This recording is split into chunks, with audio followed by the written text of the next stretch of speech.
Before we delve into tonight's stories, I want to tell you something I've poured my heart into. My new book, Back to Acts, the Apostolic Story. It's a deep dive into the history of Oneness Pentecostalism, tracing the apostolic message from the book of Acts all the way to the modern day.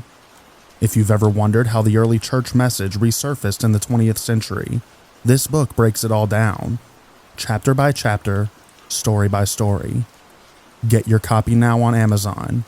The link will be in the description down below. It is available for both paperback and Kindle versions. Make sure to go to the link in the description down below, get your copy, and join me on the journey back to Acts. But anyways, without further ado, lay back, relax, and enjoy these true scary stories.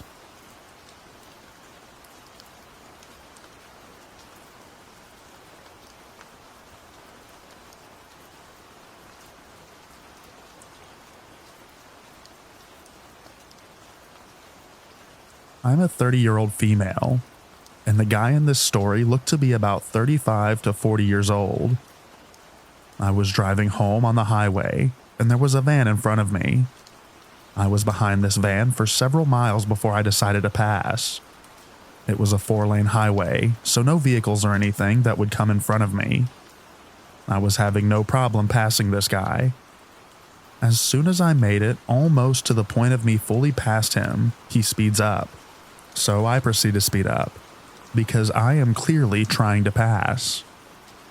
He speeds up to be right beside my car, and keeps gesturing and waving at me, almost to signal me to pull over. I floor it and pass the guy, keeping speed to just get away from him. I see him slow down and kind of wave at me, almost like a bye or hello type of wave. Then a few seconds after speeds up, going to the passing lane, and speeds up to be right next to my car. He motions again, almost like asking me to pull over. He pointed to himself and pointed to me. I literally flip this guy off, and he won't speed up. I slow down. He slows down. I speed up. He speeds up. I tried slamming my brakes to lose him and nothing. I finally pull my phone out and start recording, and he finally speeds up to pass. I see this guy trying to make a turn exactly where I'm going towards my house. I go the opposite way to a store, where I know there will be a lot of people, and stay there for about an hour. What in the actual crap? I'm honestly so unsettled. To answer some questions, there's nothing wrong with my vehicle. I have dents in the car and rust, but nothing concerning. My tire rim is a bit dented, but you can't see that at high speeds, and doesn't make sense to do what he did. If I thought someone's tire was flat or something, I'd point to their tire, or roll my window down, not be an absolute creep. Also, I'm not sure what would have upset him, as it's not like I cut him off or anything. I was behind him for miles. He didn't appear to be in a road rage, not hitting the steering wheel or anything like that. Just seemed persistent that he wanted to get me to stop. The way he was gesturing to himself and me, almost shrugging, like, come on. It was so weird. I got a picture of his vehicle, and I'm tempted to make a report, in case he tries to do this with other women.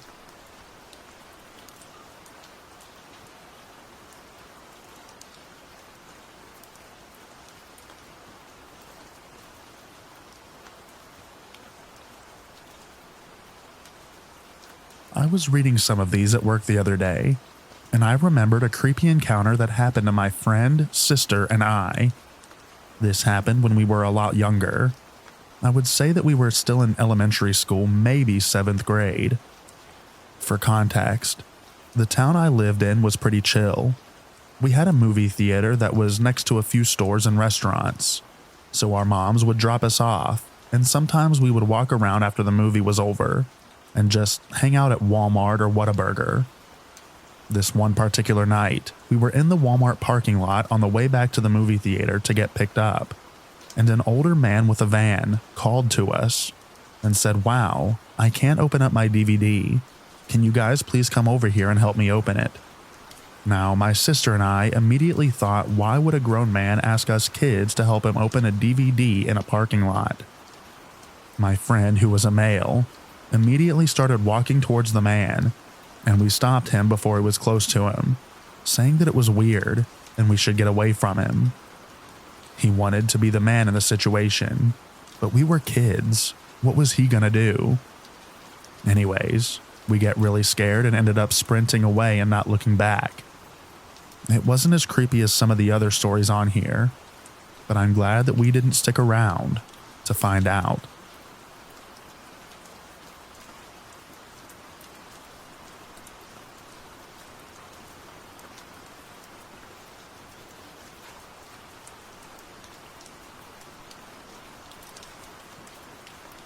This is my first post ever, and also the reason that I made this profile to begin with. I'm a 33-year-old female, but this happened back when I was 24. I'm a nurse by profession. At the time, I was working at an outpatient facility. I was stuck on strictly night shift at the time, and to this day, I still get antsy during the night shift. For those that may not know, outpatient facilities are used for patients that are recovering from surgery. On a typical night, we would have one or two. It was rare that we would have any more than that.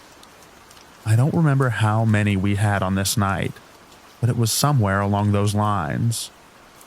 During the night, there were a few things that I was required to do, and would act upon request if needed. But me and the med tech were usually in the nurse's room, which was right next to our desk, watching TV and playing on our phones. We also had a security guard. It was an unarmed guard position, which I still have my issues with, and they did less than we did. Our full-time guard was a man who at the time was pushing 70.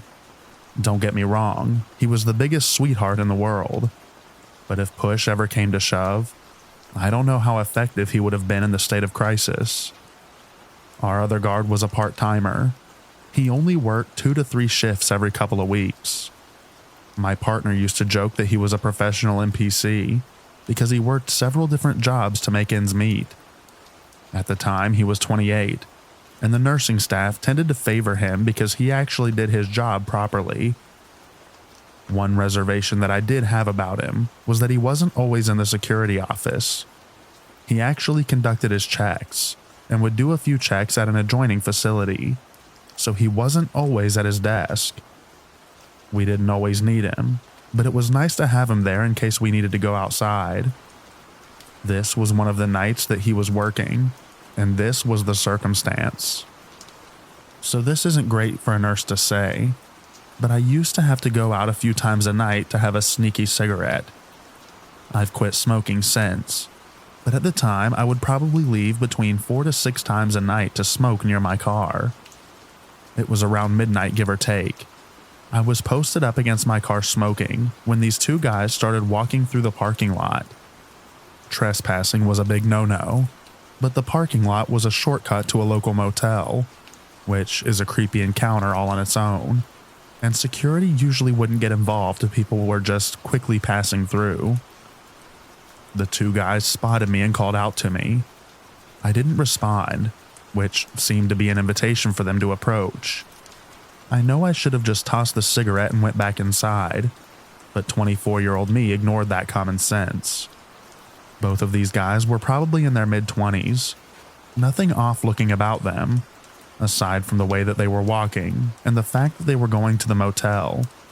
They probably wouldn't have stood out in a crowd to me. One of them asked me for a cigarette. I said that I left my pack inside and I couldn't help them. He then started asking me questions about my job, where I was from, and how old I was. I didn't take the bait on any of these questions. I told them I had to get back inside. One of them stood sort of in my way, and the other asked if he could have my number. I said no. The thing that took me overboard was one of them had moved my jacket to see my name tag, and put his face really close to it to read my name. It was obvious that he was just trying to look at my chest. That was the line for me, and I pushed past them and foolishly went to the front door that my keycard didn't open. so I had literally cornered myself between the door and these two random guys. I had to find a way around them to get to the side door that I exited from, but judging by their body language, that wasn't going to go my way. Thankfully, I was greeted with a familiar voice. Our friendly neighborhood security guard was apparently checking the other facility and managed to show up in time before I had to either run or plead. One of the guys got smart with him, but after an intense staring contest, he backed down and the two left. I did enjoy the look on his face when he realized that he was actually dealing with someone who could probably cause him serious harm. I remember giving him a hug and thanking him. I started looking forward to his shifts. He made us all feel a lot safer. After that, he and I would converse, and he would walk outside with me if I wanted to smoke, and we would occasionally split a pizza or something during our shifts that coincided. I know it is an incredibly conventional story about the man that would become your husband 3 years later and give you two beautiful little girls, but it's a story that reminds me that he's always had my back.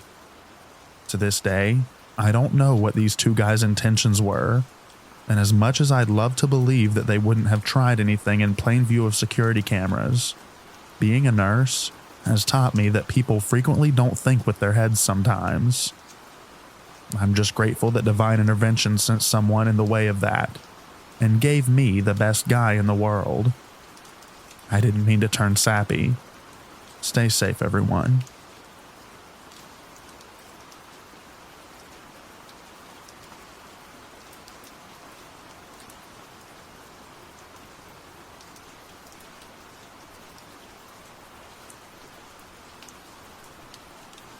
Hi, everyone. I'm pretty disturbed right now, and I don't really know who to talk to, so I decided to post here. I recently moved into a new house, an old building from the 1920s located in a quiet neighborhood. Everything was fine until I started noticing weird things. About 2 weeks ago, I saw a weird man hanging around my property. It was late at night, and he seemed to be rummaging through my trash cans. At first, I thought that it was just someone lost or a homeless person looking for food, so I didn't pay much attention. But things started to get more worrying. One night, I saw him through my kitchen window, just standing there staring at my house. He was wearing dirty clothes, and had a blank look on his face, almost like he wasn't really seeing what he was looking at. I turned on the outside lights and he ran away quickly. Since that day, I keep seeing him sporadically. Sometimes I find footprints in the mud near my windows, or objects moved around the house. Once, I even found an old shoe half buried in my garden, like someone tried to hide something. The worst part is that I started hearing weird noises at night, scratching at the windows, light knocks on the walls, and indistinct whispers that seemed to come from outside. I called the police several times, but every time they arrive, the man is gone, and they don't find any traces of him. My friends think I'm paranoid that I'm imagining things because of stress of the move, but I can't help feeling like there's really someone watching me and trying to scare me. I'm starting to doubt my own sanity. Sometimes I wonder if I'm imagining all this, but the footprints, the moved objects, and the noises are real. Has anyone ever experienced something similar, or have any advice on what I should do? Any help would be greatly appreciated. Thank you for reading. I need help. Nobody around me believes me.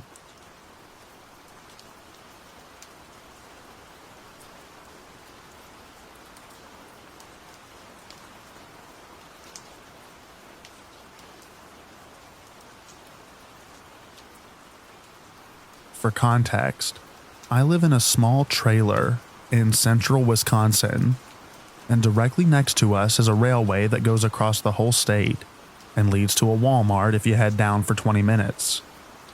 I was a teenager in 8th grade at the time, with no car or transportation other than a bike. The railroad tracks go in a straight line directly leading to Walmart. So if I were to bike to the Walmart, it takes me about the same time as if I walked straight down the tracks. So, more often than not, I would walk as I was never really a big fan of riding bikes, as I have had back issues since a young age. On this date in particular, I decided to head to Walmart for some dumb kid stuff shortly before the sun was about to set. This detail will come into play later. Basically, I went to the store and got distracted just looking around. Bought some food and drink and some trading cards, but left as the sun was going down. It's about a 20 to 25 minute walk home, and I decided to head straight down the tracks again. At about the 10-minute mark, it was getting very dark, and I was a generally fearful and anxious child due to my autism. I was scared of the dark until I was about 14 and a half, and would often have nightmares or see things that weren't in my closet, or dark corners, etc. So as it became too dark to see, I was getting extremely nervous and hypervigilant. 5 minutes later, I could swear that I was hearing footsteps crunching in the rocks lining these tracks that weren't mine. I stopped a few times to listen and confirmed that someone was walking towards me from a significant distance away. I could not see them at this point because of the darkness and lack of lighting across the railroad tracks. I had no phone or flashlight of any kind. At this point, I started freaking out internally. At first, I didn't know what to do, but as the sound of the footsteps got closer, I decided to call out and let them know that I was coming towards them. I stopped as I did this, and something along the lines of, "Is someone there?" While I know this might seem silly as an adult, I was used to my brain playing tricks on me in darkness, and I was convinced that I was seeing things. No response. At this point, the footsteps were getting closer, but still too difficult to distinguish over my own. So I stopped. The footsteps continued for a brief moment, and then they stopped too. I called out again. I said, "Hello? Is anyone there?" No response again. I was still prepubescent, and I had a child's voice. I feel like any reasonable adult would have responded and said yes, or "Yeah, I'm just walking," or whatever, as I had genuine, noticeable fear in my voice. After I received no response again, I told myself that I was just imagining it and continued on my journey. At this point being just under 15 minutes from my house, and I heard them again, footsteps coming closer as soon as I started walking. At this point, fear took over, and I started yelling and making whooping sounds, thinking that it might be some sort of animal. I yelled such things as, "I know you're there, and I have a knife," which was total crap, but I thought that it might encourage this person to respond. Still, nothing. A few times as I was speaking, I would hear the footsteps stop again.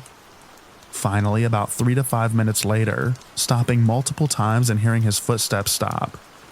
Sorry, I can't give a specific time frame. I was in total fight or flight mode, scared out of my mind, so it gets a little hazy from here. I start seeing this guy materialize out of the darkness. He had on blue jeans, a dark hoodie with a hood completely masking his face from the distance. I was instantly relieved for whatever reason. Relieved to know that I wasn't crazy, maybe. I don't know. And began verbal vomiting to this guy that I was just scared, and I didn't know that he was on the tracks with me for sure. He again did not respond, and this was before mainstream Bluetooth audio, and I didn't notice any headphone cables when I passed him. Because he didn't respond, I was eyeing him warily as he approached, and we locked eyes. I'll never forget the chill that ran down my spine. He was staring at me coldly and blankly, with a menacing look in his eyes, like he was thinking about what to do. He had his hands shoved in his pockets, and as I was passing him, he looked like he was going to pull something out of his right hand. I was a very scrawny kid, and even though I have back problems, I was fast as heck. I just hurt from running for too long. From then on, going down the tracks at a full sprint, it was all a blur. I tripped and fell twice, as well as soaked myself in mud when I tried to get across the small ditch separating the track from the trailer park. And then I got home. I never told my mom, and I never walked on those tracks at night again. After reading through this again, I thought I would describe the tracks for a bit of context. They are on an elevated hill next to the trailers, and you can either walk a minute in the wrong direction to get on at the main road I live on, or you can cut through this one small spot where some people had put a board down for that exact purpose, to get across the ditch and onto the tracks. The board was broken in half and partially submerged, so it was kind of like you had to jump and land on the board with one foot, and then kick off to the other side. The ditch is maybe 3 feet across, so it's not a huge jump, but it always has nasty standing water in it. Once you get on the tracks, there is a super long stretch with absolutely no way off, other than private property of a factory the railway delivers goods to, which you can get in trouble for trespassing on. Then there's a junction about 20 minutes down, and another 5 minutes from which is where the Walmart is. Due to this, I couldn't just get off the tracks when I ran away. I had to get to the ditch before I would be able to.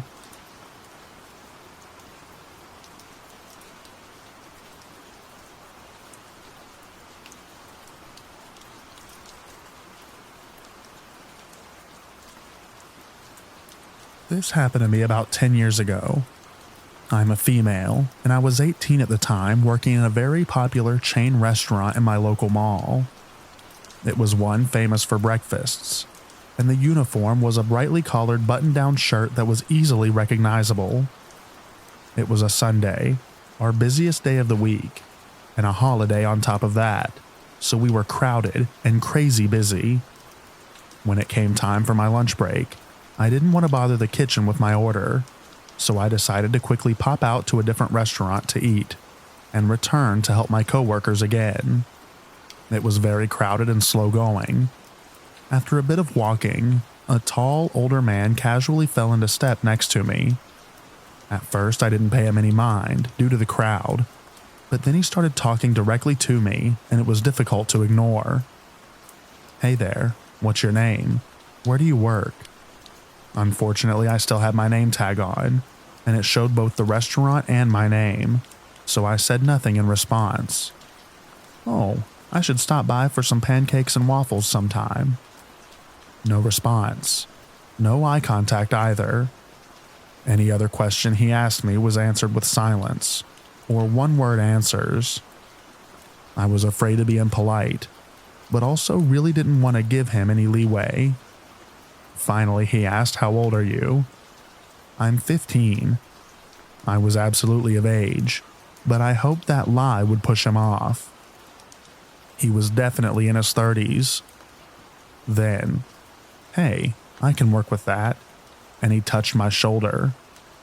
I don't know what kind of reaction he wanted from me, but I instantly recoiled, eyes wide. I ducked into the closest store, probably a GameStop, and started browsing like my life depended on it.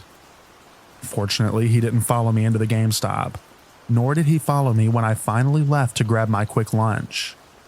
I didn't see him again, and if he ever did stop by the restaurant for his pancake and waffles, I never did have the misfortune of serving him, thank God.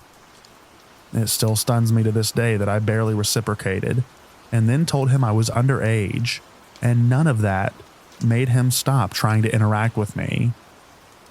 That also isn't the only time I was followed around the mall by a strange man, but it definitely was the worst one, in my opinion.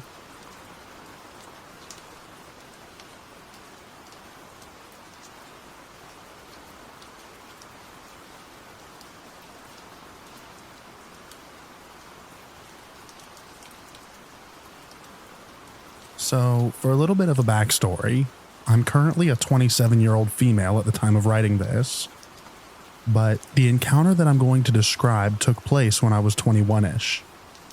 When I was 21, I moved to a new city for school. I didn't know anybody, and I was suffering your typical first time away from home loneliness. A lot of this had to do with being separated from my best friend for the first time, and I was desperate for some companionship.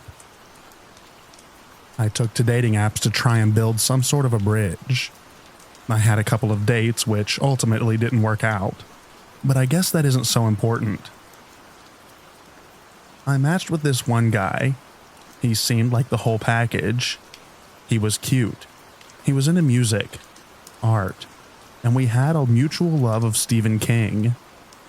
We talked for about a week, and we eventually exchanged numbers and continued talking in more depth. I was young and naive enough at the time to catch a feeling for this guy, and I honestly thought that I was falling for him. We talked in depth for about another week. He got to know me very personally, and it was scary to me how much we had in common. We made a date to meet at a bar. He told me he was running a little behind, and to go have a drink at the bar and he would meet me there. It was sort of late afternoon, so the area was fairly empty. They had 2 other girls that showed up at the bar during my time there. One of the girls had broken our silence by saying that she was there for a first date with a really cute guy, and she was nervous, and asked if me or the other girl had any advice for her. Oh, how cute. I was there for a first date too that I was extremely excited about. The other girl was also there for a first date with a guy. We shared our thoughts and really hyped each other up. It was a total sister bonding moment. That was until we all drew the conclusion that we were there to meet the same guy. Same pictures, different names, different personalities. This guy played us in a big way. Believe it or not, this was actually a huge letdown that turned into something good. The 3 of us ended up hitting it off naturally, and we actually stayed at the bar and talked. Since then, the 3 of us became really close, and both are serving in my upcoming wedding. We just clicked over the mutual embarrassment. One of them actually lives with me, and we truly became best friends. But now, on to the subject of my wedding. Over the weekend, I had my bachelorette party trip. My fiancé had his bachelor's party trip over the weekend as well. He and his friends were staying at a fishing camp, while me and my friends were at an Airbnb not very far away. It wasn't a huge trip or anything like that. We just wanted to have a good time. Well, we were really enjoying ourselves. I had to go shopping one day at a nearby store where my longtime best friend and 2 other best friends joined me. Not to give too much information, but I had to buy a new bra. That'll probably be relevant in a bit. That night, we're playing Cards Against Humanity and having some drinks. It got to the portion of the evening where my mom wanted to go around the room so everyone could tell how they met me, a cringe story, or anything they wanted to share. I wasn't looking forward to that, but it's customary. And oh, did it ever lead to something. One of my best friends, one that I met in the bar, came forward for her turn and laid quite the truth out on the table. So apparently, that day where the 3 of us showed up for a date with the same guy was completely and meticulously orchestrated. She was having trouble making friends of her own, and she noticed me and the other girl at school. She made a fake dating profile after apparently hearing the 2 of us mentioning it at some point, and essentially stalked the app until she found us. This is how she got to know us, which is why we were all able to hit it off so easily. She orchestrated this whole thing in order to make friends. Her cadence and her delivery of the story was so strange. It was so creepy. First of all, it was a big revelation, and it's a strong relationship built on deceit. I honestly felt violated and very uneasy. My mom cut through the tension by changing the subject. Later, I was outside playing my guitar when my best friend and other best friend, I'm sorry I could have given them alternate names, came outside. We discussed it and also mutually agreed that it was really weird, and she picked a heck of a time to drop this bomb. So many things that once seemed so innocent started taking on a more creepy undertone.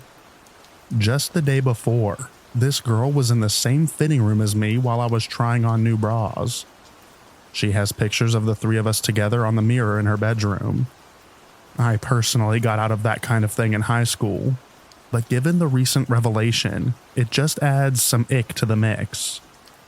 We've shared very intimate details about some of our lives, and I'm now wondering what's true and what's not.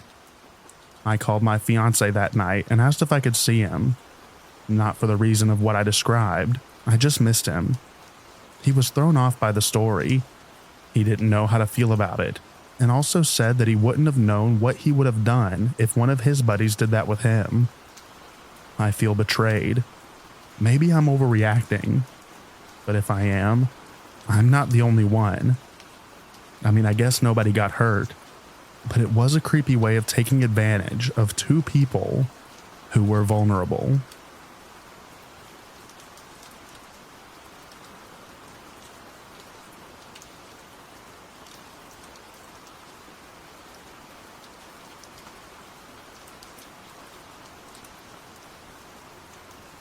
I've been reading here for a while, so I figured it's time to post my creepy encounter.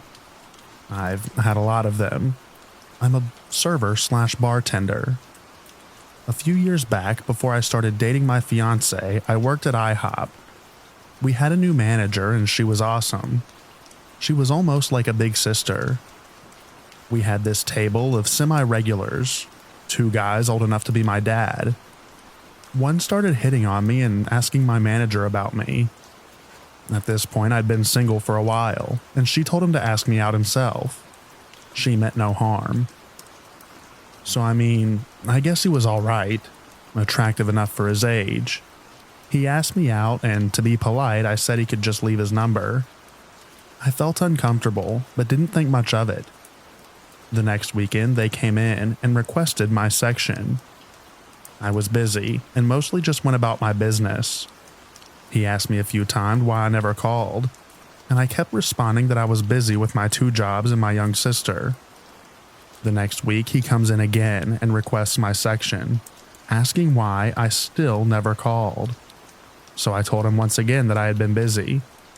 I was starting to feel very uncomfortable and ignored them that day until it was time for the check. They paid, and I thought I had seen the last of them that day.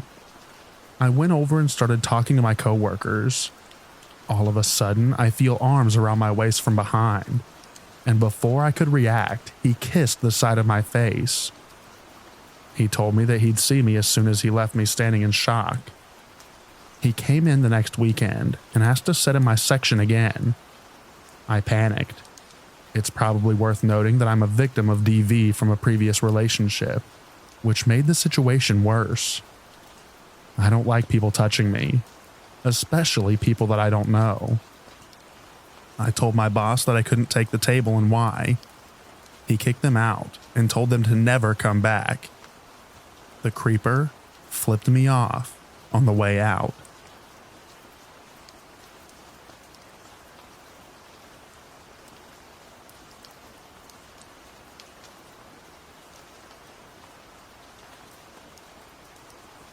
I recently acquired a new roommate. The entire situation should have never happened, but I need someone to help me with rent, so a Craigslist posting later he moved in. His name was Greg, and his disclosures to me that he did have some strange sleeping behaviors, sleep talking, sleepwalking, and night terrors. Funny thing was, I also had a history of sleepwalking, but only on rare occasions. The first incident occurred about 1 week later when I hear him screaming in the middle of the night. Since we both slept in different rooms on different sides of the house, the screams sounded distant, but enough to scare me so much that I ran in to check on him. As I got closer to his bedroom, he stopped screaming, so I just went back to bed. For the next month, he had no issues.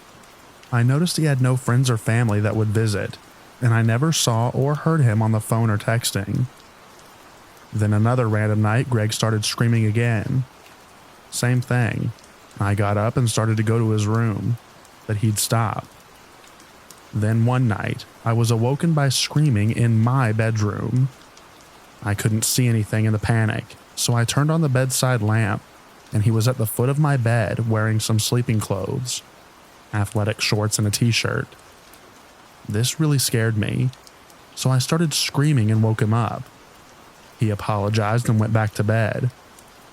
Then the scariest thing happened. About 2 nights later, I awoke to clanking. It sounded like tools and hammers tapping. I turned on the light to see Greg kneeling down in a corner, working on something with his hands. A few seconds after turning the light on, Greg froze, then slowly turned his upper body around and stared blankly at me, while I laid in bed. I was beyond creeped out, so I slowly slid out of bed and left the house. After sleeping in my truck down the road in an empty church parking lot, I returned to the house at about 8 in the morning. Greg was gone. All of his belongings were gone. There was no sign of him anywhere. It was like he never lived there. I didn't know any of his friends or family, so I had no one to call about him. Days turned to weeks, weeks into months.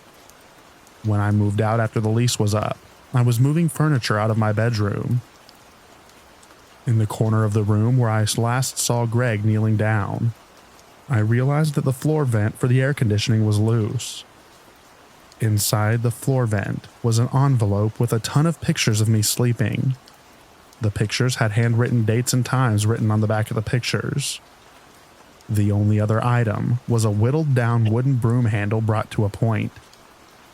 I truly believe that Greg was preparing to kill me that night, and he realized it. Because it was the sleepwalking Greg that was going to do it. He left to save my life. It appears that Greg had been coming into my room almost nightly and working on making the broom handle, a stabbing weapon, and I never heard him until the last night that I saw him.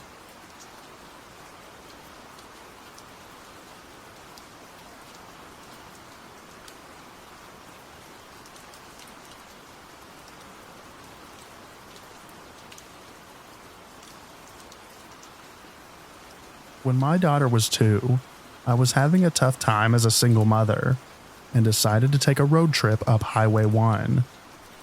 I made reservations in Trinidad at a cool cabin in the woods within walking distance of the beach. Before I left, my stepfather gave me a loaded .38 revolver, which I stored under the driver's seat. Sometime after driving through San Francisco, it was very late and dark, and nobody was on the highway. My daughter was sleeping peacefully in her car seat next to me. Back then, we could legally have car seats in the front. I noticed a car coming up behind me and passed, but then slowed down, driving alongside of me. I sped up and slowed down, but could not shake him. I looked over, and this guy had his interior light on and was furiously gesturing for me to pull over. I knew I had to find a safe place. There was nobody else on the road, and I was running low on gas.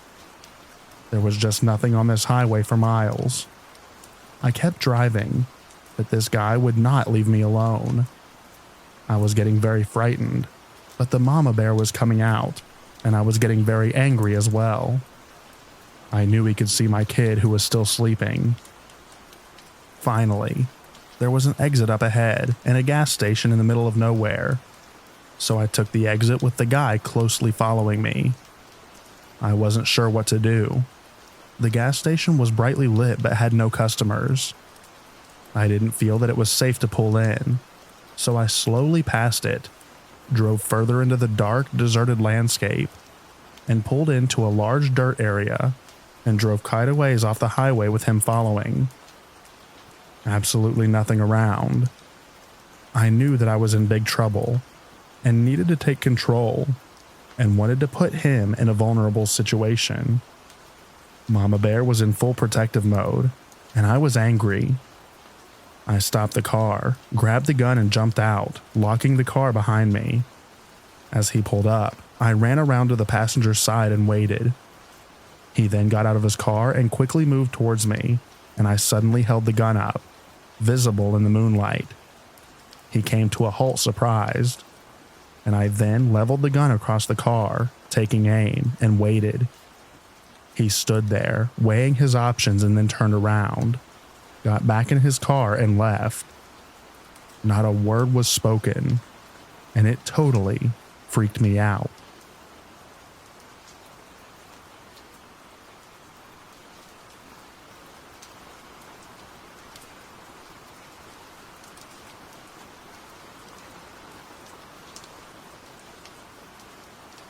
It was in the late 80s, early 90s. I was hitching from Northern California to Oregon and was just south of Crescent City, literally like right on the outskirts. But if you're familiar with that area, you understand it's like middle of nowhere and then the town. So I'm there with my dog, and this man pulls up in an RV. He comes to the back door of the RV and opens it. Instead of me just talking to him as he is sitting in the cab to tell him where I'm going, I found this to be odd and felt uneasy. The guy just opens the side door, looks at me sternly and says, "Get in." I was horrified. I turned to look at my dog, as I was surprised she wasn't barking at him or anything like that. She always barked at anyone whom she perceived as a potential threat. When I looked at her, she was shaking violently, as if in complete terror. Super weird and creepy, because my dog was afraid of no one. I looked back at the man, said no thank you, and my dog and I walked off quickly to the next town. If the town hadn't been literally right there, I likely would not be sharing this story with you today. I am sure of it.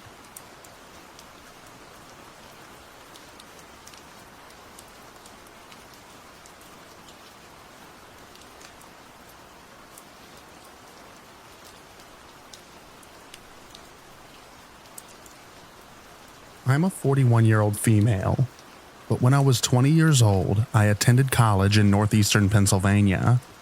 I lived off of campus and had a part-time job at a local mall. The mall was just over a mile away, and I would walk to and from work regularly. The mall generally closed at 9 p.m., and I would finish my closing tasks and start walking home at around 9:30 p.m. or 10 p.m. at the latest.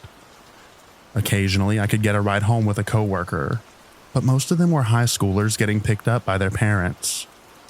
One night, I was walking my familiar route home. There were never many people out and about downtown until I got back onto the campus, which I would cut across to get home. This night, I was only a few blocks from the mall. I noticed a van parked on the next corner, but didn't think anything of it initially. There were always a smattering of cars parked around. The van appeared to be running, and the headlights were on. As I got a bit closer, I noticed the sliding door on the side was open. I definitely noticed, but assumed someone must be loading something into or out of one of the local businesses along the street. As I started to walk past the van, there was a sudden flurry of movement on my left. There had apparently been a man crouched behind a dumpster there, and he was running straight at the open van door. The scary part was that I was directly between him and that open van door. He was trying to shove me into the van. I screamed, and I can only credit my complete awkward lack of coordination for what happened next. I tripped and stumbled when he surprised me, so when he hit me, I was already sort of falling to the ground. The force he hit me with only got my head and shoulders into the open door, while the majority of my body was outside on the ground. I remember he grabbed me around the waist and was trying to horse me up through the door, but I was just discombobulated dead weight. He jumped over me into the van, grabbed a handful of my hair and started to pull me off the ground and into the van. This is when the headlights from a car turning down the street washed over me, and I could briefly see this was a white guy in a black hoodie. When I saw the car, I screamed loudly and started wildly flailing my arms. I heard their brakes screech, and the guy let go of my hair. I jumped back, and the hooded jerk slammed the door shut, and seconds later accelerated away. A cute little white-haired Polish woman had been in the car that turned down the street at the exact right moment to save me. She hugged me and told me that I was safe, and it was then that I realized that I was still screaming. She sat on the sidewalk with me and then walked me to her car. Cell phones were relatively new. Neither of us had one. She drove me to the police station and stayed with me while I answered questions and made a report. As far as I know, they never caught the guy. My housemate with a car let me borrow it anytime I was going to work after that. and I never walked around downtown after that myself. I had nightmares for a while. I can't help but think of what could have happened to me.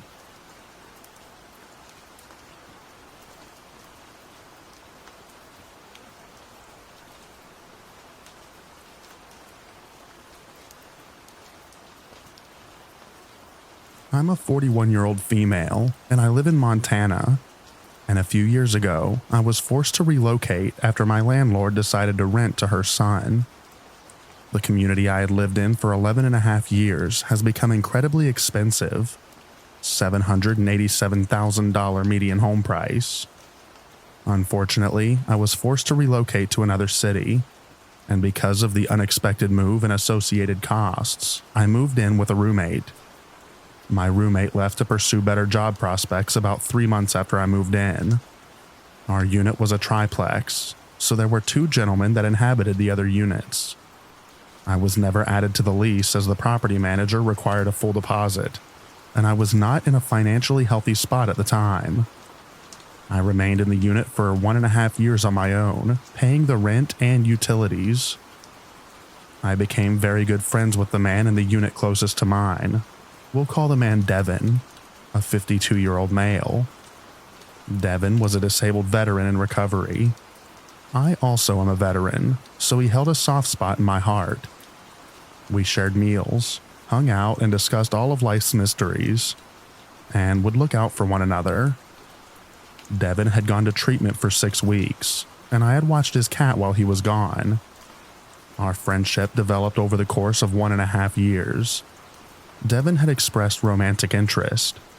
However, right from the beginning, I clearly informed Devin that I did not share those feelings, and we would never be more than good friends. Devin seemed to be lonely, which made sense. However, I am a person who requires alone time to recharge my batteries. I set strict boundaries for Devin, as he wanted to hang out all of the time. I would catch him walking through the front yard multiple times a day to get the mail, which I believed was to see if I was outside so he could stop to chat. When I would leave in the morning to go to work, Devin was always outside to tell me that I looked nice and to have a good day. I told him that that made me feel uncomfortable, and he should just send a text letting me know if he wanted to hang out and wait for a response. There were a couple of times that I yelled at him for overstepping my boundaries. The first, I had just got home and pulled into my garage. I was on a phone call and had stayed in the car. Devin looked through the garage window to see if I was home. I was annoyed, but didn't really think much of it. The second, I was getting dressed in my room in the summer, so the window was cracked. I felt this was safe as the window was not in a place that anyone should be walking by, as it was on my patio at the back of the home. I caught Devin peeking through. I lost it. I let Devin know under no uncertain terms that his behavior was inappropriate, and that if he didn't respect my boundaries, we would no longer be friends. Last year, while I was still in the home, I had asked Devin to watch my dog for a couple of days so I could go to a family event out of state. Devin was happy to help, and I was very appreciative. Not long after I returned, I started to notice strange things in my home, but I really just thought it was me. For instance, I would be fairly certain that I had locked my door in the morning when I left for work, but when I returned, it would be unlocked.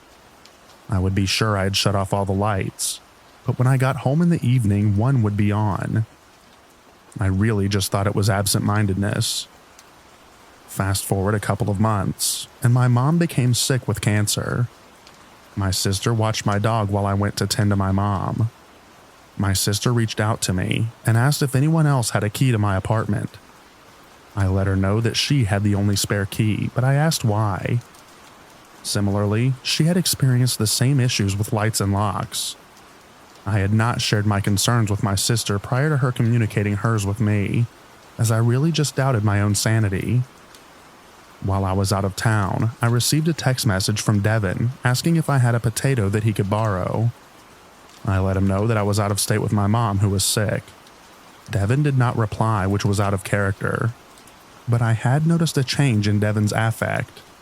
He was more reserved and less friendly towards me. I thought it probably had to do with my firm adherence to my boundaries, which was okay. He didn't have to like them, just respect them. When I got back to town one night, I stayed over at my sister's house after helping her move. As mentioned above, I was struggling financially, so I would carefully budget and plan my weekly meals. The morning before my sister's move, I had placed 3 pieces of bacon into a Ziploc bag to be used later for a BLT.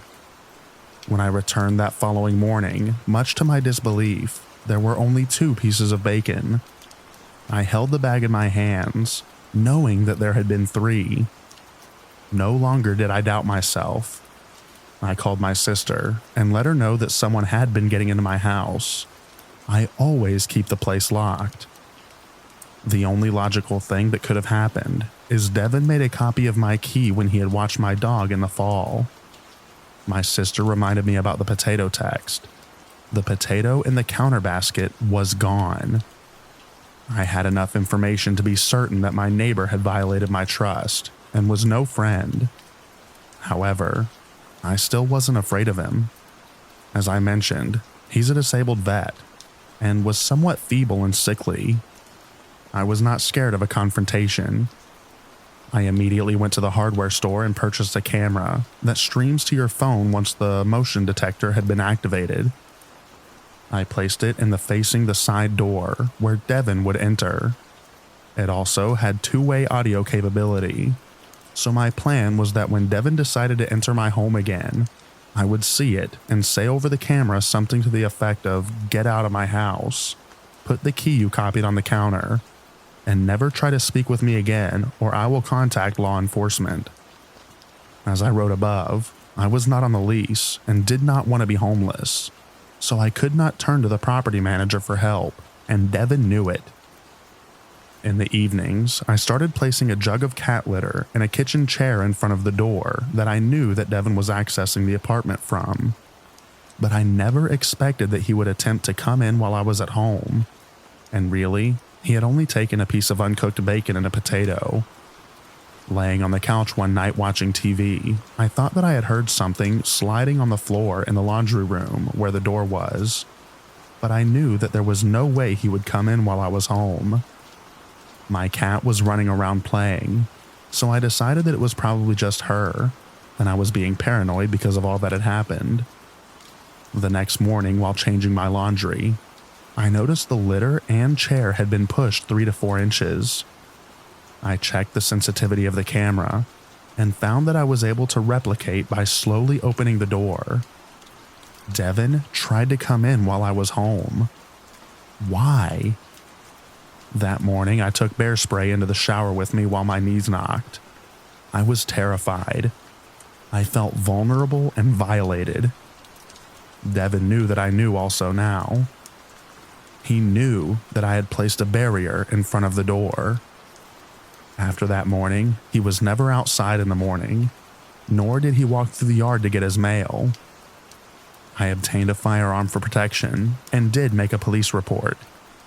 The police officer was annoyed with me, as I did not want to approach Devin, as all Devin would need to do was report me to the property manager and I would be homeless.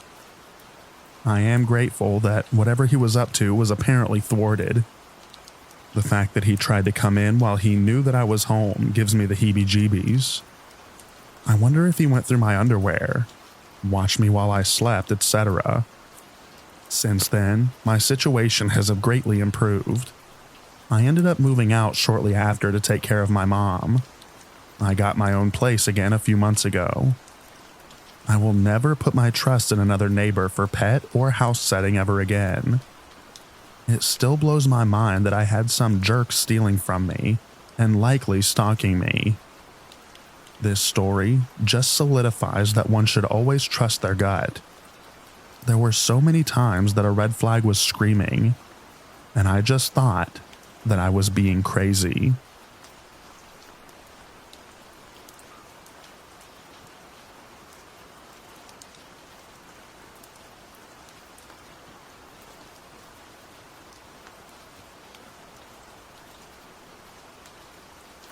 This is not my story. Rather, my mom's from the late 80s.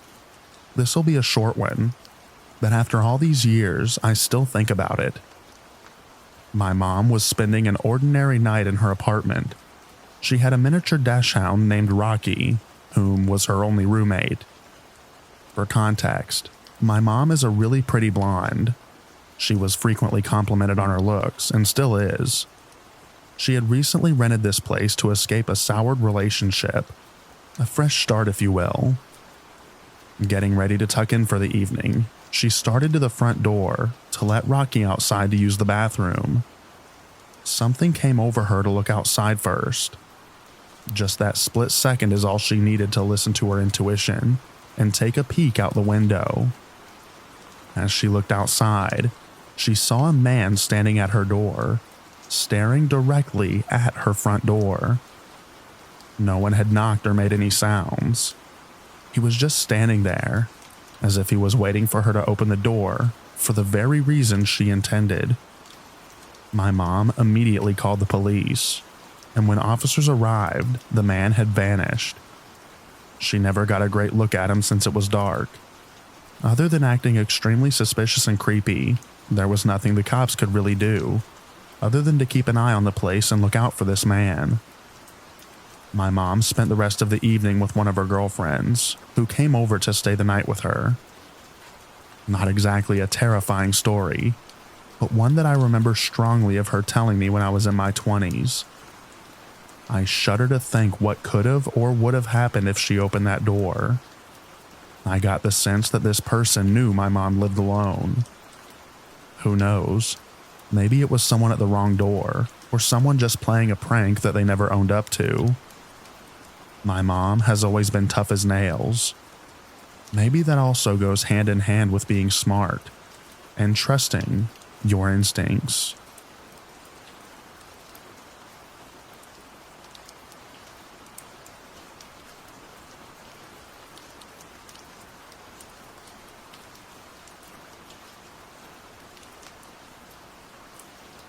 I'm just looking to see if anyone else has experienced anything similar, or if people could possibly have any explanations.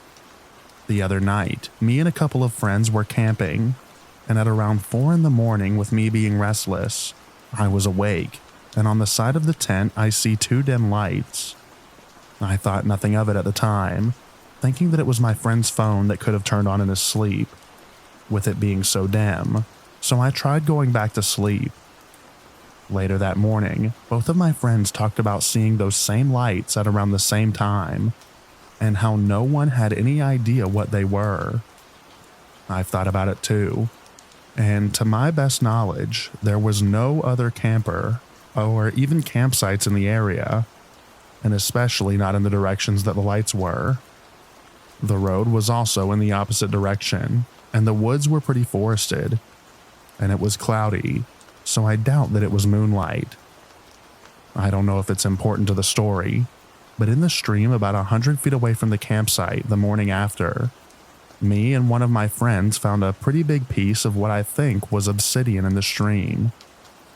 I never left or looked outside of the tent, so I have no idea what it could have been. So I'm open to any ideas. And thank you for the help.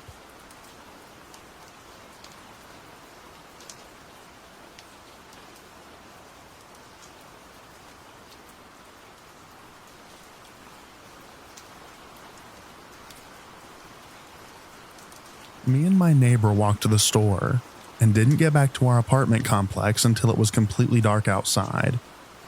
It was pretty chilly out as it was early December, around 9:30 to 10 p.m. In order to get to the apartments, we had to walk through a stretch of road with no streetlights and covered by trees.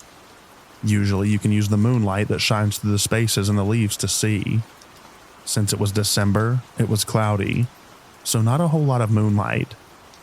There's a small entrance to the trails that lead up to the cemetery behind the apartments. We smelled something like a decaying animal. We both assumed that it was a deer that died, as that's extremely common around the apartments. However, my neighbor decided to point the flashlight at the entrance of the trails. We both saw a tall figure crouched down. I'm 5'9", and it would have been eye level to me. It was really skinny, a pale gray, long limbs, and either really sunken in eyes or none at all. All I saw was 2 black sockets. The way I describe it is it looked like someone took decaying skin and stretched it across a skeleton. We both ran until we got to my neighbor's apartment. We still don't know what we saw that night. We tried to figure it out, but never got any answers. It's common for creepy stuff to happen at the apartments, as again, there is a cemetery right behind the buildings, just through the woods.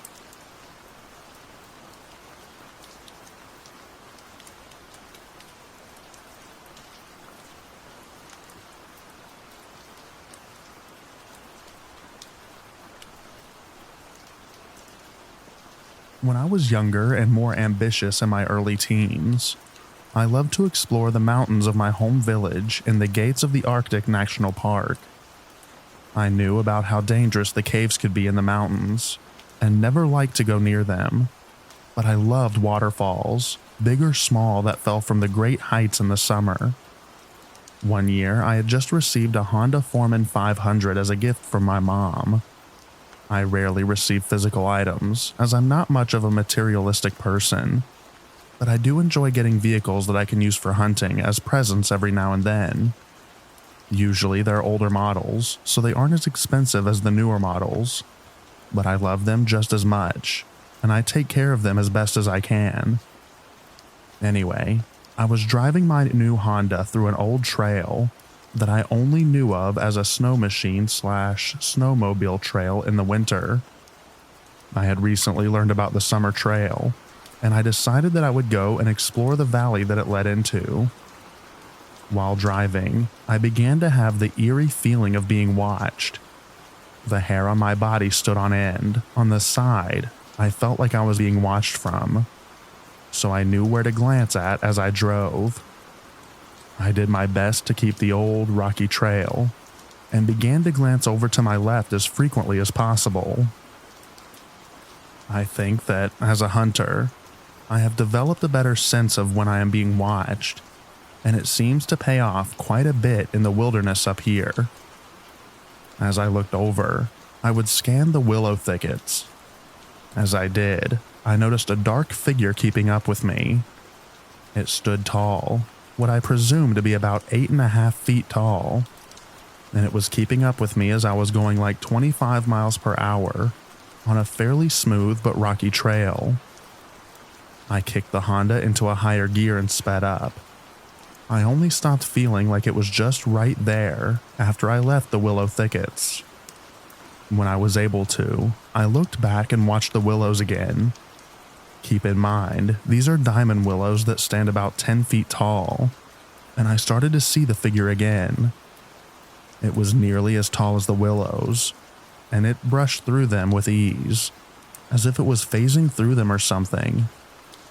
I haven't returned to that trail in quite some time, but I would like to return to my cousin's to see if we can get some videos and pictures of whatever it was.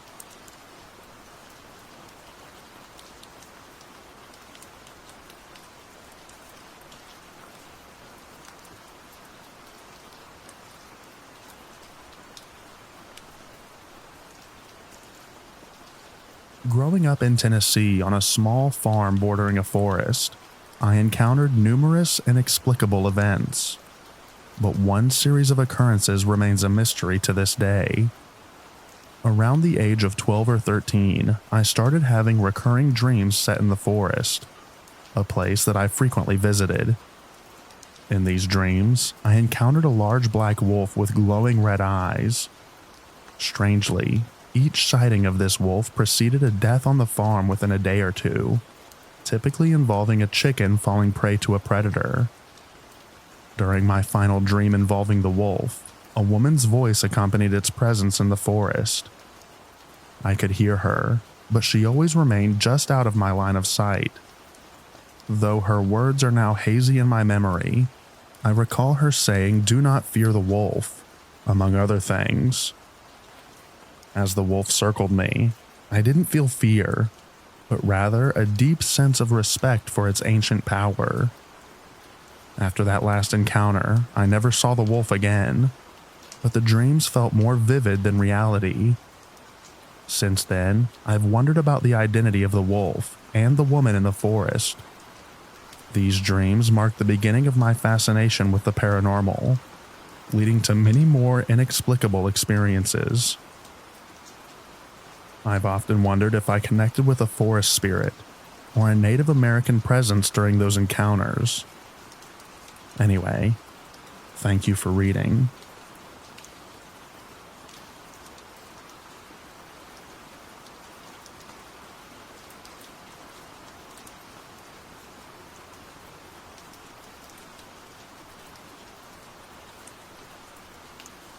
I've been hearing this whistle outside of my window, and it's creeping me out. So I've been hearing this creepy bird-like whistle since 18. For context, we live at the countryside, and there's a sugarcane field at the back of our house, and behind the field was the woods. The field was wide, so it was a bit far from our house. I don't know when exactly I started hearing it, but as I remember, I've started to hear it at the age of 18. I'm 20 now, so it's been 2 years. At first, I paid it no mind, but I noticed that I've been hearing it near my apartment I'm staying at for college. I moved apartments, so it was my second apartment, and it was also near the woods. It was located at the end of the street, and one time, I went out alone to buy some snacks, because I was pulling an all-nighter for my project. And that's when I heard the weird whistle again.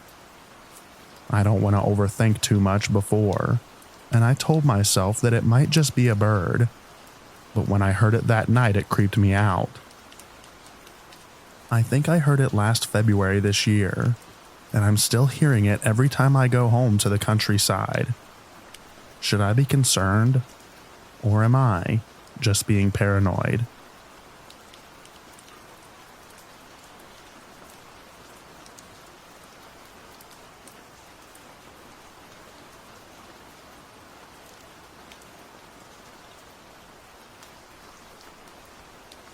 I received a strange response to whistling in the woods.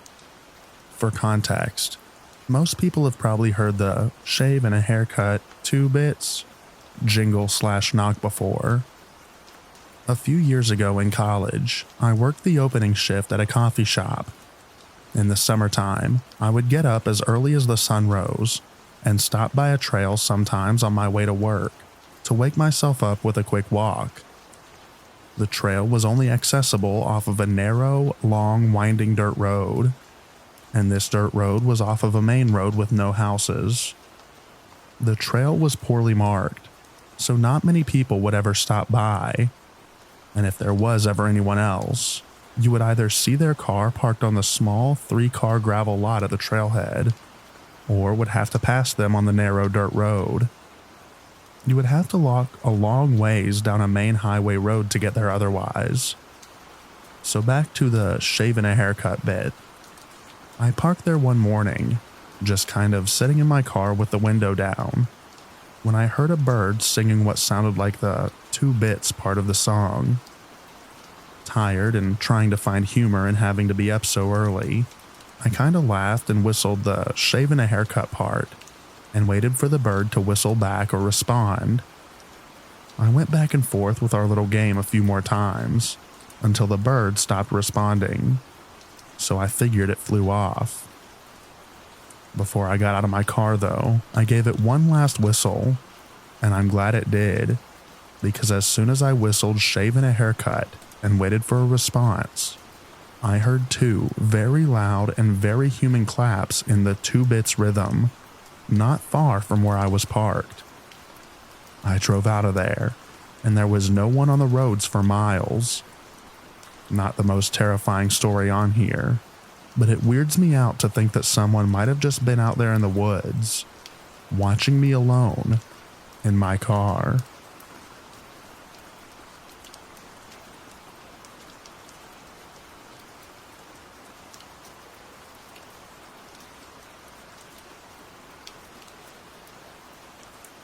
I had some more really weird stuff happen last night. I took my 2 dogs for walks. I normally walk Finn toward the park, where I've had these experiences, and I walk Booger the other direction towards downtown. On my walk with Finn, about a block away in the direction that I was headed, I saw 3 or 4 deer calmly walking toward the park. Most nights where something weird happens to me start like this. The deer seemed completely unbothered by me as I approached. They kept walking toward the park, but stopped every few times to look back at me, as they wanted me to follow them. Then, as Finn and I reached where the deer were, I noticed about 10 or more other deer waiting as well. They all start walking together calmly, but still looking back at me every few feet. On the way toward the park, I smelled the stench of rotting meat. I know the smell very well, as I used to be a butcher. It was strong, like something plugged my nostrils with rotting ground meat or something. At the same time I smell this stench, I get the chills. Finn's hair stands up, and he gets more nervous. I can feel the air around me get colder. As we continue walking, I look down an alleyway that cuts the block in half. And if you would walk down the park alley, you would spot where I would eventually walk back home. I was 2 blocks away from the park. When you reach the park, you can either turn around and walk down the same road, you can continue into the park, or you can continue on the road which turns left. Looking down that alleyway, you are looking at the part of the road that continues left, which is the way that I take every night on my way back home. What I saw, I tried to convince myself wasn't real, or maybe I just saw something else and my brain tried to convince me that it was this. It was a large, muscular, pale, hairless creature that was moving fast. So fast that I could barely see it. I saw the motion down the alley about 2 blocks away. The exit of the alley on that side has a street light directly above it. It wasn't standing still. It was moving, and it was moving fast. The only reason that I'm positive what I saw wasn't a deer or something normal is because of something that I saw later that night that I'll write about when I talk about my walk with Booger. It solidified that what I saw was something I wasn't supposed to see. In the meantime, I convinced myself that I was making stuff up and being a scaredy cat. As we approached the tree line of the park, the large group of deer moved to the side of the street where the neighborhood is, while I'm on the side with the tree line. I noticed something in the clearing, a lone deer separate from the large group across the street, staring directly at me.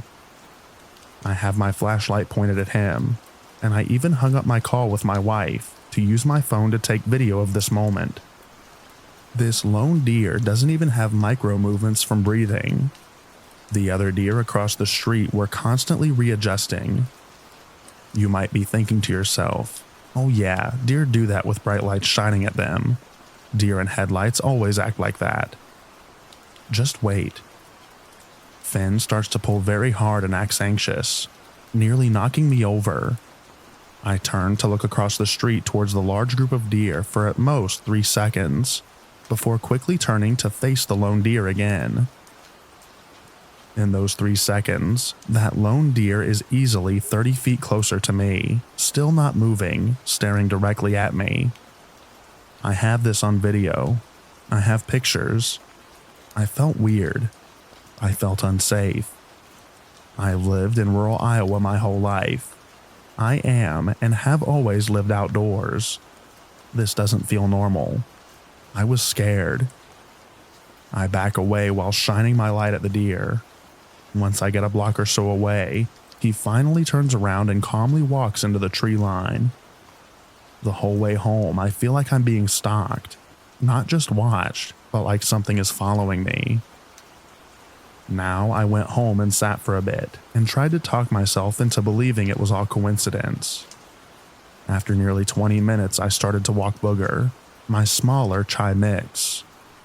The entire walk was nice and very enjoyable actually. I had my earbuds in and was talking to my wife about what I saw in a joking way. Man, I'm such a scaredy cat. I really scared myself for no reason, I said. At the end of the walk, I turned to go down our alleyway as I leave from the garage on our walks. I stopped peeking from what I saw on the opposite end of the alley. My wife heard me stop. I want to preface this with I did not have any substances, including alcohol, for weeks up to that point. The most I ever do in that department is a few beers, or I'll use some weed to ease my anxiety if life is getting hard. I have no mental conditions that'll cause me to hallucinate.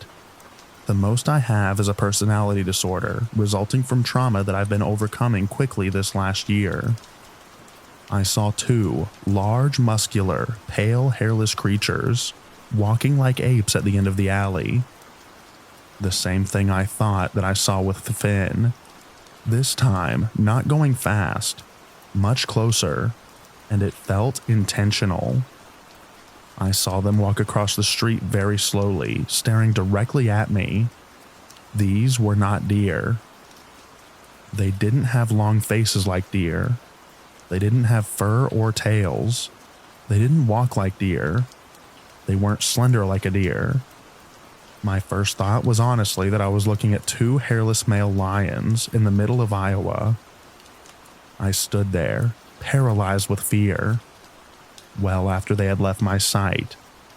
15 seconds later, I finally get the courage to walk the few feet into the garage. When I take my first step, I see a third one, slowly meandering across the street, staring at me. Booger noticed him too and started growling. I ran to the door and watched the garage shut all the way. The entire night, Finn guarded the bedroom door. He never does that. He sat staring at the door all night. Booger stared at the windows all night. He never does that either. This happened to me yesterday night, Monday, May 13th, 2024. I don't know what to think.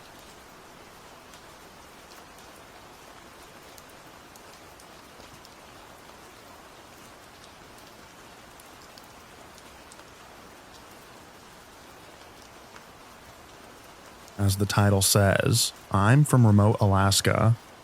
I grew up with stories of old creatures and legends, but I've also seen some things. I'm typing this on my phone, so I apologize if I misspell anything, but here's what I have to say. My village is roughly 250 miles northwest of Fairbanks, Alaska.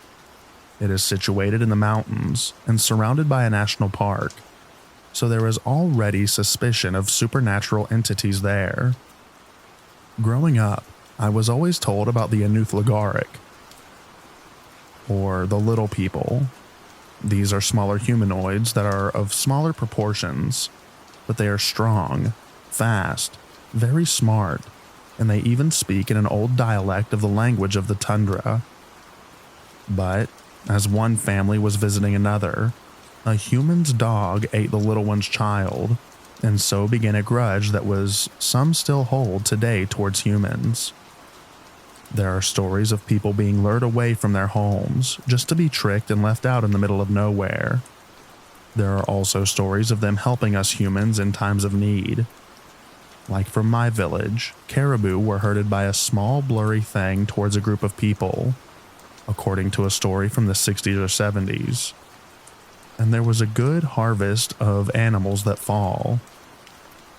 There are also stories of Inukpak, big people, sometimes called Bigfoot by people, even though they don't look like an ape-man human. The old stories talk of giants that roamed the land in silence or in anger. One story even tells of a cannibalistic one out of the west, near Nome, or Kotzebue. Back home, they come around when the caribou do, like the Inuglarant, and will either be mischief or just watchful of humans. In my personal experiences, I've seen the little ones and the big ones. They both can resemble humans, or just be a blur on the land. I believe they are part of another world or dimension, and that's why they cannot always be seen. But hey, we may never know.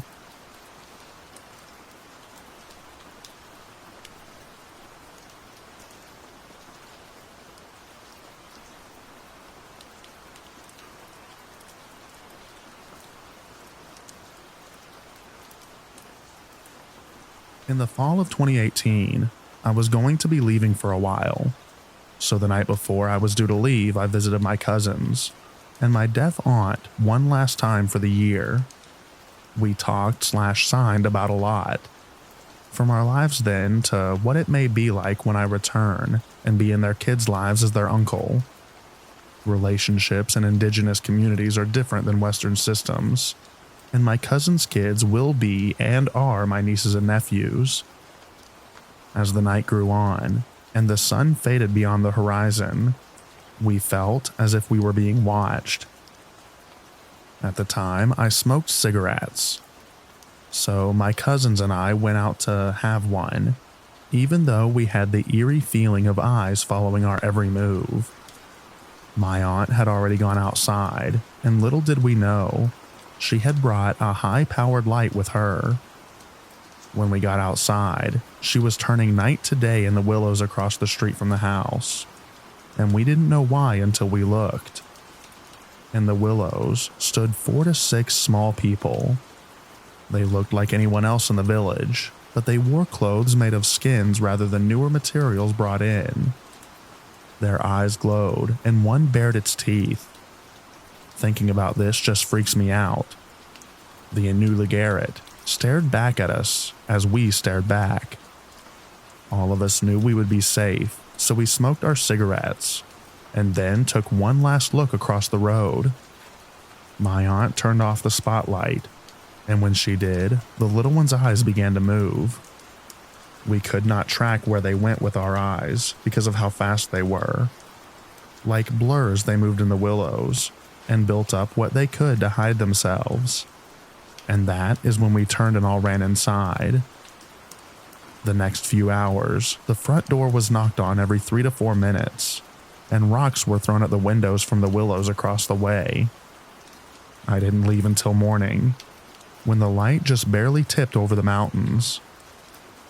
As I walked out to my four-wheeler, I could feel the eyes of the little ones watching me, but I kept a brave face and got the heck out of Dodge. Looking back, we had pointed or shown any signs of being scared or angry. We probably would have been harassed even more. But to this day, I still think of the unforgettable as just distant relatives.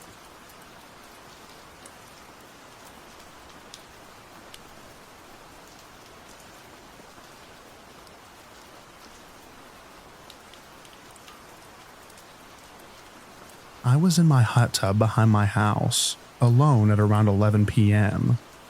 My backyard is surrounded by woods, and there is no fence, so when you're in the hot tub, you're just facing the woods from about 100 feet away. I had the porch lights on, and I was just sitting on my phone when I heard a sound that I had never heard before. It was a high-pitched, smooth who sound. It was almost like someone was singing the word who, but with a very elongated ooh noise. It only lasted about 2 to 3 seconds, and I immediately froze and got goosebumps. I know that you're not supposed to acknowledge stuff like that, so I called my brother and my mom so they could watch me walk back into the house. As I was on the phone, I heard it again. I didn't even want to get out of the hot tub. I have lived here my whole life, and I have never heard anything like it. I have heard all sorts of noises, coyotes, deers, owl, etc. I've been researching different kinds of animal noises, but none of it matches. Anyone else experience anything similar?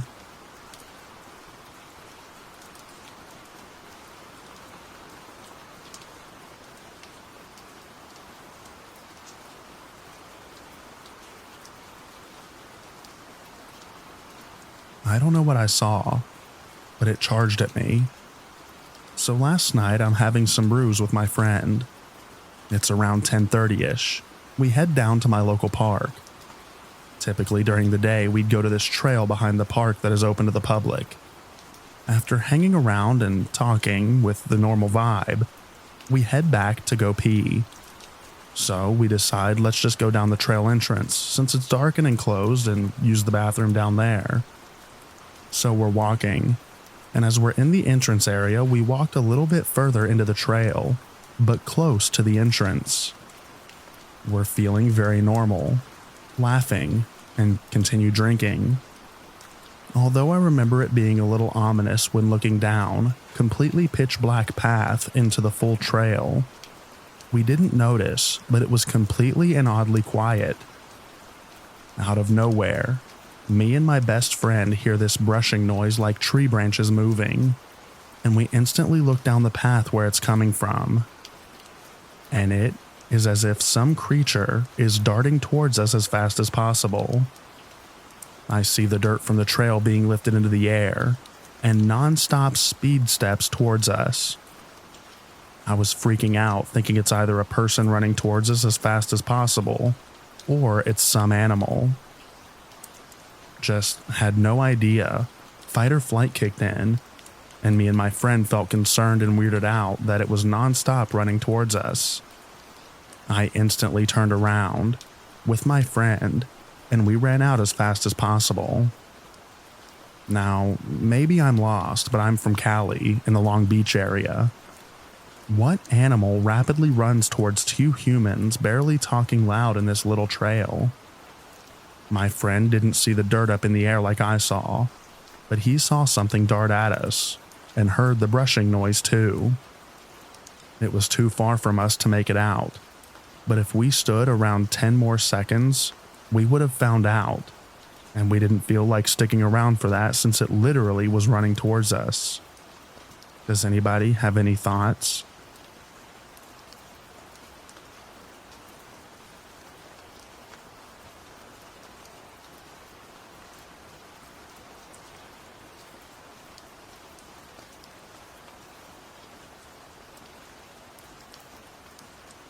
I have always been an avid mountain person.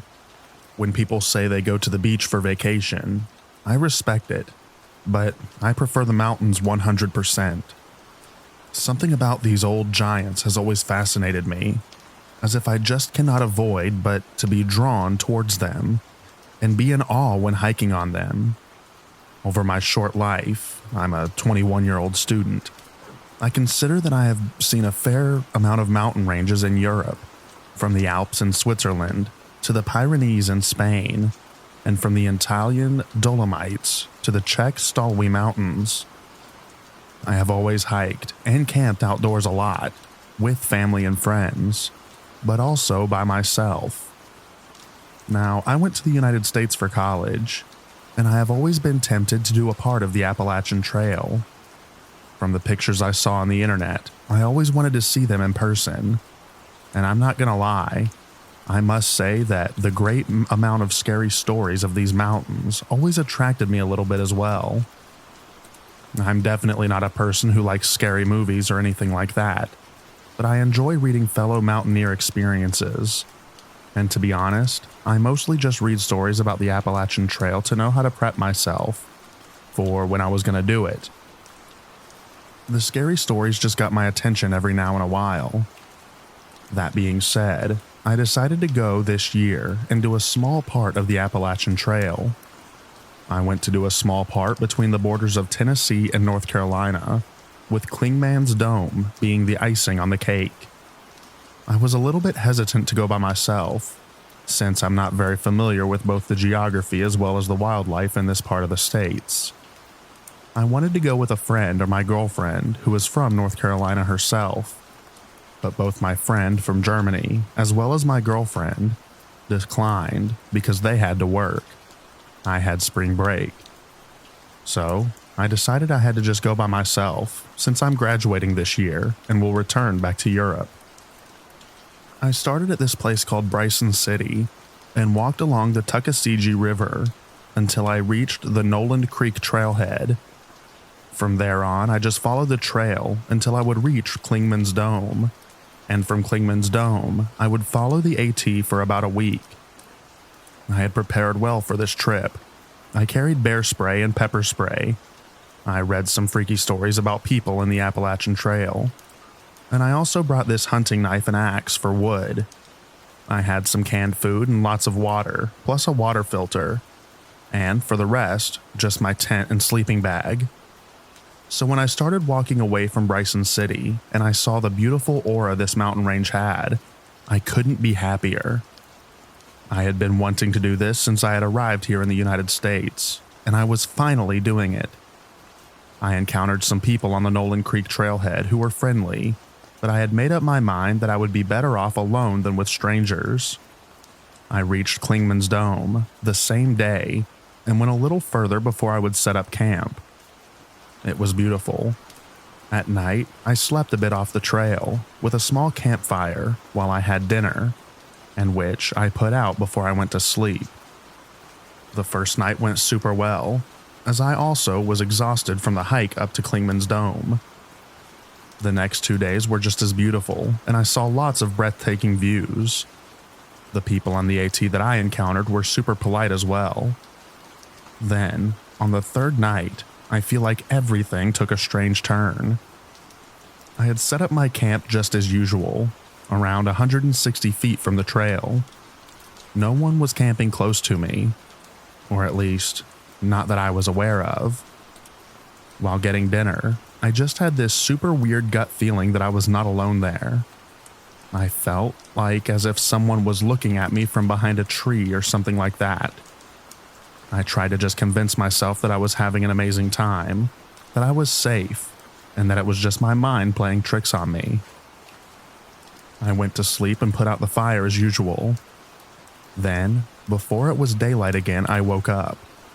I woke up with this same gut feeling that even though I was in my tent, someone was watching my tent from a distance. I did not hear a single bird, which was weird, because right before daylight is when they start chirping again. I only heard the wind and the leaves. It made me feel uncomfortable, a bit scared even. I didn't fall asleep again, and first thing in the morning, after having breakfast in my tent, I broke up camp and decided to continue my hike. During my hike, I encountered a few people, and again they were very nice, but I just stuck to myself. While walking on this part of the trail by myself, I felt being observed again. I even had the feeling as if someone or something was following me. So every now and then, I would stop dead in my tracks in order to hear if it was real. Now, obviously my mind could be playing tricks, but I would swear that I heard the steps stop a second after I had stopped. So according to me at that moment, something was following me. I looked around me the whole time, and I never saw anyone or anything, which made it even more weird. After the long day of hiking, I made camp, this time closer to the trail than usual, because for some reason I thought that it would be more safe. I again had this gut feeling of being watched while having dinner outside of my tent. So I decided to finish it up in my tent, and I went to the bathroom in a bottle because I did not want to go outside now. I tried to sleep by closing my eyes, but my mind just focused on hearing the whole time. And that is when I heard it for the first time. A knock, as if a branch was hitting a tree, or a small rock was getting thrown at a tree. Silence followed for what seemed like an eternity, but probably only 10 minutes. Then I heard it again, this time more clear. I was scared now, and had no idea where to go since it was dark already. I put on my flashlight in the tent and made myself as big as I could so that my shadow outside the tent would look bigger because of the light. I don't know why this was my reasoning at the time. I just thought of bears. And I held my hunting knife in my hand. The silence had followed the second knock, but now I shouted to pierce the silence in the dark. First I shouted that whoever was joking around, I was armed, and I was not wanting to be pranked. I thought this would scare them off, but it didn't. It was almost as if this person found it even more funny knowing that I was angry at them. I heard another knock, and immediately after a knock on what I assumed to be the opposite side from my tent, So now I was guessing it was 2 people instead of 1, and that they liked to pull a prank on an innocent passerby. I tried to stay up as long as I could, but around 4 a.m. my eyes just gave up and I dwelled off. I woke up at around 8 a.m. again, with the light of the sun being my savior. I first tried to hear if whoever was pranking me was still knocking. I did not hear anything. I shouted again, stating that I was now going to exit my tent with my knife in my hand, and that whoever had been joking around should make themselves known. I walked out of my tent and did not see anyone. I looked for tracks around my camp, but could not immediately make something out of it. I decided to get the heck out of there. The next part of my week basically continued being the same. At night, I'd hear knocks from different directions, and occasionally I heard what I would guess was a little bit of humming, like as if a person was just humming a tune. Now, I never saw anyone except for the occasional hikers on the AT, so I cannot say that I saw something weird, but I never shook off this weird gut feeling of being observed and followed during the rest of my hike on the Appalachian Trail. I am now back, and I told this story to my girlfriend. She says that it was probably my mind playing tricks on me, and I'm willing to believe her, because I never saw anything. But I still sometimes wake up in the middle of the night, thinking that I am in that tent in the middle of nowhere, and someone is watching me and knocking on a tree. And every time I wake up like this, the thought alone scares me.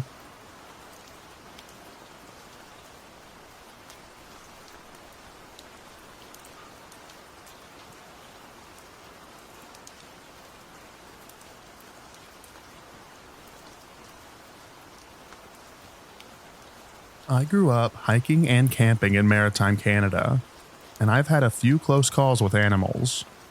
The first time I was around 14 and was fishing with my dad on a hot, late summer day. We didn't have any luck after around an hour, so we packed up our gear and headed up the hill that we came down to get to the creek. As we ascended the hill, suddenly a large black bear broke through the brush around 30 feet ahead of us, stood up and looked at us, then started running full tilt towards us. We started yelling and waving our arms as the bear bore down upon us at speed. I was sure that we were about to be mauled when it was around 10 feet from us, when it turned off to the left and ran away. My second close call, I was 16, solo camping on a cold moonlit night in December. So I was winter camping. That's probably what saved me.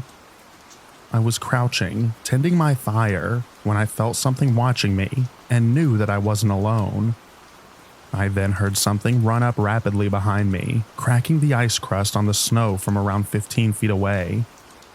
I jumped up and turned around, and I yelled in a primal rage like I never have before, and I heard whatever it was run back where it came from and far off to the side.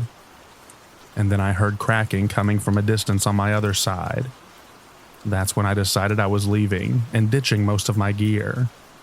I wore the pack out to provide back protection if something jumped on me. When I came back the next day, I knew what the tracks were as soon as I saw them. Coy wolf. In eastern Canada, the coyotes are much larger and more aggressive as they inbred with wolves.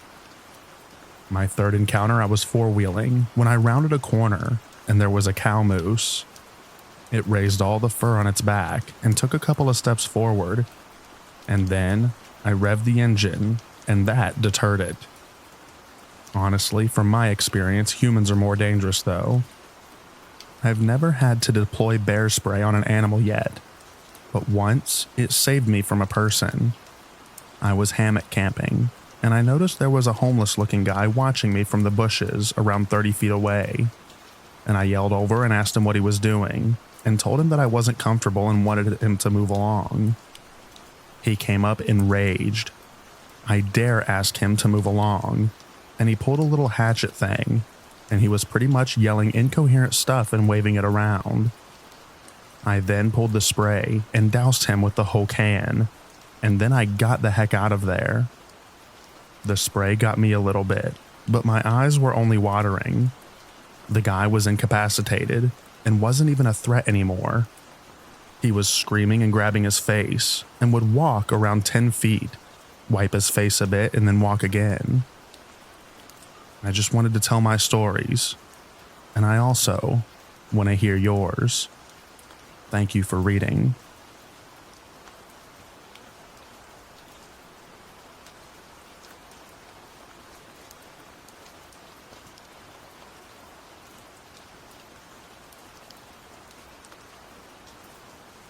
This is a true story from about 20 years or so ago.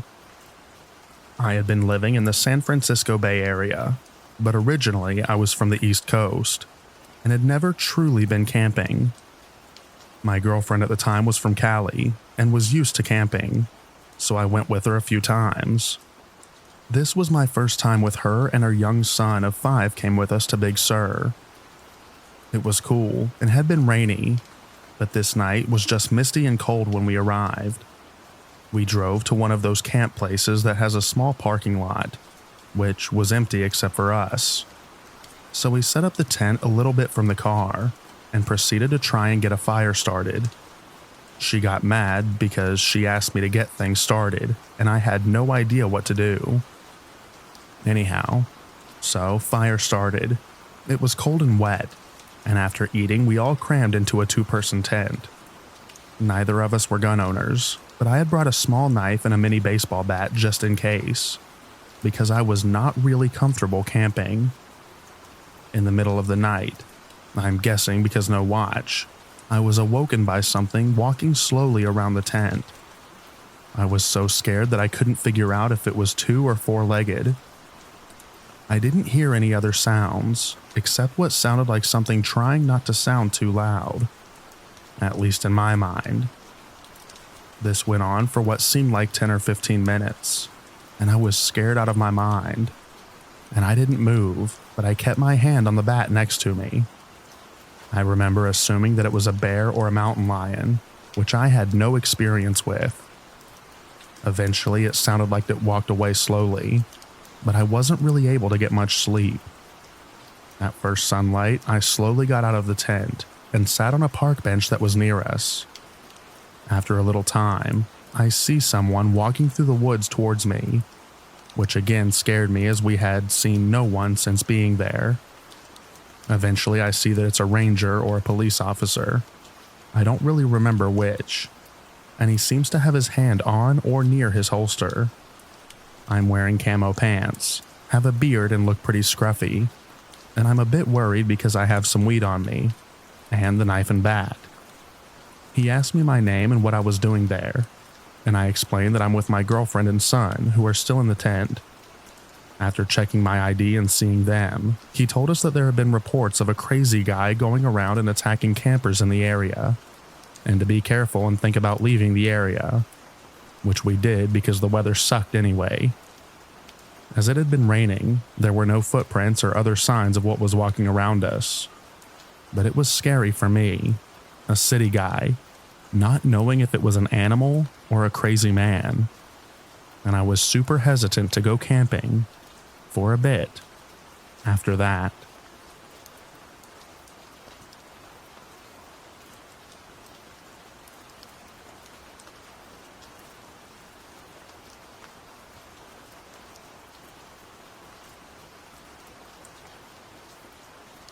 Once when I was a kid, my father and I were walking in the eastern Tennessee woods when we encountered a simply horrendous stench, a reeky mixture of skunk and putrefaction. My dad didn't seem fazed or particularly surprised by the smell, which he said indicated that a bear had eaten a skunk. According to him, bears don't mind the scent, and they were sloppy eaters. Okay, noted. I happily shared this bit of lore with my outdoor activities companions for years, lots of years, and never thought about it until I'd read enough accounts of skunk apes for it to penetrate my conscious mind that their BO reeked just like when a bear ate a skunk. So, it appears to me that this gives us a plausible, prosaic explanation for that skunk ape smell, one that doesn't involve a cryptid. On the other hand, it also suggests that people who have smelled what they took to be a bear may have encountered something else entirely. The latter strikes close to home, because in the years since then, I noticed that smell in the Tennessee and Georgia woods more than once.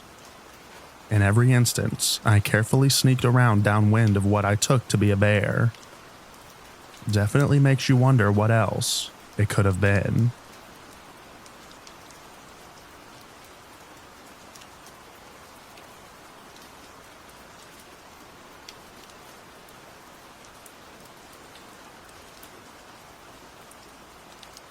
I'll preface this with a question. Do you ever get a sinking feeling of impending danger? Because I did in the backwoods around Solomon Hill, Berkshire, UK. Just a feeling that the vibe of a place is completely rotten when moments ago it was almost idyllic. I've got the weekend to myself as my partner is away for a few days. Something I like to do is go for night drives and stop by somewhere in the sticks and go for a peaceful walk when not too many people are around. So I get in the car and put in the directions to a little car park in some woods about 10 miles out. As I drive down the motorway, the sun's very nearly set. It looked great, everything bathed in orange.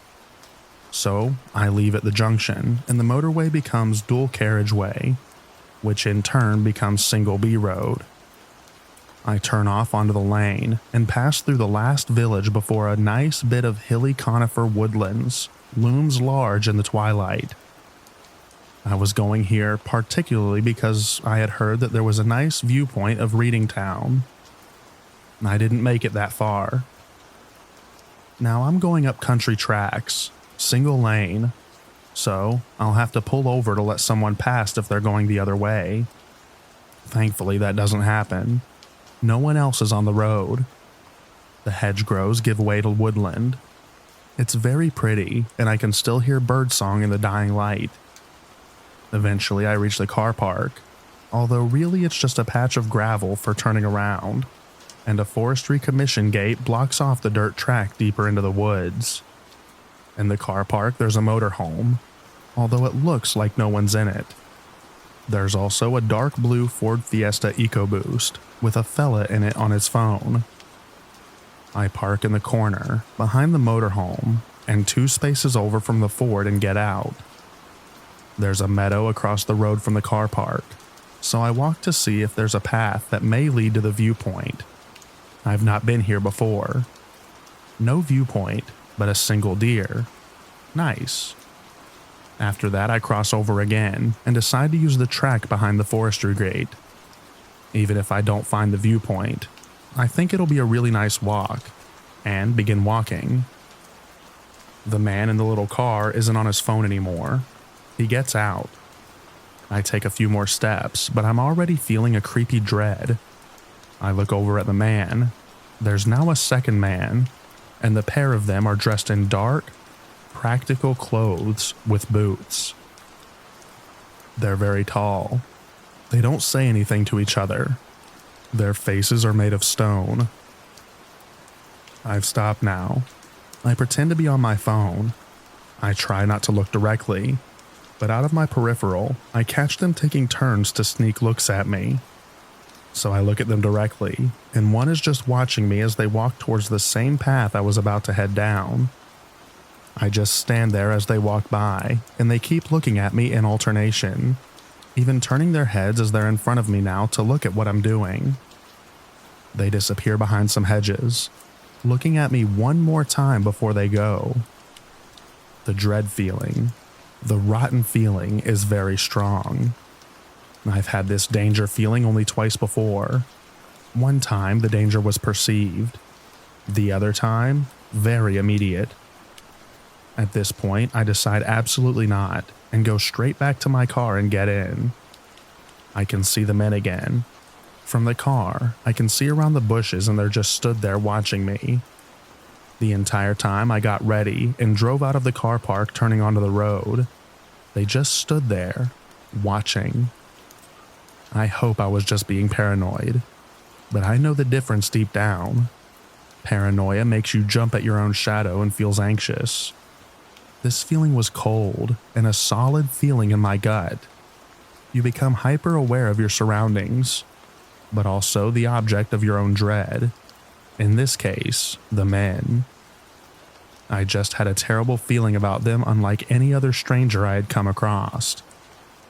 I didn't think I'd be posting in this subreddit, instead just reading other people's creepy stories.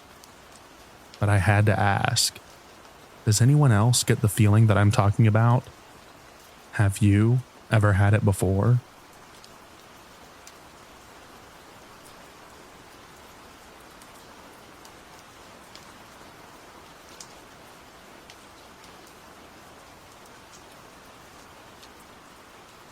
I'm from Lancaster, Pennsylvania. This happened last year in the middle of winter in January.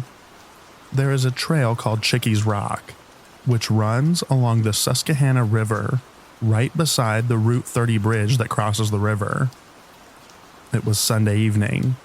It had to be about 4:30-ish because it wasn't dark, but it was starting to get there. We were walking the trail looking for a spot where we can smoke. My brother was using the restroom 2 feet off the trail and I kept walking. Let me say that there was no one else on the trail at all, and no cars in the lot, just ours. I looked down the trail, I'd say about 30 yards from us, and I saw what looked to be an animal that looked very odd. It looked like a mixture of a kangaroo or a greyhound fox and a deer. It was grayish in color, had to have really light fur, and the way it walked was strange. I still remember the hoppy steps it would take, and it looked like it would stand on its feet. I called out to my brother, and he was able to catch a look of it. The strangest thing was that whatever it was coming our way. Once we looked at it, it darted off into the woods. Mind you, it was winter, and no leaves or bushes were present. We couldn't see it anymore, and it was unexplainable how it vanished just like that. It wasn't heavily wooded, so we were able to clearly see between trees. We tried to justify it, and we never talk about it anymore. But I know that he and I both know that it was not a dog, a deer, or a kangaroo in central Pennsylvania. Does anyone have any ideas?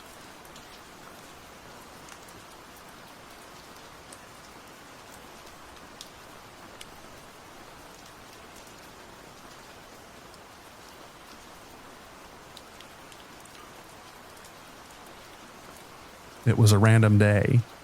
My family and I had a trip planned out to go somewhere far from home. Just to go to a place in the Philippines called Dahilian Bukidnon Park.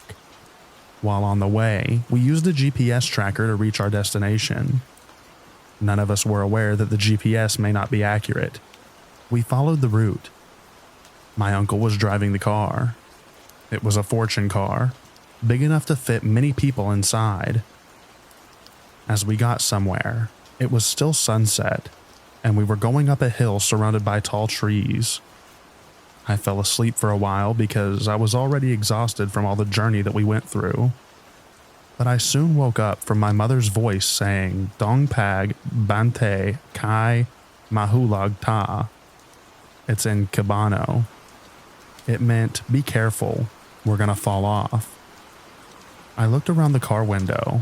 We were on top of a hill, the sides of the road being so thin and tight. One wrong turn and we would all come crashing down. My cousins and I were at the back of the car. We stayed quiet because we knew not to panic at situations like these. But my mom was the only one panicking. As we went further, my uncle drove slowly, and thankfully we didn't fall off and managed to find an area that we could make a U-turn. It was still on the hill, but the area was wide enough. After making it back to the main road safely, we were all shaken and scared. Time skipped to hours of driving. After that, it was already night. Nothing in sight. No lights, and it was nothingness. My family didn't follow the GPS at this time. They used their memory because they used to be on that road before. We were going uphill again. I had no idea where it was. but all I saw was trees around the car and the quiet sound of the car wheels driving over the gravel. Then at some point we stopped. I was confused, but it appeared that there was no continuation of the road ahead. Everyone in the car was quiet. My mother asked my uncle to check outside. When they opened the car door, it was so cold. The wind was strong and I heard the trees. It was spooky and sent a chill down my spine. My uncle closed the door as he turned on the front lights of the car. There was a line of people. Many of them. I don't have any idea what they were doing alone in the woods. It was so weird. After that, I fell asleep from exhaustion. I didn't eat all day because we were stranded in the woods. The next thing I know, I woke up and we were already in the main road and stopped by a 7-Eleven shop, and they bought hot dogs for my cousins and I to eat. All of us were starving and had no energy. This was the closest experience that I ever had of dying. I'm glad that my family and I were safe. Just a reminder, if you want to go somewhere, you can't always trust the GPS or the maps, because the routes are outdated.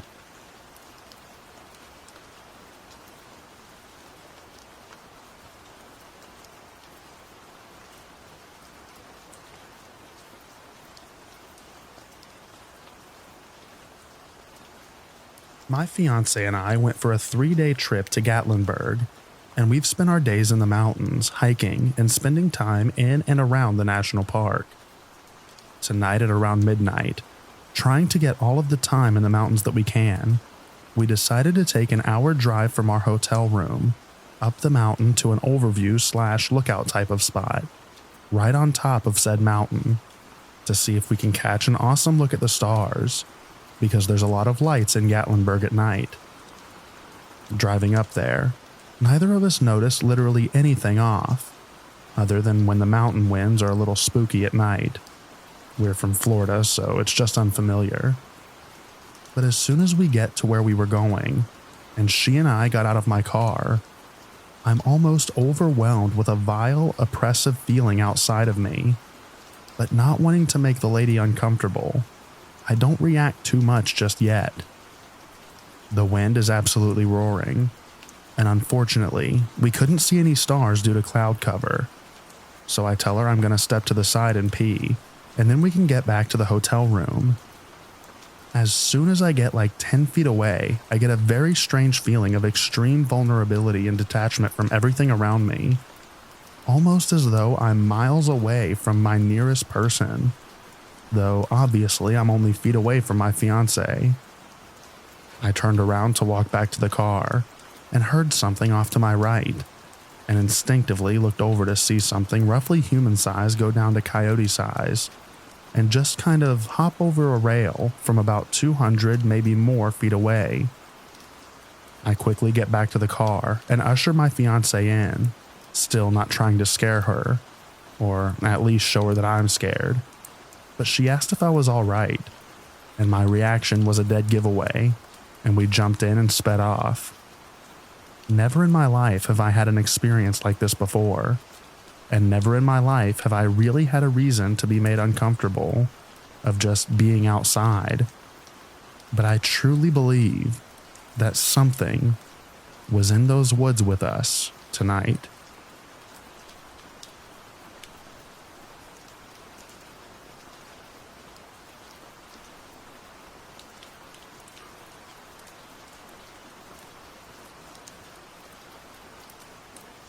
Hey everyone.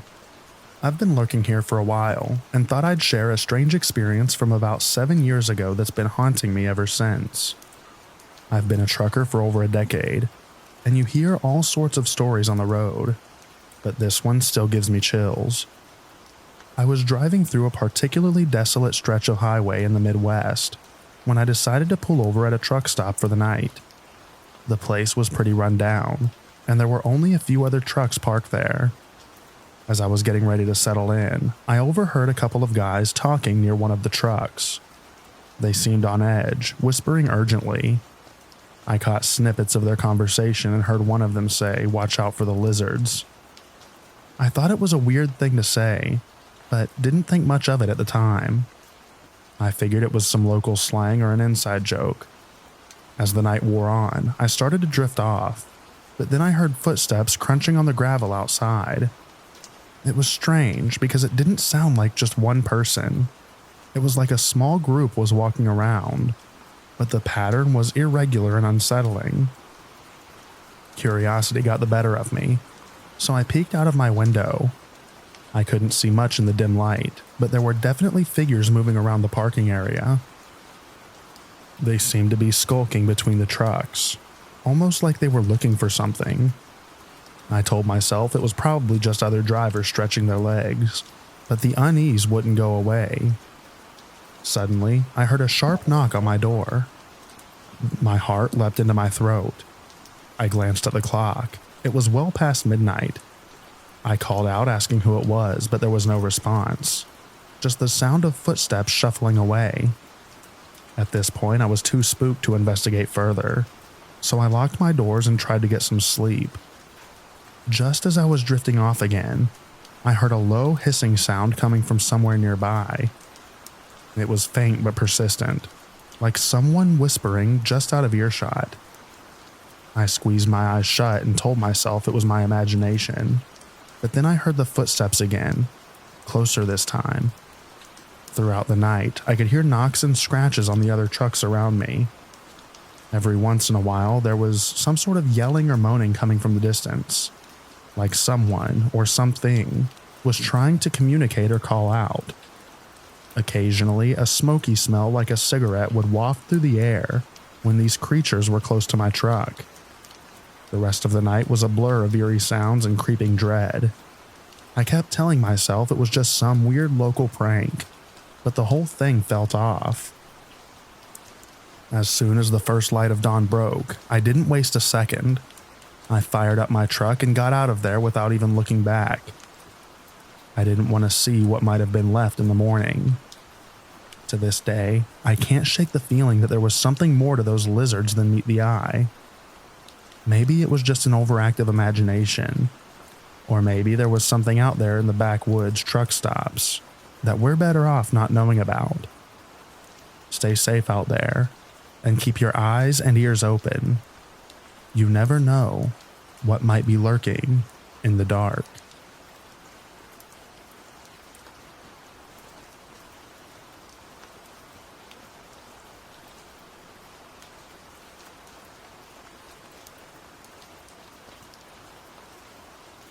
To start this off, I need to give some context.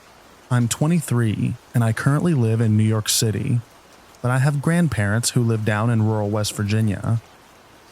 When I say rural, I mean the literal boonies. Their closest neighbors are over an hour away, in a small town with a few houses and a Walmart. Last summer, my grandfather, who I'll just call Robert for privacy reasons, had a surgery done on his hip. The majority of my family lives on the West Coast, and my grandmother, who I'll just refer to as Muriel, is very old and wouldn't have been able to take care of Robert. Because I was the closest family member, I was the only one they asked to come down there and help out my grandfather. Being the good grandson I am, I agreed to come down there for 2 weeks while he recovered from his surgery. Fast forward a week, everything was going fine. All I really had to do was help my grandfather up and down the stairs and walk his dog, a blue heeler named Rocky. Normally, my grandfather would walk Rocky once in the morning and once at night through the woods behind their property, but because of his surgery, that responsibility fell onto me. This was the part that I hated about helping him, because ever since I was a kid, I never liked those woods behind this property. Whenever I'd go down there as a kid, me and my cousins would always get creeped out going into that forest. It always just felt off for some reason. Anyways, for the first week, walking Rocky in the forest at night was fine, even if a bit creepy. That was until one night, a week into my stay, I was walking in through the forest. It was around 8:30 and the sun was setting over the Appalachian Mountains. Everything was going normal until I heard a strange whistle that sounded like it was only around 20 yards away. Both me and the dog stopped dead in our tracks and looked towards the direction the whistling came from. I shined my flashlight in the direction, but I didn't see anything, so I had just assumed that it was a bird. Looking back, it definitely wasn't a bird. There's no nocturnal birds that chirp and whistle out there, and it sounded more musical than anything a bird would whistle. But the dog was spooked. He wouldn't stop growling and staring at whatever was back there, and he kept trying to get back up until whatever, or whoever that thing was, whistled again. To which the dog started barking and going crazy. At this point, I decided that I definitely didn't want to stay there, so I yanked on the dog's leash and we both bolted out of the woods and straight back home. When we got back and I told my grandparents what happened, they both seemed spooked, and my grandmother immediately asked if I whistled back. I told her that I didn't, and she seemed relieved, but told me that I didn't hear anything and to just ignore it. I asked why, and she wouldn't tell me, and would instead just tell me that I didn't hear anything. I decided to not press it any further, and I went to bed, terrified and wondering what she seemed so freaked out about. The next morning, she told me that instead of walking Rocky through the woods, I should just take him on laps around the house. So that's what I started doing. Every night, I would take Rocky for around 50 laps around the house before going back inside. On Friday, the third to last day I would be there, at night, I was taking the dog for laps as usual, until I heard that same creepy whistle behind the attached garage, which was only around 10 yards from the house. This time, I immediately took the dog back inside and locked the doors. The rest of the night, I put my earbuds in and ignored the whistling, like my grandmother told me to do. To this day, I still don't know what was whistling in those woods. Some of my friends said that it was a skinwalker, but that's a Navajo thing, and there's almost no Navajo in West Virginia. My girlfriend, who stayed back in New York City, asked her Muslim parents who are from Yemen, and they said that whistling at night is a sign that a jinn is nearby. I don't know what that is, but whatever it was had my grandparents legitimately scared. I've heard of weird stuff happening in Appalachia, but this is the first time I've ever had an experience with it firsthand. Does anyone have any idea what this could have been?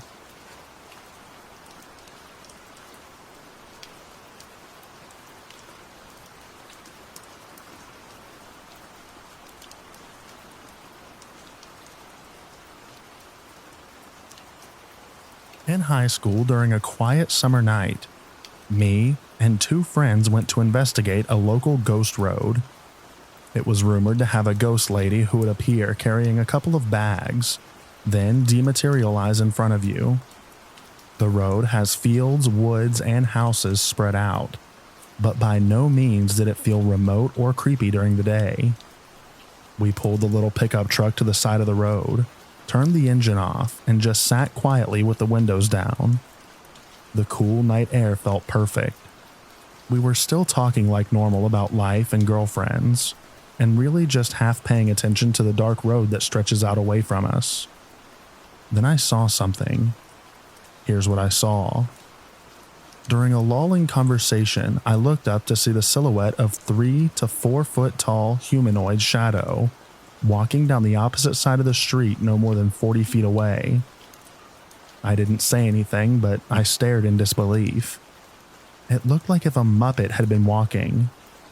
No sooner than I saw this thing, it walked through a darker shadow cast by a nearby tree in the moonlight and emerged out the other end of the shadow looking like a normal house cat.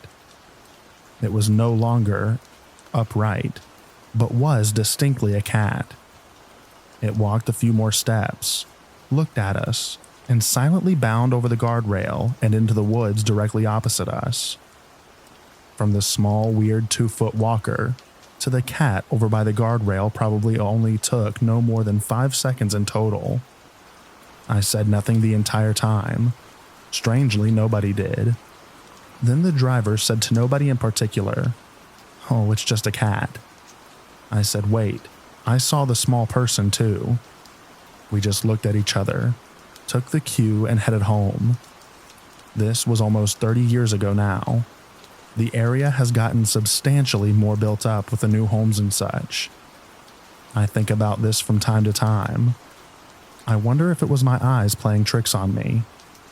But it is noteworthy that somebody else in the vehicle saw the same thing at the same time.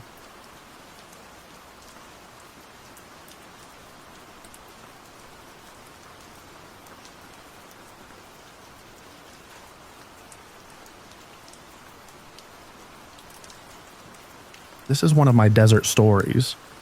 They are all true, with the given disclaimer that I am only human and have made mistakes in perception and judgment the same as the rest of us. I don't drink booze to more than a light buzz most of the time, and have only blacked out once early in my teens. I don't really mess with weed, and avoid hallucinogens. Deserts are inherently kind of otherworldly places, even if you call one home. Dunes in particular are very odd. I know of only a few places where you can find them in my part of the world. The northernmost are the Kilpecker Dunes in the Red Desert of southern Wyoming. Then to the south, Great Sand Dunes National Park in Colorado, and further south yet are the dunes in White Sands National Park. Maybe there are others, but these are the ones I've been to, many times. They are some of the few places where I feel reasonably comfortable practicing firecraft in dry seasons. They are an amazing place to learn about what you can and can't do without, and to practice more esoteric bushcraft and survival skills. These 3 locations are also, by amazing coincidence, where these stories take place. I'll start here with the one I've been to the most. I grew up in a high desert.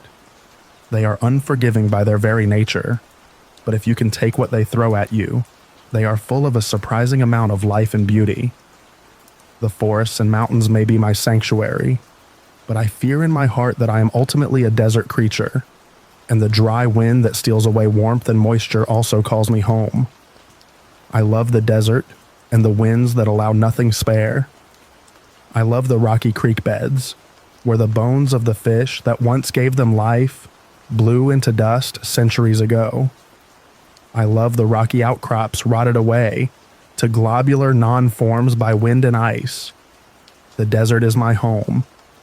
Much like any other home, once you get used to its little tells, a sense of a place forms within you. You know when you're alone in it, when a cherished knick-knack has been moved, a door left open. Sometimes the echoes of a missing familiar sound can whisper a warning, a slight sense of offense. Sometimes, though, they can scream. The dunes of the Red Desert are not easy to get to, and depending on which part you are in, entry can be of dubious legality. I, of course, would never advise going where you aren't allowed, and certainly never have in my hastier, less cautious youth. No, sir. I had been many times, and I tried to avoid camping or tooling around out there in the same spot. Alcohol was usually hauled out, water always was, and usually some lightweight means of defending oneself. But there isn't exactly a plethora of prey animals to feed a huge predatory population, so it's not really all that necessary. Somewhere around a decade ago, maybe more, maybe less, I took something of an on-again, off-again girlfriend of mine out to the Red Dunes, hopefully for a night of fun, if not outright debauchery. The pretense, which she later happily confirmed was pretense for her as well, was that we were there to practice air-based water collecting techniques and firecraft. I've never been much of a smooth talker, but what can I say? Hope springs eternal. I won't use any real names, but I'll refer to her by the trait I most associate with her, so let's call her Grace. It was a drive and a half, but eventually we got there, and in relative comfort. Like many young women in the Mountain West, parental worries of their daughters being stranded somewhere by buying them overbuilt SUVs with AWD, and enough creature comforts to make you feel like you never left home at all. As they have the gas efficiency of a derrick fire, and Grace was nothing if not practical. She had yanked out half the seats and turned the inside into huge cargo space, including a secondary gas tank. I understand that this is not necessarily safe if done by an amateur, and is typically outside of the cab in a truck bed, but whatever, not my vehicle. Anyway, this was good, as we burned a lot of gas to get out there, and the AWD was very handy. We got there around the hottest part of the day, which in the early fall isn't so bad, and hiked out to where we wanted to set up camp. I had on occasion read about them before, and decided to attempt a travois with a couple of poles I had brought for the purpose. For the time expenditure of around 20 minutes of setup, and the purpose of dragging stuff along the sand, I got to say, not bad. I was able to haul all of our stuff out by myself around 3.5 miles from where we parked. The dunes cover a truly huge space, and my favorite parts are of course the hardest to get to. I don't have an issue with them necessarily, but I like the dunes best when it's quiet enough to hear them sing. I don't understand it well enough to explain it. You'll have to look it up. They are what are known as living dunes, and they make a noise folks call singing. Of course, as a younger man trying in a self-aware, stupid fashion to impress my date with my muscles and trying to maintain a lively conversation without revealing how winded I was. Don't judge, walking on shifting sands is hard. I wasn't listening for the singing of sand, but trying to catch what Grace was saying over the wind. This story isn't about that part anyway, but I can say, even with something of a bittersweet taste in my mouth now, that it was a pleasant time with a person I once loved, and I wouldn't have traded it for the world. We set up our camp in the nook between a few dunes, erecting a virginal handmade tent of Grace's design and manufacture, with some difficulty and good-natured swearing. It was pretty cool, a kind of low wedge designed to be erected in high wind zones and remain warm. It had a dead airspace built in, which was a pretty neat feature to my mind. Along with it, we discovered why a Dakota fire pit doesn't work well on shifting sands, which should have been obvious if either of us thought about it for more than a half second, and thoroughly chastised by the cruel dictates of basic physics, dug a regular fire pit like folks with functioning frontal lobes. We set up a few frames which held elevated tarps with stones in the middle, over half-buried buckets to attempt to collect dew as well. I showed her the basics, and Grace lit her first friction fire with a willow bow drill, a cottonwood baseboard, and yucca stalk spindle. This is my go-to combo in the Western Steppe, BTW. In only a few tries, as the pre-dusk light show that descends every evening, known to the natives as Golden Hour, probably to everybody for all I know, rolled across the dunes and mountains of the Red Desert like so much maple syrup over harsh and unusually topographically variable pancakes. Grace and I were letting some stew cook over the fire, while I showed her how to process yucca for fiber. We had a very pleasant evening, characterized by not enough stew and too much whiskey, and a song I wrote, very much not for her except in the fact that it very much was, accompanied by one of those horrible little broom-shaped traveling guitars. As is the way of the fortunes of all young idiots trying to impress women, who they should know have them dead to rights already, the B string broke halfway through. If you can't make the object of your affection swoon, making them laugh their butts off isn't a bad consolation prize. We ended the night wrapped in a blanket by the fire, watching the moon rise and the stars do their gentle revolving dance around Polaris until I carried her, snoring like bandsaw, into her sleeping bag. I settled into mine and let the sound of the wind and the singing dunes carry me to sleep. As an aside, folks who might still benefit from this advice, take time to remind yourself to remember moments like these as they happen. They are gifts, and they should be treasured as such. I rested comfortably for a while, maybe an hour or two before the whiskey reminded me of the debt I now owed it, and I went to relieve myself. I was immediately taken aback by two things. One was the ludicrous brightness of the moon. Despite the residing in the Red Desert, the Kilpecker Dunes are in fact a kind of creamy tan color, and on nights with a full moon, you might find darker conditions under a storm cloud in the middle of the day.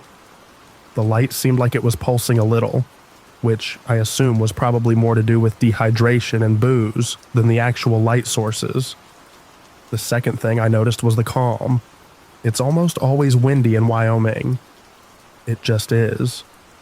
I grew up there, walking to school in steady 40 miles per hour winds. Calm does happen, but it's usually a relative calm, like only 8 miles per hour winds. This was still.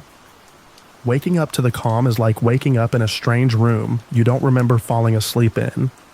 Not inherently bad per se, but disquieting and alien in a small but pervasive way.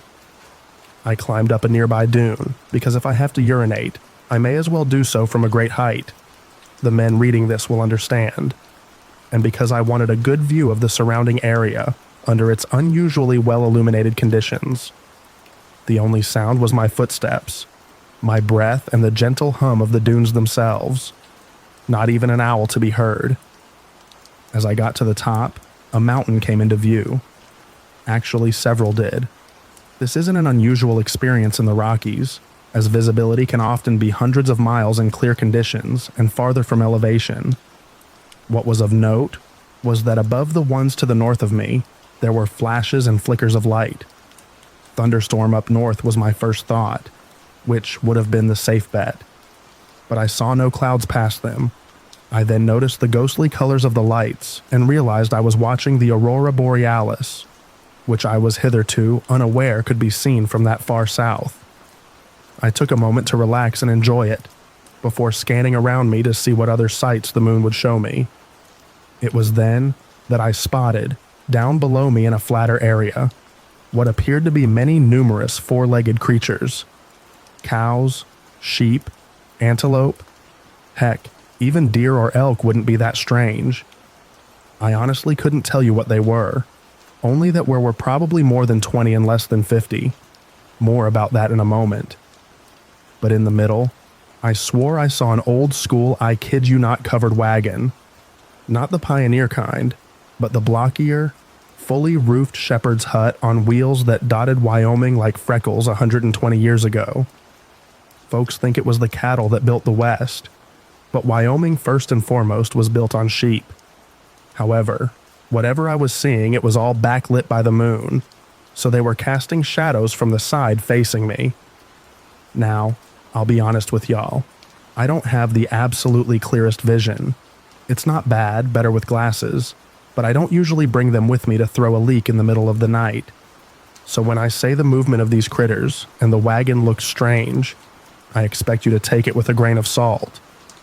I expect you to say it had something to do with the aurora or my eyes being tired, and those are all legit. Thankfully, I have really good hearing and olfactory perception. What my mediocre vision doesn't explain is why I was looking at something probably less than a mile away, and I couldn't hear it on a still night. Wagons are noisy. They creak worse than boats even when new. Livestock are noisy, and I'd find it odd to see a group that size with no bells around their necks. Nothing. Silence. Furthermore, why would you try to travel by night? It was bright, sure, but it's not like that's a common practice. At least not according to anything I've ever heard. You want your critters together and easily defended from predators, that's what I understand. I watched them for a while, moving slowly across the ground almost like they were underwater. Slow enough, I broke off a yucca stalk and stuck it into the ground to mark the progress. Slow, but it was there. I stayed up there, watching the lights and the procession of shadows for a long time. Eventually, I decided to whistle at them. The 2 fingers in the mouth, super loud, angry dad whistle. I heard it echo back at me and then nothing. I yelled aloud, hello, at them as well. Echo and nothing again. No change in pace, no lights. I started to think the progress might be the moon moving across the sky, and not whatever I thought it was. So, I decided to go grab my binoculars and try to wake up Grace to at least see the lights. It was a little treacherous descending, but I made it in one piece. Camp was as I had left it, and I relaxed a little. I opened the tent flap and dug around a little, found my binoculars, but my attempts to rouse my lady friend were unsuccessful. She was not having it. Not at all. She rolled over and went back to sleep, and chastised. I went back up to the top of the dune. It took me a little longer this time. I was definitely feeling the climb by the time I got to the crest again. It looked like a little progress had been made, according to my yucca stalk markers. Curious as heck, I decided to use the binoculars to try to make out what I was looking at. I couldn't find the shadows in the binoculars. There are two possible influences on that. One being these were old binoculars, and they had been stuck in maximum zoom since I had gotten them. The other would be it was in the wee hours of the morning, and I had, several hours earlier, imbibed some booze. But try again, nothing. I couldn't get eyes on the critters or the wagon. Couldn't hear them. Couldn't get a long-distance look at them. What was I to do? I said screw it, and went back to bed. Whatever I was looking at wasn't hurting me. It was just curious, and I had grown drowsy and cold lying on the cold sand. I marked the direction with one of the stock segments, slid down the dune on my butt, and crawled back into the tent. As I lay there, waiting for sleep in the warm and dark, I heard that gentle dune noise again, and the wind pick back up. My lullaby. Just as I was drifting off, though, I thought I heard a whistle echo across the sands, but from very far away. I put it down to my ears playing tricks on me, and when I next opened my eyes it was morning. Problem was, I was sitting next to the still crackling fire, not in the tent, and Grace was leaning against me as we sat wrapped in a blanket. I know. Screw you. This was just a dream, you jerk. I can hear you just fine. There are a few problems with that hypothesis, though. One was, I put out the fire before going to bed. I'm camping in a giant ashtray with a shovel in hand. It was effortless to put out, and I remembered doing so very clearly. Another was that I was wearing shoes, which I had done to go relieve myself, and I hadn't done since we started the fire the night before, since I wanted a better grip on my baseboard to show Grace how to light a fire with a stick and bow. I have monkey feet, judge away. Here's another. I could see my footsteps up the dune and the trail from my impromptu derriere sledding session. Okay. I woke Grace up, and she said that she thought we had slept in the tent. I concurred, and we sat there blearily blinking at a fire we didn't remember building. I asked her to start the coffee, and climbed back up the dune, this time with my compass and my binoculars. My yucca fragments were there, and I got a heading, scoping out where I thought they were the night before. Still didn't see anything that would have made sense, so I headed back down once more on the Butt Cheek Express and talked to my girlfriend about what I had seen. She wasn't particularly freaked out by any of it, confidently told me I was still asleep or sleepwalking when I saw lights in the bizarre caravan. She was a little concerned by the lost time and not remembering getting up, but I think to her credit as a reasonable person, she thought I was winding her up. I wasn't offended. I was, however, racked by curiosity. What the heck had happened? I'm not a sleepwalker as far as I know, and I, as I am now writing this, have lost time before out in the wilderness, but never before this incident. Was it just weird shadows? Had I been asleep? My markers were there, so I had been pretty lucid for a somnambulist. One simple test I thought of would confirm or deny it. I decided to throw on my boots and hike over to where I thought the trail should be by my best guess, while I let Grace do her morning routines. A short, brisk walk later, and I found nothing. No prints of any kind. This part wasn't as sandy as some others, so prints wouldn't have been everywhere, but there were none. Likelihood of sleep and booze fueled hallucinations increasing. I did a fairly thorough search of a few hundred yards in several directions, leaving my water bottle as a guide for where I thought it should be. No prints. I didn't give up. I trust my senses most of the time, and I'm stubborn. Also, I wasn't seeing anything that, given the angle of the moon, should have cast a shadow like that. Scrub, low brush, no trees, no boulders. I kept looking, first along the road I thought they would have cone from, no prints again. Something did catch my eye though. In a less sandy patch, I saw a long stretch of depressed clay. A rut, I realized, and some mild depressions in the rock here and there. A rut from a wheel made of something harder than modern tires, with a less gentle suspension. Now that I was looking for it, I saw more here and there, headed to bisect the dunes from one grassland to the next. Just an old trail from long ago. I don't know what any of that was. I wasn't of sober or clear mind, although I was far from blackout drunk or sleep deprived. Grace got angry at me after a certain point of talking about it, so I stopped bringing it up. We finished out our outing. Our water collectors were successful in that they collected dew, and unsuccessful in that it was about a cup and a half from the three of them together. We made a bolo out of some rocks and yucca cordage. Pre-made, it's a process, and what we had made while we were there was minimal and strictly as a tutorial. We practiced atlatals, ruined some perfectly good flint in the attempt to make a pair of blades. We shared many good meals together. Still, overall, a very pleasant trip. After another couple of uneventful nights, we headed home. I hadn't discussed it with anyone since, really. I have no good explanation. I have, however, been out there again, and while I've never seen anything like that again, twice in my recollection, I whistled at the top of the dunes. And later that night, I swore I heard one back. Probably just another camper. Probably.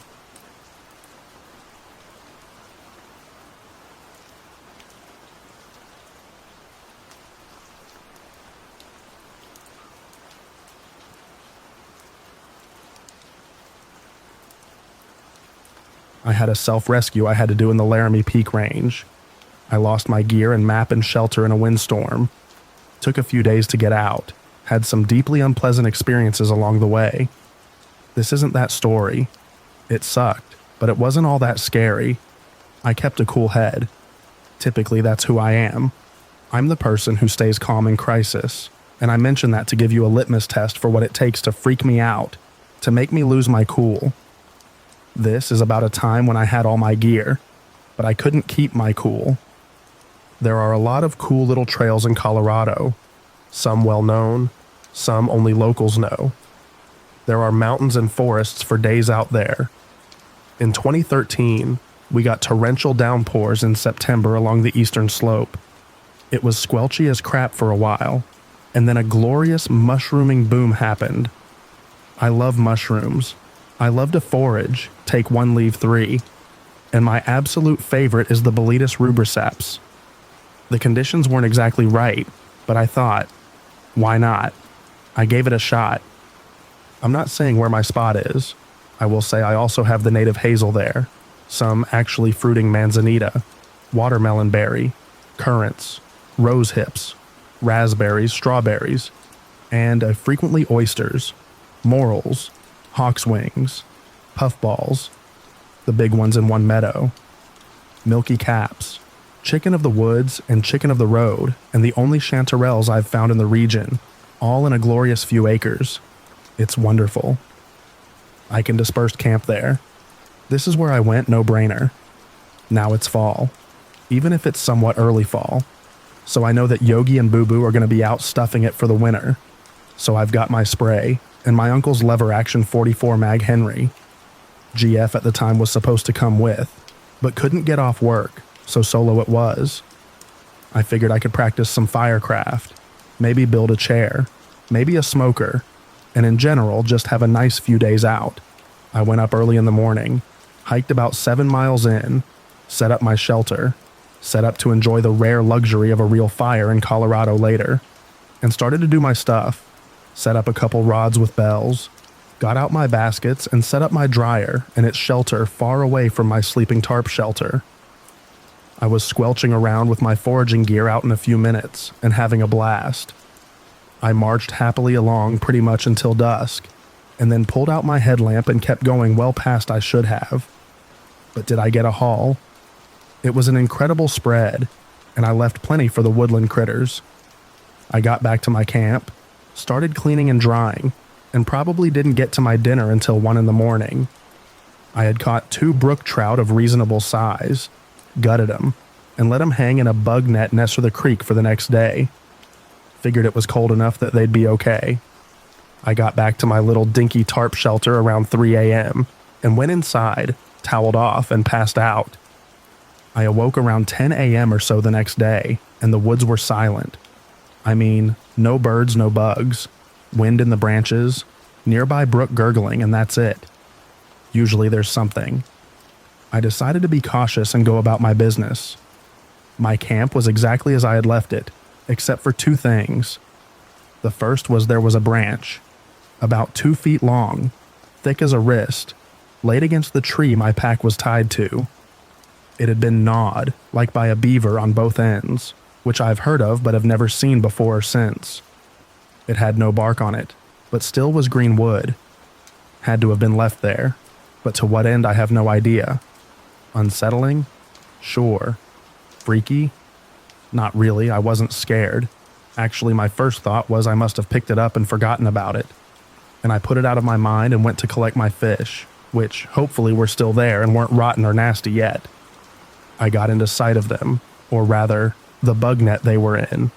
They were gone. Bug net was loose but intact. It's the drawstring bag-shaped kind. And empty. And both fish heads were still hanging in there. But the rest of the fish were gone. Okay. Probably another person then. Someone is giving me the Scooby-Doo treatment. I had a bunch of charcoal from the fire, and there was a nice big rock next to my fishing spot. So I scrawled on there, "If you're hungry, come say hi and I'll share my meal," with an arrow pointing roughly towards my camp. Grumpy more than unsettled now. I guess weird beaver branch is a trade for my fish. Whatever. I went to check on my drying shrooms and my berry cooler, and lo, and behold, everything under the tarp is untouched. However, I hadn't swept out any of the debris beneath it. Why bother? Well, now there was no debris beneath my tarp, just straight dirt and rocks. Weird again. I started looking more seriously for tracks and find nothing. Probably debris swept out from under my shelter was covering them. Not here to play junior detective. I'm here to frolic in the woodlands and collect responsible amounts of treasured forgeables. I shake it off, go back to the creek to set my lines again, and I notice my bells are gone. Okay. I couldn't remember if they had been there that morning or not, so I assumed they were taken the previous night. I had only tied the rods to the tree after all. It was easy grabbing. I went back to my tarp, made some food and coffee, shook it off, and went about my business. Now, here's the somewhat embarrassing thing. I know to make noise in the woods if bears can be around, and I like to sing. This isn't the same as singing well, or singing manly shanties and Viking epic poems. This is, by and large, singing whatever had been playing on the speakers at my job. So, Lady Gaga, Katy Perry, Florence and the Machine Lord. You get the picture. Also, I'm a bass. Whatever, don't judge me. Stuff is designed to be catchy. So, I went back on my rounds, and I found some fire morels or ash morels, which are a really rare treat. I was really excited. There are hundreds of them, and it's super late for them to show up. They're my favorite morels. I set about to collecting some, and kept myself company by singing. All right, I was singing Bad Romance by one Stefani Germanata. I know, I got to the woo-o-o-o-oo part. If you've heard it, you know it. When I heard what sounded like someone harmonizing. Like I said, I'm a bass, but this was higher, tenor or alto and muted by distance a little. It was also completely and undeniably wrong. Scratchy, gravelly, almost buzzy. Syllables weird and clipped and disjointed, and a little off-key and off-rhythm. Uncanny valley for sounds. I shut up immediately and froze, and it continued for a moment and then stopped. I was experiencing a little bit of what my friends always call pucker butt, and started to slowly reach back behind for my Henry on its strap. And I heard a single sudden yelp, or bark or something, and some rustling from somewhere uphill of me, behind the tree line. I take a few breaths, assuming I had freaked the other party out as much as they did me, and force myself to relax. I keep small binoculars on me, and I scanned the tree line, but I didn't see anything. I thought, this is probably whoever took my fish. Probably someone squatting out here. I'm going to keep my head on a swivel some. But if they were going to be a problem, I feel like they already would have confronted me or taken a pot shot or something. It also occurred to me finally that I could have just been hearing some weird echo. That thought gave me a little more peace and calm than I had a few minutes before. Although it didn't explain the yelp, but normal animal activity does. Hooray rationalizing. I decide that that is enough morals, and I do not want to be drying them after dark, So I head back to camp and get to making that happen. Am I an idiot? Maybe. I really didn't want to go home. I love wet weather. I've grown up in high deserts my whole life, and getting to really see some green that late in the year is such a treat. I wanted to stay. I had had moments where my brain had tricked me before, and I talked myself into believing that it was happening again. I kept singing to myself more quietly than I was before, Sia's titanium, and it happens again. The weird, buzzy higher voice joins in, again from a distance, and again, I feel the bottom drop out of my stomach. I know this probably just sounds creepy because I thought I was alone, but it's hard to convey how off-sounding this was. It was fairly close to what I had been singing, but like it was coming up out of culvert or something, and a few octaves higher, just as buzzy and hoarse sounding. If you've ever heard a tornado, or a parrot talking, or squeaking brakes, or a train whistle, you'll get a sense of the qualities this voice had. It's a pitch a human can emulate with their throat, but the texture and shape of the sound aren't really how we sound. Like that. I was not having it at all. I shut up immediately again, and this time got the Henry off my back and looked around me. I figured this had to be somebody messing with me. Not unheard of for good foraging spots. Look up the fights over huckleberry patches if you don't believe me. But definitely my first time. Again, the singing continued for a moment after I stopped. Again from uphill and further in the woods. And definitely in a direction I hadn't gone yet. I called out, announced myself, and asked them to answer please. Nothing. Tried again, nothing. Silence again.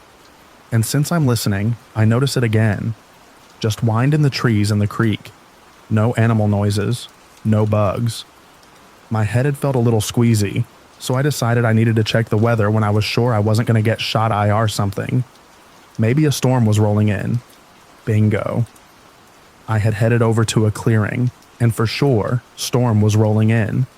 As always, hard to judge speed. But it wasn't a bad idea to see about reconfiguring my tarp and having an early bedtime. Again, a little more at peace, since I figure any more crap from my apparent neighbor is going to be less likely. I went back to my fishing rods, lucked out, and found I had caught a bigger trout than the night before. I gutted it, cooked it, and ate it on the spot. Those of you in the know it's hard to beat. I collected some water for the next day, packed up my foraging stuff and lashed it all to trunk, and decided to call it there before dusk was on its way in.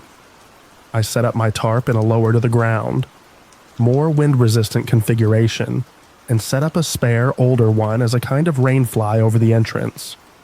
It's worth noting that this was an old, lightweight, silver-colored nylon backpacking tarp, fairly thin, set up facing the clearing, since likely the worst wind would be coming from there.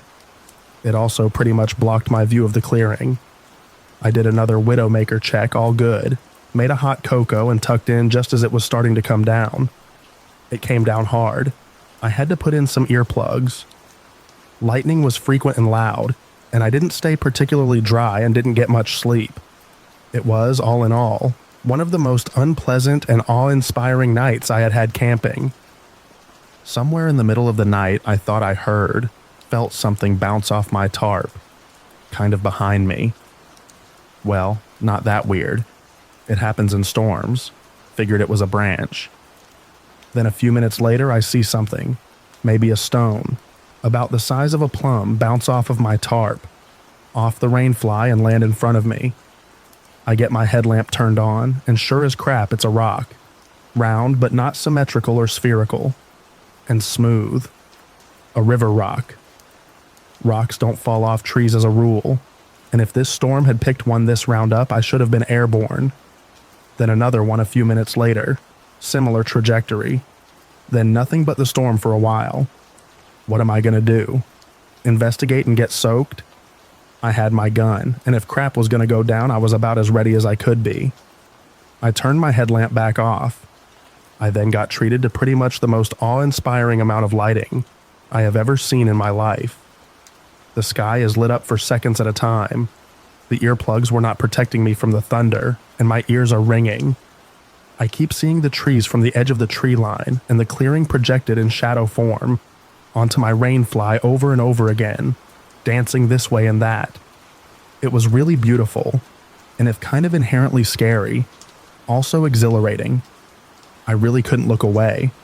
Then, pretty clearly, I saw what looked like a person, walking along the tree line, outlined against the trees and my rainfly by the lightning. They were walking weirdly, not running from cover to cover, but just kind of strolling a little unsteadily, like a drunk person. The silhouette wasn't bulky, and for some reason I got the impression they weren't wearing clothes, or if they were, it was very, very tight. Not like rain gear. They stopped, and whether or not they were facing me or the clearing I couldn't tell you, but I felt watched and very exposed. The figure stood, swaying a little, probably being pushed around by the winds, and just looked at whatever they were looking at. I got little glimpses here and there as the lightning flashed, but they didn't appear to be moving much. It was pretty freaky, and I didn't move except to get my gun in front of me. Then I had another rock land on my tarp, bounce off and land in front of me. That was a bad moment. Lightning had stopped for a bit, and the thunder had died down for a moment. I had horrible, slow realization that I was very likely surrounded. Then I heard, cutting through the ringing in my ears and momentary silence, clear as it had been earlier but sounding much closer, the chorus from Titanium from behind my tarp. If you didn't know the words, here they are. I'm bulletproof, nothing to lose, fire away, fire away. Ricochet, you take your aim, fire away, fire away. Then nothing. I looked back towards the front and realized I didn't see that figure projected by the lightning anymore, now that there was a lull in the lightning. I remember thinking, crap, crap, crap, just over and over again. I basically was going to have to crawl out of my tarp to get on my feet, and there was pretty much no way I was going to stay in my shelter anymore. I counted down from 10, and then pushed myself out and got to my feet, Henry in hand, and let out the loudest yell I could. I think I said something like, "Knock it off, I'm armed, screw off." I was not in a good headspace. I was about as freaked out as I had ever been up to this point, and this was not all that long after the deer thing I mentioned in my other post. I was about ready to crap myself. I looked around the back of my tent with my light and didn't see anything. Nobody. Just rain pissing down. I walked around the front of my tarp. Nobody. I could clearly see into clearing until my light got swallowed up by the rain. I walked around the edge of my little camp, sticking close to my tarps, and I didn't see anybody. I wish I could say I checked out the tree line for footsteps, but I didn't. I tried to yell again and my voice was completely in my throat.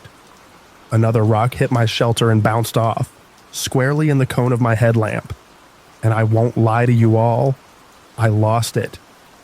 I fired my Henry into the dirt, about 10 feet in front of me, and I heard some immediate rustling in the woods, uphill from me again. I yelled some dumb panic stuff, and though I don't know why, I ducked into my tarp again, wrapped up as much as I could and huddled up with my gun. Eventually the storm broke, followed by dawn, and I got up to pack up my crap and get out of there. I was pretty shaky, and it took me a while to get my various gear all in hand and brought up to my shelter. I took a few moments to gather up the round river stones, and I noted I didn't see any like this even in the creek, and definitely none sitting around the ground. The debris is too thick. My shelter was the farthest back thing in the woods of the various stations around the camp, except for my pack, which had a garbage bag over it. When I went around back the tarp to grab it, there were 2 more little sections of sapling, green wood, chewed-looking ends, barked stripped again just like before leaning against the trunk below it. Nope, not okay. It took me a second to go get my pack. I was that freaked out that I was now afraid of sticks. 1 my first night and 2 the second? Nope, screw that. I finally got myself under control and went to grab my pack, and again I had a powerful sense of being watched. I shook off the cover, packed it in Q dry bag, and turned around to get my stakes out of the ground and pick up my tarp. There was a whole ripped open dead rabbit on the back edge of my tarp. The rain had washed off any blood that would have been on it, but the carcass was just splayed out there. like it had landed on it after being thrown and then slid down the slope of it. It was fresh enough it didn't stink, and the digestive tract hadn't been punctured. I was instantly and totally numb. Mental dial tone. I picked it up with a stick, dropped it on my swamped-out fire pit, yanked my tarp out of the ground one stake at a time, balled it up, yanked my rainfly out of its lashings hard enough to rip it, grabbed the rest of my crap, loosely shoved it all in my pack, put my Henry so it hung in front of me, and power walked and jogged my way out of there until I couldn't anymore, and breathlessly walked the rest of the way to my car. I got in, drove about 20 minutes, and then had to pull over to throw up a few times and have a panic attack. I have never been back there alone, and definitely not unarmed. Even then, I only went back in 2017. I still can't listen to that song without feeling sick. I know rationally that it was probably squatters or somebody up there messing with me, but the same question keeps coming up. Why didn't they need lights?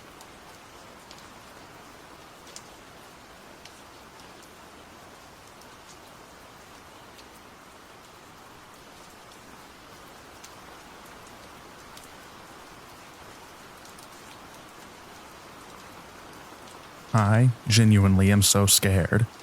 There's this car that has been following me for the past couple of months. I've seen him in 5 different areas about 25 minutes away from each other.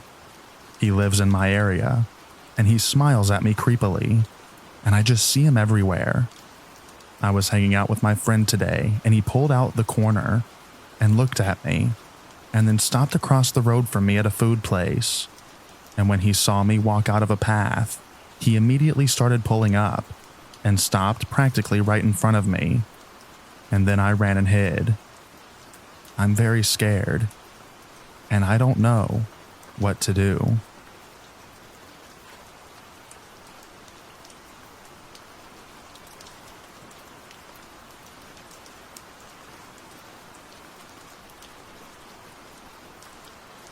I saw these 2 guys kind of checking out the street, or a gathering in a neighboring house.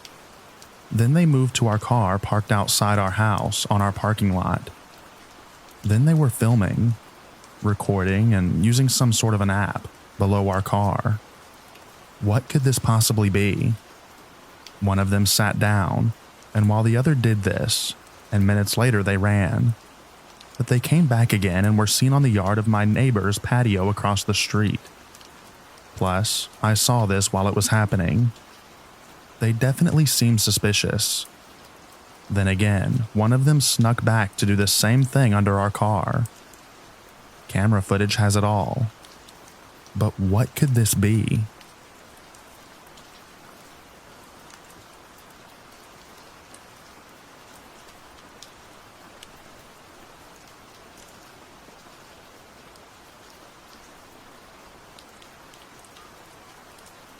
I traveled to Seoul for a week by myself back in 2018 because I was still studying. At the time, I was doing a semester abroad in Kyoto, and Seoul is expensive. I decided to book a room in a hostel. It was supposed to be a mixed dorm for 6 people. Upon arrival, I found out that I was actually going to be sharing a room with 5 other men who were already staying at the hostel. At this point, I was still quite naive and didn't think much of it. Besides, the hostel was already fully booked. There was 1 guy from Japan, 1 Korean, 2 Chinese, and a German in my room. The German guy gave me weird vibes from the beginning, especially by the way that he'd just stare at me. But I brushed it off because I'd be out and about all day anyway. Every day he'd ask if I wanted to go hang out and to see the sights together, which I really like to do on my own. So I always came up with an excuse. One time I accepted his invitation to explore Gangnam, and it was just awkward. We had very little to speak about besides small talk. When I'd get ready in the morning, as in apply makeup and do my hair, he'd just stand there and watch, saying nothing. I got annoyed and asked him if he didn't have to be somewhere else several times. He'd just shrug. Anyway, for the entire week I was weirded out, but did my best to avoid him. One time we ran into each other at a cafe in the city center, which I found strange because what are the odds? The other guys in my dorm room were actually super nice. We even all went out for dinner one night.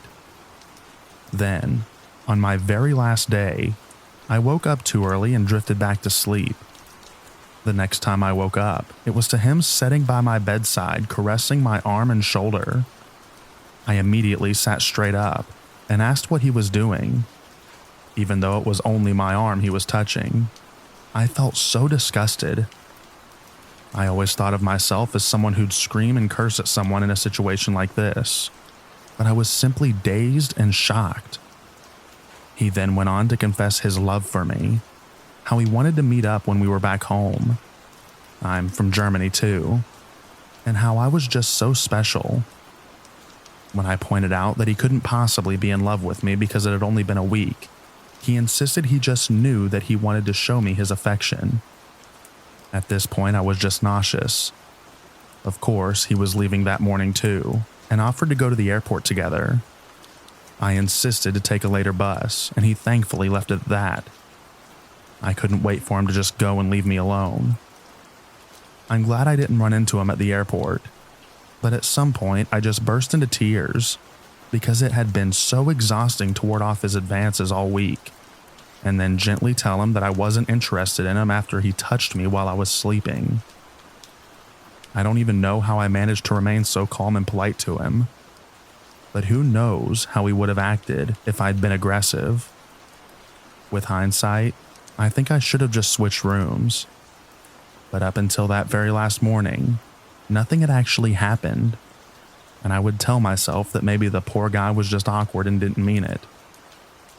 After that, I never doubted my instincts again.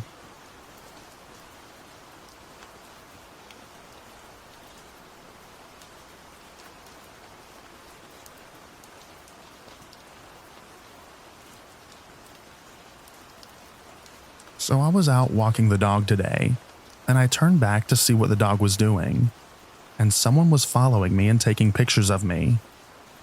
And as I noticed him, he hid behind a bush, started running, and he followed. I ran for my life, and he couldn't keep up, which I'm very grateful for. I don't know what the heck just happened. This is all just very new to me, just very strange. I'm just glad I'm safe, because I don't know what this person's intentions were. I just honestly feel like they didn't mean very well. Has anyone been through this? What can this have been?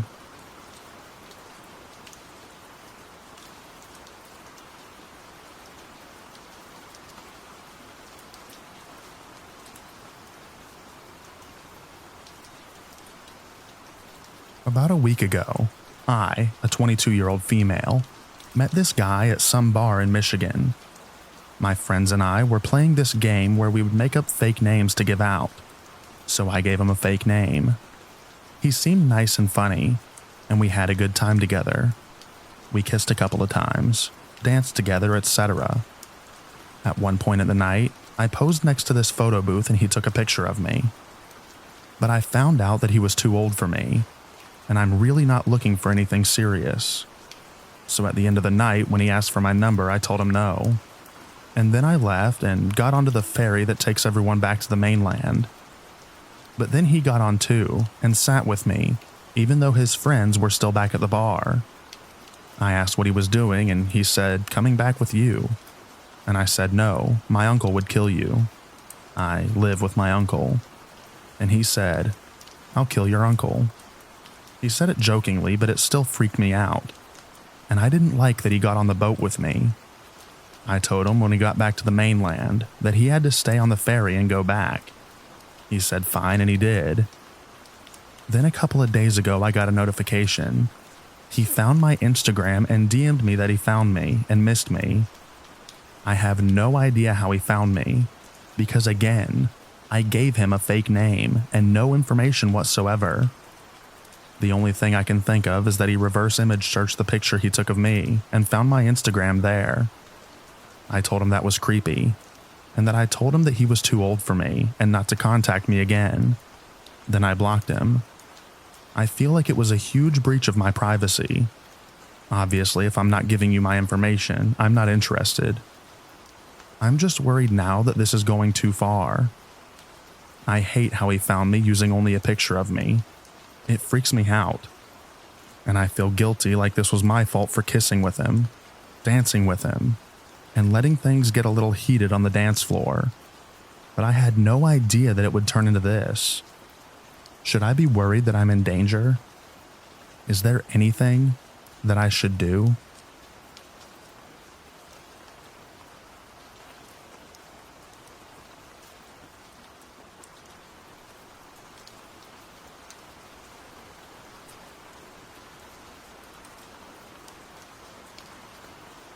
I'm a 27-year-old female, and I have mild autism and ADHD.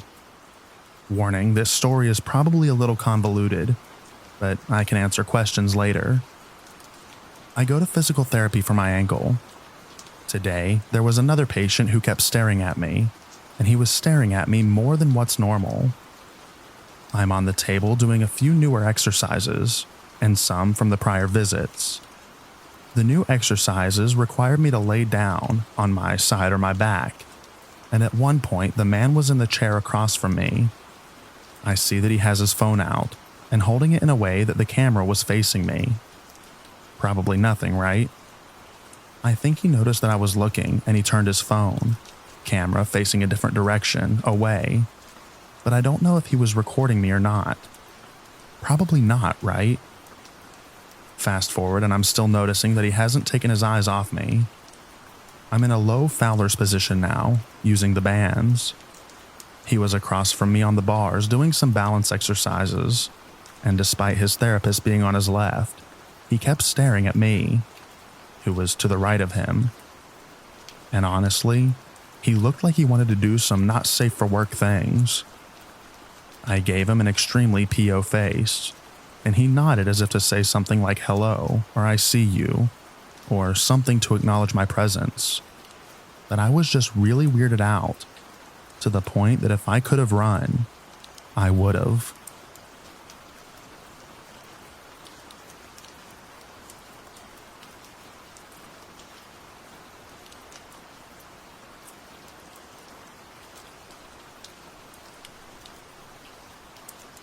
I was celebrating St. Patrick's Day in Boston several years ago, when I was in college, and I realized that I had to pee really badly, but there wasn't anywhere that I could go.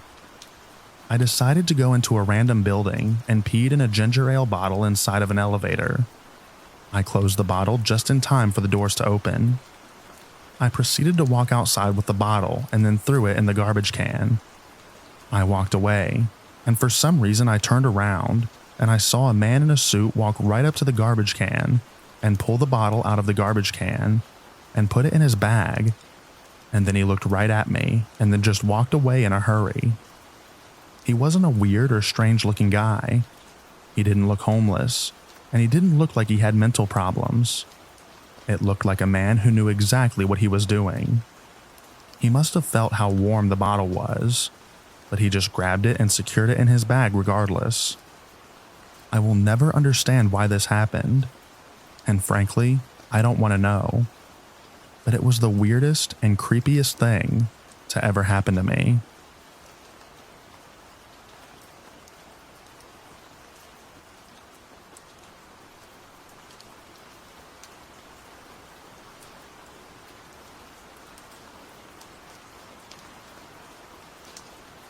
Earlier on, there was a very loud knock at the door, and I answered it, and there was a man there with a clipboard. He said, "Hello, can you please donate to charity?"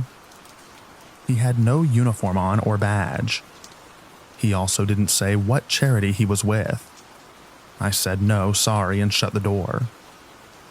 My mom then went to the door and then opened it after like 30 seconds, and he was already halfway down the street leaving. What are the possible reasons for this? And why did he only knock on my door?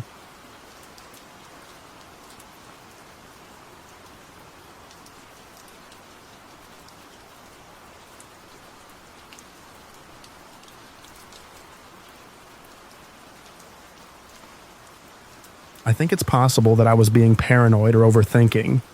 But either way, it made my spidey senses tingle, and I'm a big believer in trusting your gut. I am a 31-year-old female, and I was recently visiting Amsterdam and had been traveling solo, so mostly seeing some museums and landmarks during the day. I visited a museum in the red light district during the daytime, so it was mostly filled with tourists. Despite that, I'd felt very safe walking around. I still tried to stay pretty alert to avoid pickpocketing, and also since I'd been clearly traveling alone. While I was in one of the rooms in the museum, I accidentally made eye contact with this older, 50s man a few times.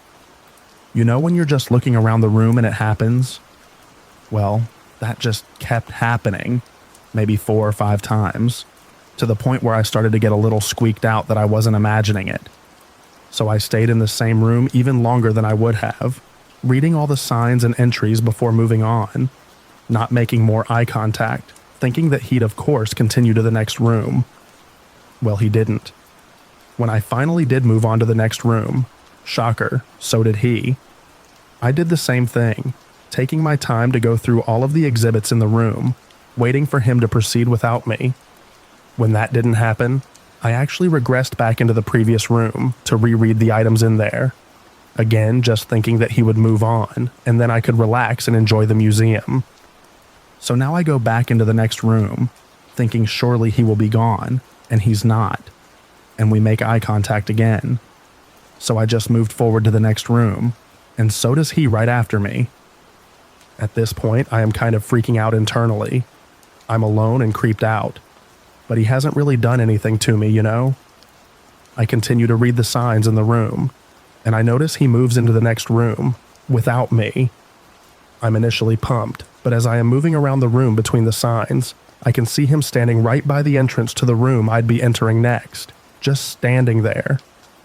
It's hard to explain, but he had turned around. I managed to end up in a corner of my room where there was no way for him to see me from his vantage point. So I stayed there extra long, reading the entry. After a few minutes, he actually came back into the room I was in and immediately looked over at me again, making eye contact. That was enough for me. At that point, he could probably tell, I think, that I was very aware of him, and it seemed, to me, that he tried to try and play it off nonchalantly that he'd re-entered the room, so he walked over to some of the other signs on the opposite wall. I took that chance to progress forward through the museum, lose myself in the other groups ahead, and exit as quickly as possible, looking back to make sure he wasn't following me. I'm glad nothing happened, and that I wasn't followed. I'm also a little bummed I didn't actually get to enjoy the museum, and missed out on a lot of it.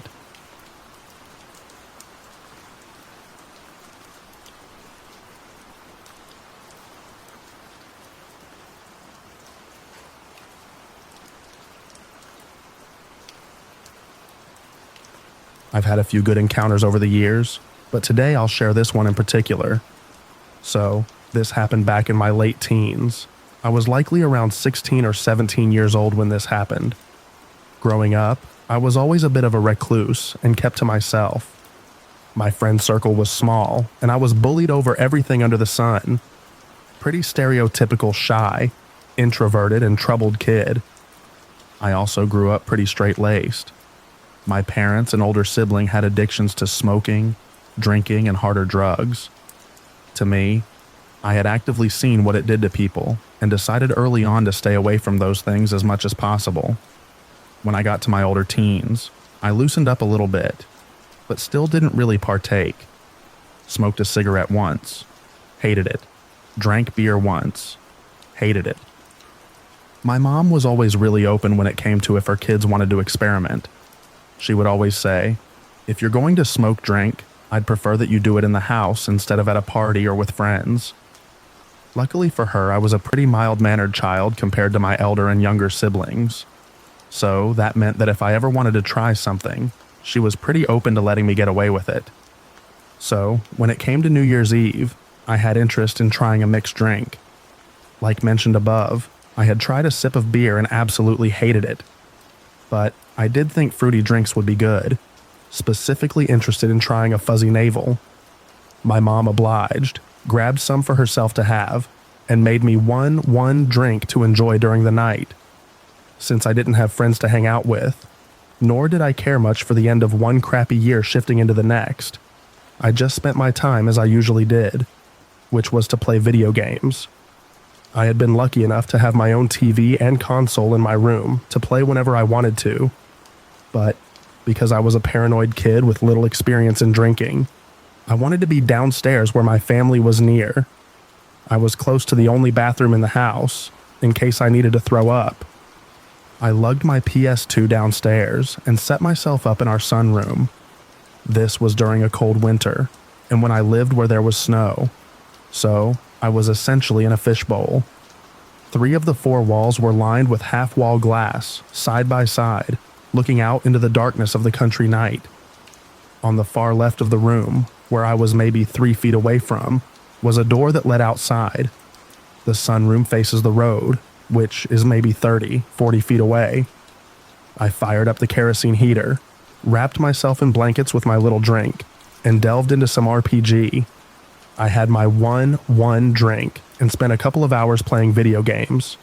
It was likely close to midnight, because I remember celebrating with the rest of my family in the main part of the house after this.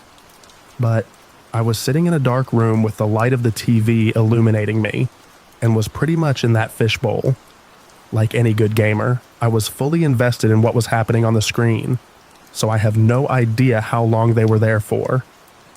Out of the corner of my eye, I heard a sudden noise, the slap of a hand harshly against a window glass.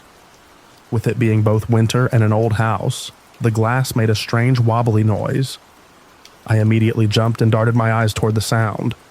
However, from looking at a bright screen in a dark room for hours, to suddenly trying to figure out what was going on while looking at a dark window, my eyes did this weird thing where I couldn't really make out any features.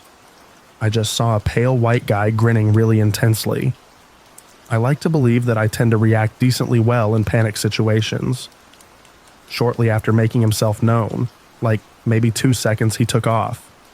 I shoved myself up from my spot as he began to run away, went 2 rooms over to where my elder brother was playing on his computer, and shakily told him that a guy was outside the window, and just scared me. He immediately grabbed his gun and ran outside. Armed with my brother, I also went outside with him. I'm ridiculously curious and can get really bolstered when I have support. The pair of us went out and around the house. We saw the footsteps in the snow, a track from the road to the window, and then a more rushed pair away from the house. However, we saw no person. We also didn't see or hear any cars. Even when I first stood up after being scared, I didn't see a car's headlights. Obviously, after this, I just went back inside and decided I was no longer going to be playing video games at night in the sunroom anymore. I spent the rest of the night in a well-lit room, surrounded by family, and celebrated the new year properly with a second drink. There's just so many weird thoughts to this that I've thought of over the years. Who was out at that time? Was he drunk? Was he driving drunk and decided this was going to be a funny prank? Or was he just walking around at 11 p.m. on New Year's Eve in the country? Did he just have an impulse moment because he could see a light on in a relatively dark home? How long was he watching me? What else was he doing while he was watching me? What was the point of scaring me, just for the reaction? I saw his hand, heard the sound of that slap. Why didn't he have any gloves? If he had a car, did he park his car in the driveway? Or was his car just turned off in the middle of the street so he could do this? He was only 2 windows length away from the door that led to me. Had he had any darker intentions, he could have easily opened that door and gotten inside. My parents were listening to some TV show loudly in their room, way over on the other side of the house, and my brother always plays on the computer with noise-canceling headphones. This is the part that scares me the most, even though it obviously never happened, was likely never his intention, and this all was probably just a prank. Sometimes the thought of what could have happened is scarier than the actual scare. Not knowing the intentions behind someone's thoughts and actions is what gets to me.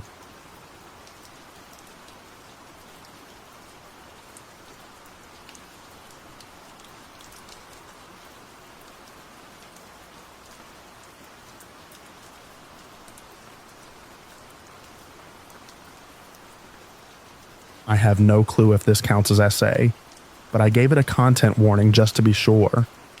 Also wanted to clarify since people were getting confused in the comments. These are 2 separate encounters in the same day, 2 different guys. It was a nice day out today, and I didn't want to waste money on DoorDash, so I figured why not walk to a nearby restaurant. It's 20 minutes walking distance from my house, and I wanted to get my steps in. I wore shorts and a shirt. It was 70 degrees. I made a pit stop at the smoke shop, and this was my first encounter with a guy who doesn't understand the word no. He stops me as I'm passing by him, and he asks what my name is. I tell him, then he asks for my number. Then I say, no, thank you, I'm not interested. He introduces himself and tells me how old he is, then asks for my number again. I repeat once again, no thank you, I'm not interested. He's still persistent. Then he finally asks to put his number in my phone. I figured he can put his number in, and I can block him when I get home. I just wanted him to leave me alone, so I let him put his number in, and he tells me to have a good day, and we go our separate ways. I tell my boyfriend about this encounter. He tells me I should have gave the guy his number instead. I make my way to the restaurant, and I'm passing some street. I'm walking briskly trying to get there and back, and this guy notices me. I didn't even have to look at him to feel it. I did not have to even turn around to feel his eyes watching me. I did not have to turn around to know he got in his car and started following me as I walked. It's almost like my body was alerting me of this, rather than my brain did, because I was not comprehending the situation at all. I turn my headphones down, and I hear him yelling after me, "Yo," repeatedly trying to get my attention. I ignore him and keep walking. This is when he gets in his car and starts following me, still trying to get my attention. He then pulls his car in front of me, kind of blocking my path. I see him in front of me and I get a sick feeling. One I won't ever forget. And this guy waves at me in the creepiest way possible, like a predator catching his prey or something. He tries to get me to come to his car. I shake my head and wave him off. I'm saying, no thank you, I'm not interested. He's mumbling all kinds of stuff, saying things like, "You're beautiful. What's your name? Are you in a relationship?" All kinds of stuff. I'm frozen for a second looking at him. Then I look down, and I see that his pants are down. I see this, and immediately my legs start moving without my brain having to tell them to. Literally as if they had a mind of their own. I remember my mind going completely blank, and I didn't register this encounter as danger until I was walking away, reaching in my bag for my pepper spray, and my hands shaking to call my boyfriend. But I did not stop moving. Luckily, the guy sped off and didn't follow me after. I made it to the restaurant, but was too scared to walk back home, so I called an Uber. This has never happened to me before, and I know it doesn't seem like much, but the whole thing was terrifying. I keep thinking back on how my life could have been drastically altered in that moment in so many ways. Luckily, my body reacted way before my brain did, and got myself the heck out of there without even thinking about it. Every time I think about it, my heart starts racing. I didn't get his license plate because I was literally just so shocked, and I was focused on getting to a safe area away from him. I wish I would have stayed home and ate cereal. I'm scared to even walk anywhere else, even across the street to Kroger like I usually do. This literally ruined everything for me. Just a reminder of how you're never truly safe no matter where you are. Please be careful and pay attention to your surroundings, and don't give these weirdos the time of day. I just saw a TikTok about how certain butterflies mean certain things, and now that I think about it, I kept seeing a white butterfly in my backyard, outside my room window, before I left. Then I had another one following me as I was walking from the smoke shop, but I didn't think much of it at the time. But I don't know. They said it means ancestors watching over you, but who knows? Point still stands though. Pay attention to who and what is around you.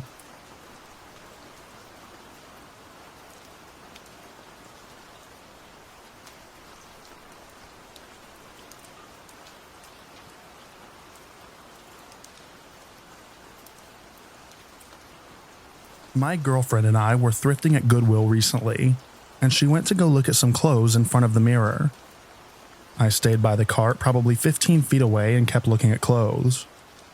I look over at her, and I noticed that a bald, pudgy guy with a son that looked about 5 years old was behind her. He had his phone pointed towards her, and I really don't want to think that he was taking pictures of my girlfriend's butt, so I keep watching. He acts like he's looking for toys with his son for a second.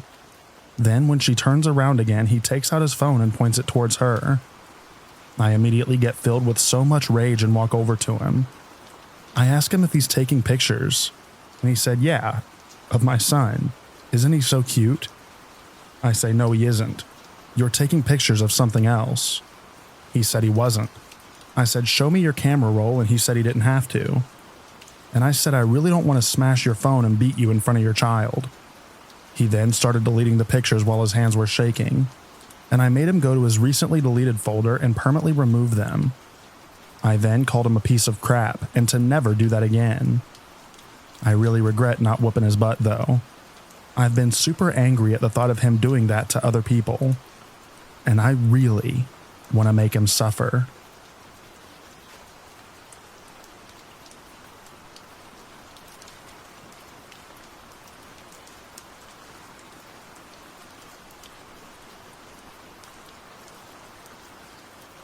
I live in a relatively walkable area of a city, and recently, this guy has been coming to our house and leaving things in the porch basket that we use to receive packages.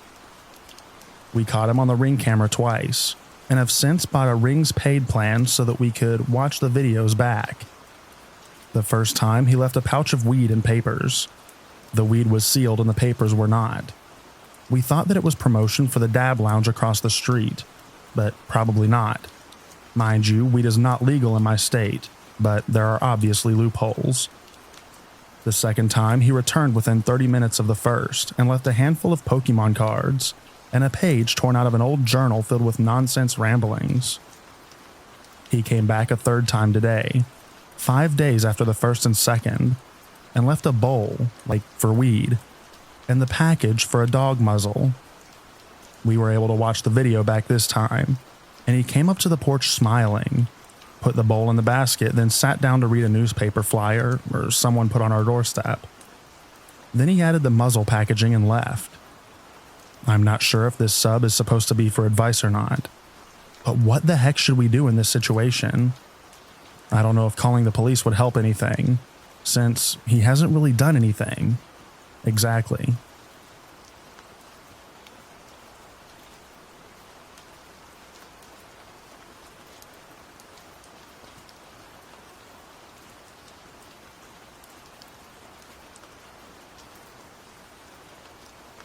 Sorry in advance. I was drunk most of the time during what happened, so I don't remember every detail. When I was 18 and freshly broken up with my way older boyfriend, I basically went crazy with dating guys. At the time, I also dressed very goth, even going as far as to wear a real corset and trench coat, mostly just enjoying the attention. One particular afternoon, my friend/roommate at the time decided to eat at a local Japanese restaurant, with both of us all dressed up. Our waiter was a mediocre skinny white guy who clearly was a little alternative, but it was kinda hard to tell with the uniform. We joked about me leaving my phone number on the receipt or something, so I hyped myself up and did so. Late that night, he had sent me a text. We talked for a few days, never really having a right time to meet up, as I worked 40 minutes away from where I lived. He mentioned the boots that he wore meant a lot to him, and some other odd things that just seemed like really edgy jokes. One really late night coming home, I was texting and driving, as any 18-year-old does, and we decided to meet up. My stupid self invited him over to my apartment, where it was just me and the roommate who had been with me before. Our other two roommates were not home. At first it was fine, because I was already drunk, so I would just let him rant about whatever he wanted. He went on about his life, going to jail, medical bills, his parents, etc. Eventually he asked me if I wanted to see his tattoos, and I was like, okay. He lifted up his shirt, and not only could I see the handgun tucked in his waistband, but also his multiple, badly covered up racist tattoos. One was even just slightly covered with a banana. I don't know what it was, but I simply decided the best way to deal with this situation was to appease him, so I went along with it casually. I don't remember exactly every detail because it was over 2 years ago and I was drunk, but he ended up pulling his gun out and putting it to my head, asking me if I was scared.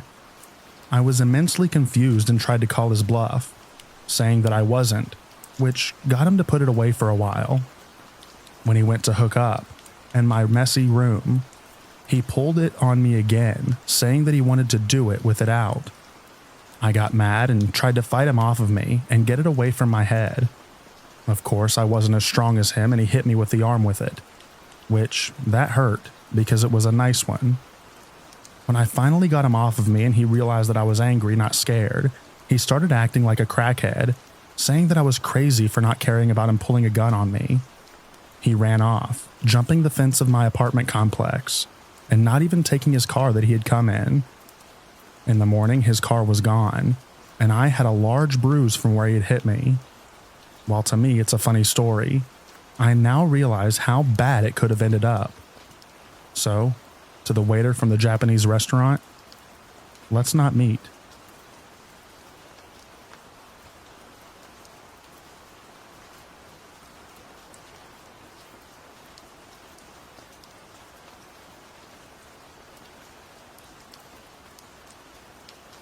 Recently, there was an Amber Alert, and my daughter was asking me what that beeping sound was all about. For those who don't know, an Amber Alert goes out when a child is reported missing. If you receive notifications, you know what I'm talking about.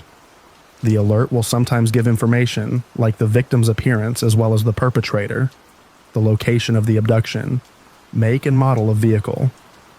My phone started beeping one evening while helping my daughter clean her room. An Amber Alert.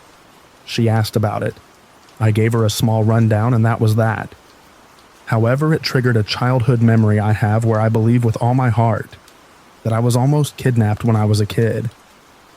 To be clear, this isn't a memory that was laying dormant in my subconscious, and this random Amber Alert and talk with my kid caused it to resurface in my mind. This incident is something I've pondered and thought about off and on for years now. I'm 41. It's just been a while since I've considered the factors and details of the experience, and this recent Amber Alert and talk with my daughter really caused me to pause and reflect on the incident itself once again, and here I am. As a parent, you worry about these things and do all you can to protect your children, especially when you personally experience something truly scary like this. The occurrence happened when I was just a young kid. My guess is around 7, 8. I can't be sure, but I think that's a safe estimate based on the fact that much of those early childhood memories aren't there anymore.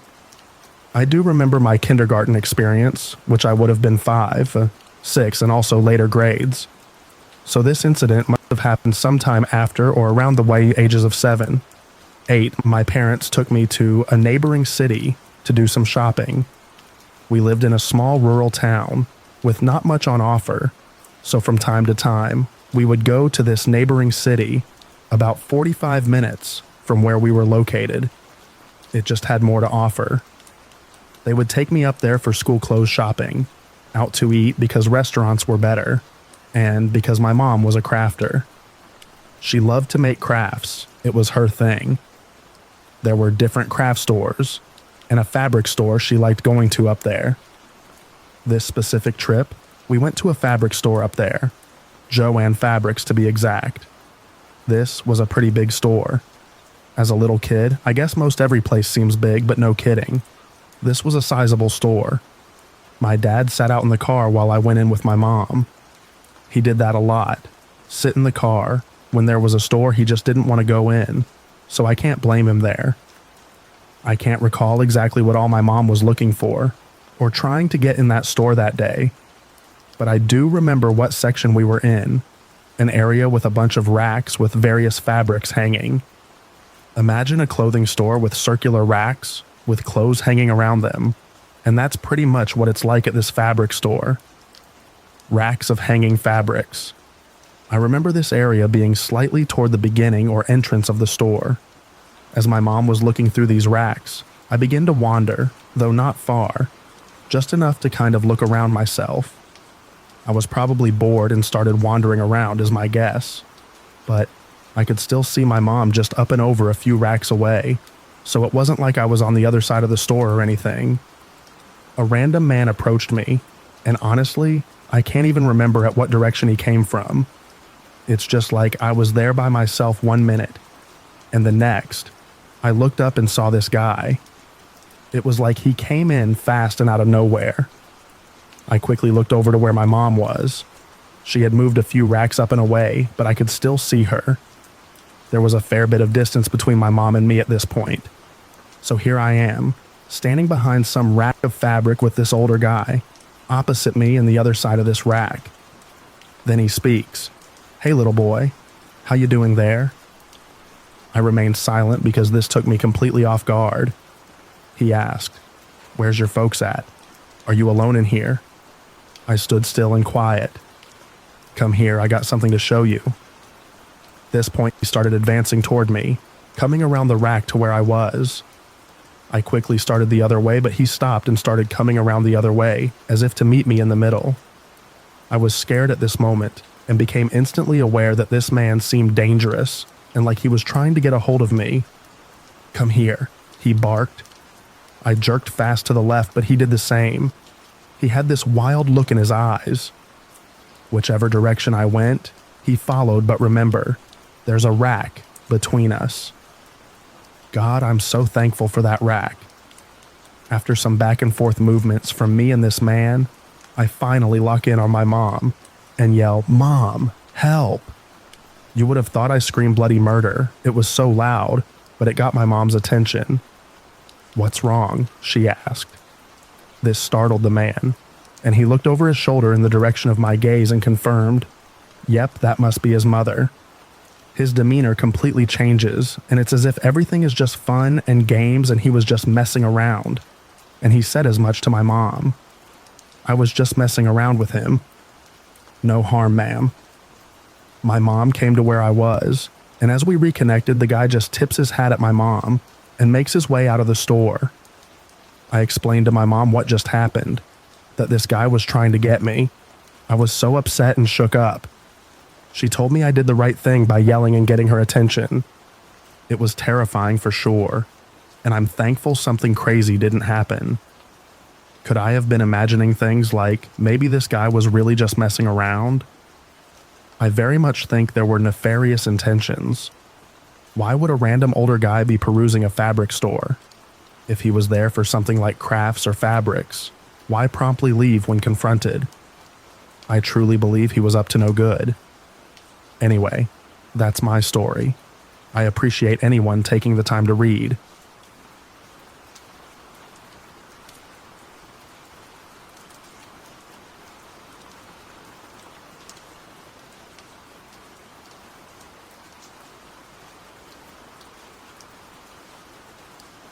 This happened to me back in 2008 to the early 2010s.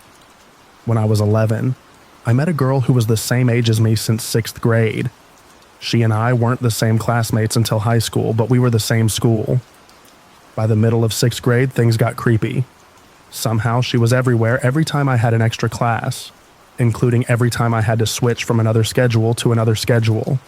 My entire life, I never gave my private information to her, but I was half aware she knew by her own eyes, even though she was a near sight. Unfortunately, I had reported it to the teacher-faculty members, but they brushed off my warning as a ruse because I didn't have enough evidence to prove it was her. What's worse, we weren't allowed to bright any electronic devices, like phones for example, for pieces of evidence against her, except calculator for maths and physics. This bothered me forever. She even shared the same home economics class and swimming lessons as mine during the 8th grade, but yet again not the same group. Even in 9th grade, she still kept following me non-stop, despite I warned her to leave me alone. After I graduated at 15, I left for a high school to start over, even though I forgot about her until the middle of October 2012. She's back. My skin turned pale as well, and my heart beat like I was in panic mode. This girl, how did she even know I'm in high school that I enrolled? And more importantly, I again didn't leak my information everywhere, not even to her. Once again, she won't leave me alone, and she starts to get worse. She guilt-tripped me into befriending her to let her use my belongings whether it was permission or not. Despite her soft manner, it was a red flag to begin with, that I could have avoided it sooner. On the other time, she overheard me and my classmate conversing about mine wanting a key charm that my classmate had.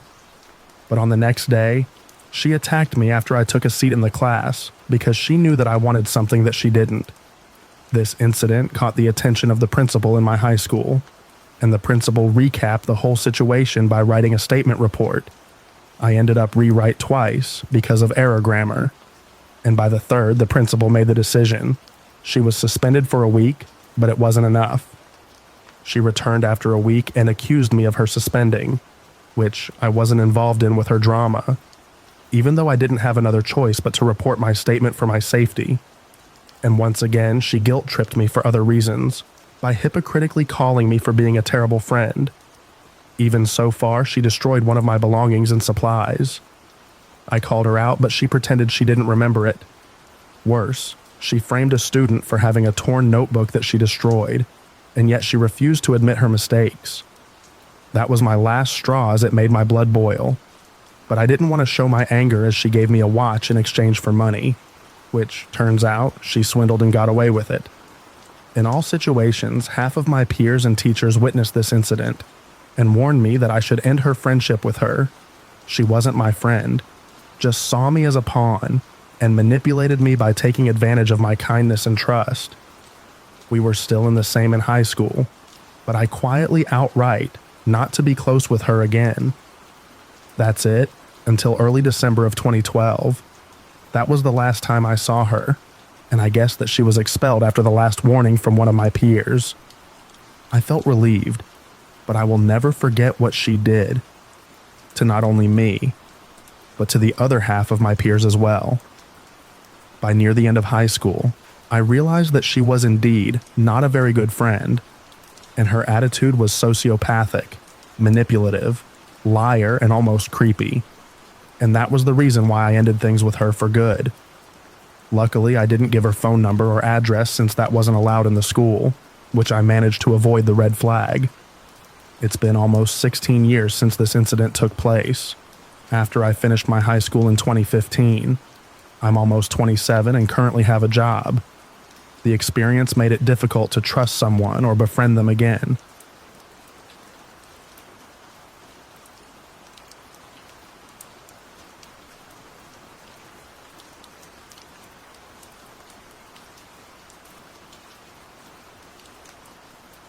I used to be a surveillance investigator for insurance claims, work injury stuff, to see if people who claimed to have been hurt at work and were collecting free money were actually not injured. I did this full-time for about 10 years. Doing a new case every few days for 10 years, you see a lot of weird stuff. For example, one time I saw drug dealers in a downtown city literally riding horseback. You see scary stuff too, obviously, if in bad neighborhoods, etc. Scariest encounter went down about 20 years ago. This was a case in a somewhat rural area which were always the toughest. You get there at 6 a.m., see what cars are in the vicinity, and run plates to see if they match the person. Then mostly you watch for the registered vehicle to depart if you found one. This place had one car in the driveway with no plates, which actually was quite unusual. You are also provided an age/height/weight of the person, and in rare cases a pic. So I knew this was a guy in his mid-30s, average height and weight. First day it turned out he left before I got there. Protocol is if you can't confirm they are home by 10 a.m., 4 hours on site, you literally need to knock on their door to confirm if they are home. You usually pretend to be a UPS delivery in a costume and a dollar store item in an envelope with a clipboard. Surprisingly, that works. Anyways, no one was home. Second day, came back at 5 a.m., and lo and behind a second vehicle was there. A truck. also with no plates. The dude came out around 5:30 a.m. and left. I followed him, but he was immediately wise and knew he was being followed, which usually means they are up to no good, i.e. working while collecting insurance disability money, aka insurance fraud. I let him go while trying to be discreet about it. I came back the third day in another car, which you also sometimes had to do. This time he left again early, and I successfully followed him to a farm in the neighboring rural hills. In short, I busted his butt on video doing heavy-duty farm work for several hours. He eventually caught on and realized he was being watched. I took off from my parked position and thought there was no way he could suddenly get off his tractor, run to his truck and get to me as there were driveways, etc. between us and also a creek. Somehow, he was then suddenly on my butt in his truck in some scary rural mountain roads. I was scared and kept driving, and somehow I made it to the freeway. I had literally been lost in the mountains. On the freeway, he followed me for miles, and I couldn't shake him. He would pull beside me at times and flex his arm and gesture pull over. Dude was actually pretty scary looking, and I had evidence on him that would cost him in more ways than one. There was an easy pass bridge about 20 miles up if I got that far, and at first I thought I could lose him there if he didn't have the easy pass, but then realized again he had no plates, so wouldn't matter. Anyways, after many miles, I finally was able to shake him, but he remained pretty close behind. I exited the freeway and found a gas station. A cop was there, and I reported this guy and his truck. The cop made a call and I didn't see this guy pull up. Shortly thereafter, I gassed up my car and left and drove home and submitted my report. I'm sure his free insurance money ended at the very least. Scariest part actually is that I was worried this guy had my license plate and could run it somehow, as I was able to do for work, and locate where I live. I began to research him online. Sometimes in that line of work, you learn the potential insurance fraud of the person you are following is the least of their criminal endeavors. Well, I learned this guy was a hardcore convicted felon who had been in federal prisons and was a gang member and hard drug user and dealer. I was scared, but nothing happened over the next few years, and I eventually forgot about it. But about 5 years later or so, I had a case in the same rural area again and thought about this guy. I wanted to Google him to see what the police blotters revealed about him in the last few years. I Googled him again and discovered he was actually dead.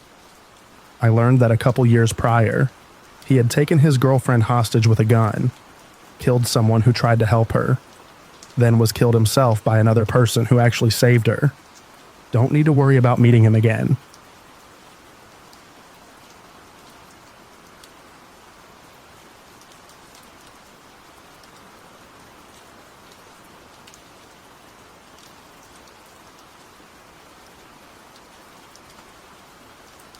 So I went for a hike with my boyfriend for his birthday today.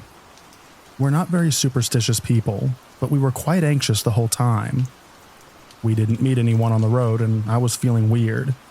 Like I was thinking, I know we're going to meet someone, but that someone I wasn't chill about.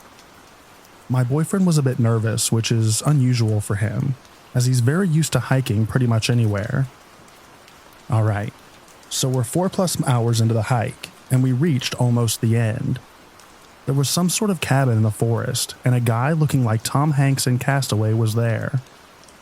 He jumped out of his cabin, naked with a knife, and began to make grunts. I told my boyfriend he has a knife, and the guy started to run at us.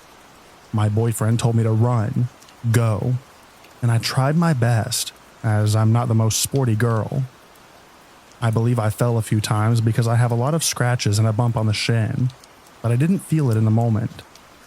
After what felt like forever to run to escape him, we've succeeded to find a way out of the neighborhood and then a road. We felt so much relief at that moment. My question is, we felt shocked and pretty traumatized by it. Do you feel like it's a serious event, or is it not that big of a deal? I know that it might sound stupid to ask, but we don't know anymore. Maybe we're overreacting. We did report him to the police, by the way, and they are supposed to go to the place, but we're not sure that they're going to take their time for that. What were his intentions? Were we trespassing on his property? What was he doing out there? Do you think he might follow us?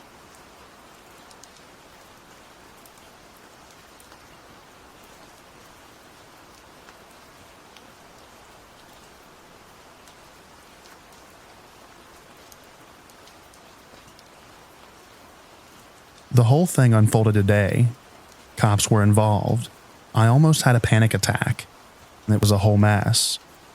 So I'm on a trip backpacking around Europe with my brother, currently in Paris. We're staying at this hostel and we're in a 10-bunk bedroom. There was this one guy in the room who was immediately super weird. Almost right away, like as soon as we got settled, he starts talking to us about flying to Libya. He's all, us, Libya, fly tomorrow. And me and my brother are just like, nah, dude. He keeps saying it. We keep saying no. And he's getting progressively more assertive about it.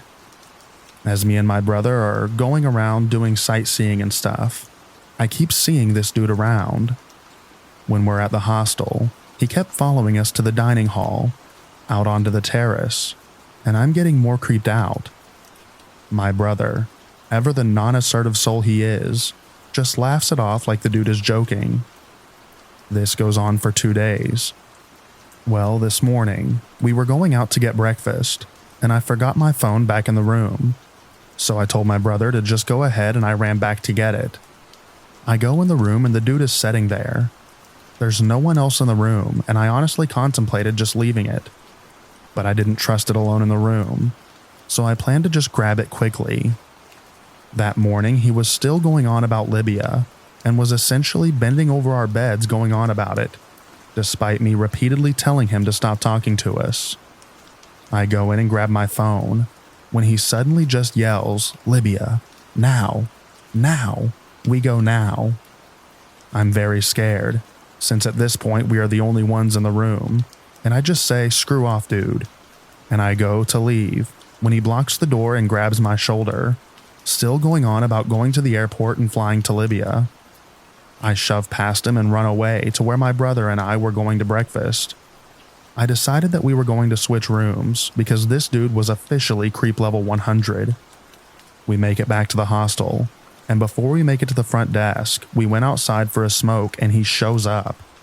I almost yell at him to leave us alone, and he flat out says no. I go to the front desk and explain that this dude has been harassing us and we wanted to change rooms. I mention what went down in the room, and before I know it, the cops were called and I was giving a statement. As they were sorting it out, there were a couple things that jumped out at me. 1. This guy didn't pay in advance. Normally, when you're staying in a hostel, you pay the full amount up front, or if you're staying a while, you pay weekly. He was paying by the day. 2. He had several pieces of ID in his wallet, none of which matched his description. Apparently, Paris had been having a problem with human trafficking.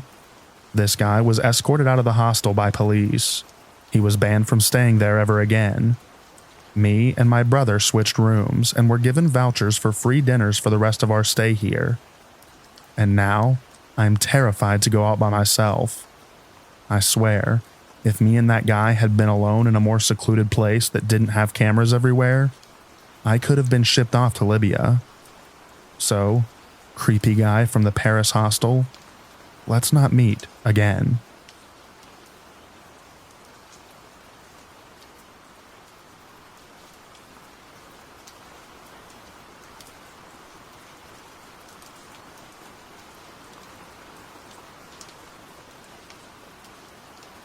I was around 15 or 16 years old at the time.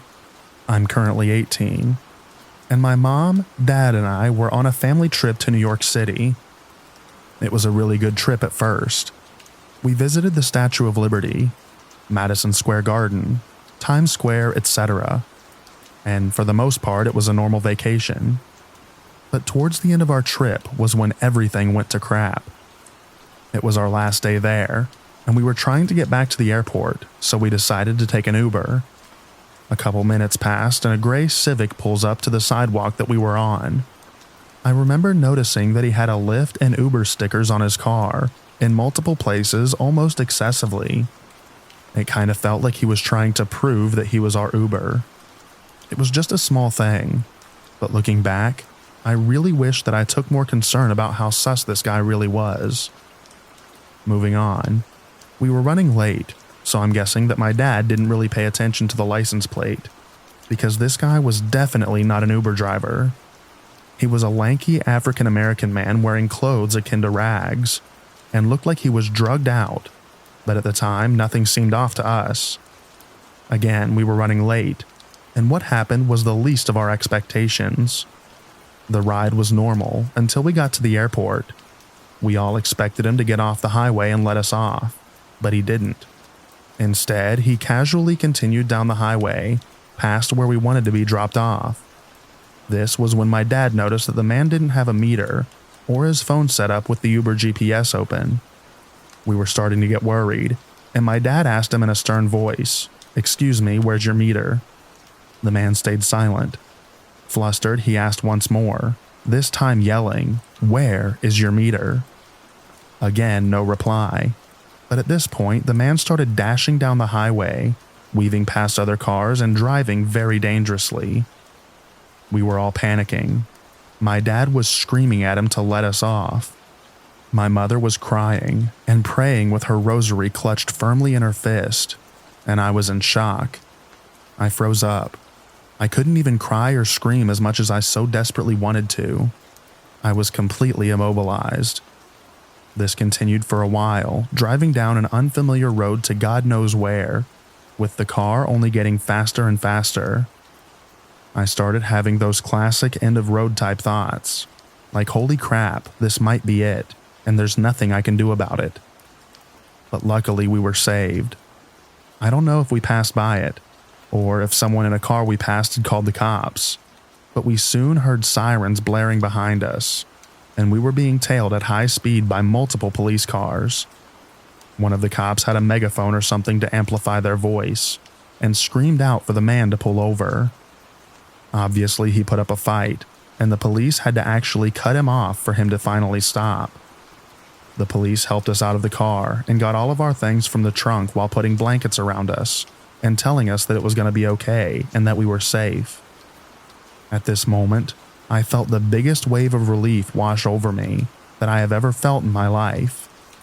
Don't get me wrong, it still messed me and my family up pretty bad, and I was still left pretty traumatized, but I was at least glad that me and my family were alive and safe. The police gave us a ride back to the airport, and everything went as planned from that point on. But holy crap, am I glad that I never had to find out where this guy was taking us, and what he was planning to do with us. Just thinking about it still gives me goosebumps. I guess the moral of this story is to always check the license plate before going on an Uber or Lyft.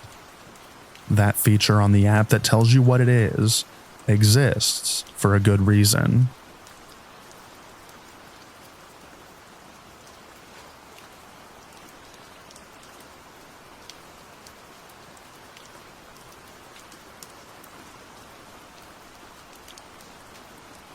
Last week, my boyfriend, a 20-year-old male, and I, a 19-year-old female, took a trip to Mexico for our anniversary on the 20th. Let it be known that we speak a fair amount of Spanish, enough to get us around comfortably. We started in Playa and moved to Cancun to hopefully get better beaches without as much seaweed. We took taxis many places, including from Playa to Cancun, an hour drive, and had no issues. On our anniversary, Thursday the 20th, we went out and did normal daytime in Mexico things. We then went home and got ready for an evening out. We decided to go to a place called Toro Rojo because they are known for their super nachos, and boy, do I love nachos. So we take off walking, because according to the maps, it's not far. We walk and walk and walk for 45 minutes, and I check the time on my Google Maps, and it says it'll be another hour walk or a 5-minute drive. It was a pretty major highway that we were walking on. We decide to hail a taxi because honestly I was in a rush for supernatros and daiquiris. The taxi pulls over to the side and we hop in. We tell him Toro Rojo, and he says he doesn't know where that is. So we hand him my phone with Google Maps pulled up. To get there, you needed to go straight and take a U-turn, and it would then be on the left. So he starts driving down this highway, and I'm watching over his shoulder. We're getting closer to the U-turn and he does not slow down. We pass the U-turn. I assume, okay, maybe he missed it. I've done it myself 1,000 times before. He keeps driving. He passes another U-turn, and another, and I start to worry. I take my boyfriend's phone and type. He keeps missing the U-turns. Tell him it's the other way. In Spanish, my boyfriend tells him to go the other way to get to the restaurant. The guy keeps driving faster and faster, 40 kilometers over the speed limit now, and says, "Mi inglés es no bien." My English is not good. He keeps driving and driving, passing U-turn after U-turn. I start panicking. It's hard to breathe. When I hear my boyfriend tell the guy, "Aquí es bien," here is good. He keeps driving. My boyfriend yells this time, "Aquí es bien." The driver finally slows down and I leap out of the car. The man demands $30, which my boyfriend gave him happily, and we took off sprinting the other direction. We look on maps and he took us 9 miles outside of the city, so we are now 12 miles from our hotel. There's nothing around us except blackness and trees. It's 11 p.m. Thankfully, I could call my mom and dad, and they talked to us while we walked. We were walking, trying to get ourselves to a hotel, so we could pull cash out. The taxi driver took most of our cash, and get an executive taxi. It was an hour walk to the nearest hotel. We were walking, and suddenly, this red Mini Cooper starts slowly following behind us. They roll their window down and drive next to us, but don't say anything. At this point, we were both so on edge. My boyfriend smacks the side of the car and screams, "Chupa mi pájaro," suck my you-know-what. They finally speed off and away from us. Soon after that, we are coming up on 2 stray dogs, and my boyfriend mentioned, what if they aren't friendly, and grabbed 2 rocks just in case. This broke my heart, as I am pre-vet, but, safety first. These dogs ended up being amazing, and only wanting pets. So, we pet them a bit and keep walking. Maybe 20 feet after these dogs, this red truck drives up next to us and asks taxi. It was an unmarked car, not a taxi. We tell him no and wave him on. He does not start to drive away, and suddenly these dogs come running and jumping at the car, barking so meanly. We run the other way because I trust a dog's intuition. We finally made it back to the hotel and got back to our hotel safely.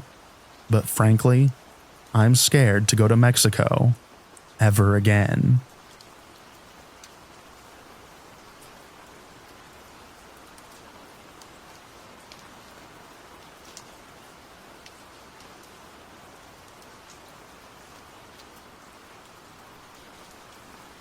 Back when I was 16, I had a rough time with my father and his girlfriend for about a year or so.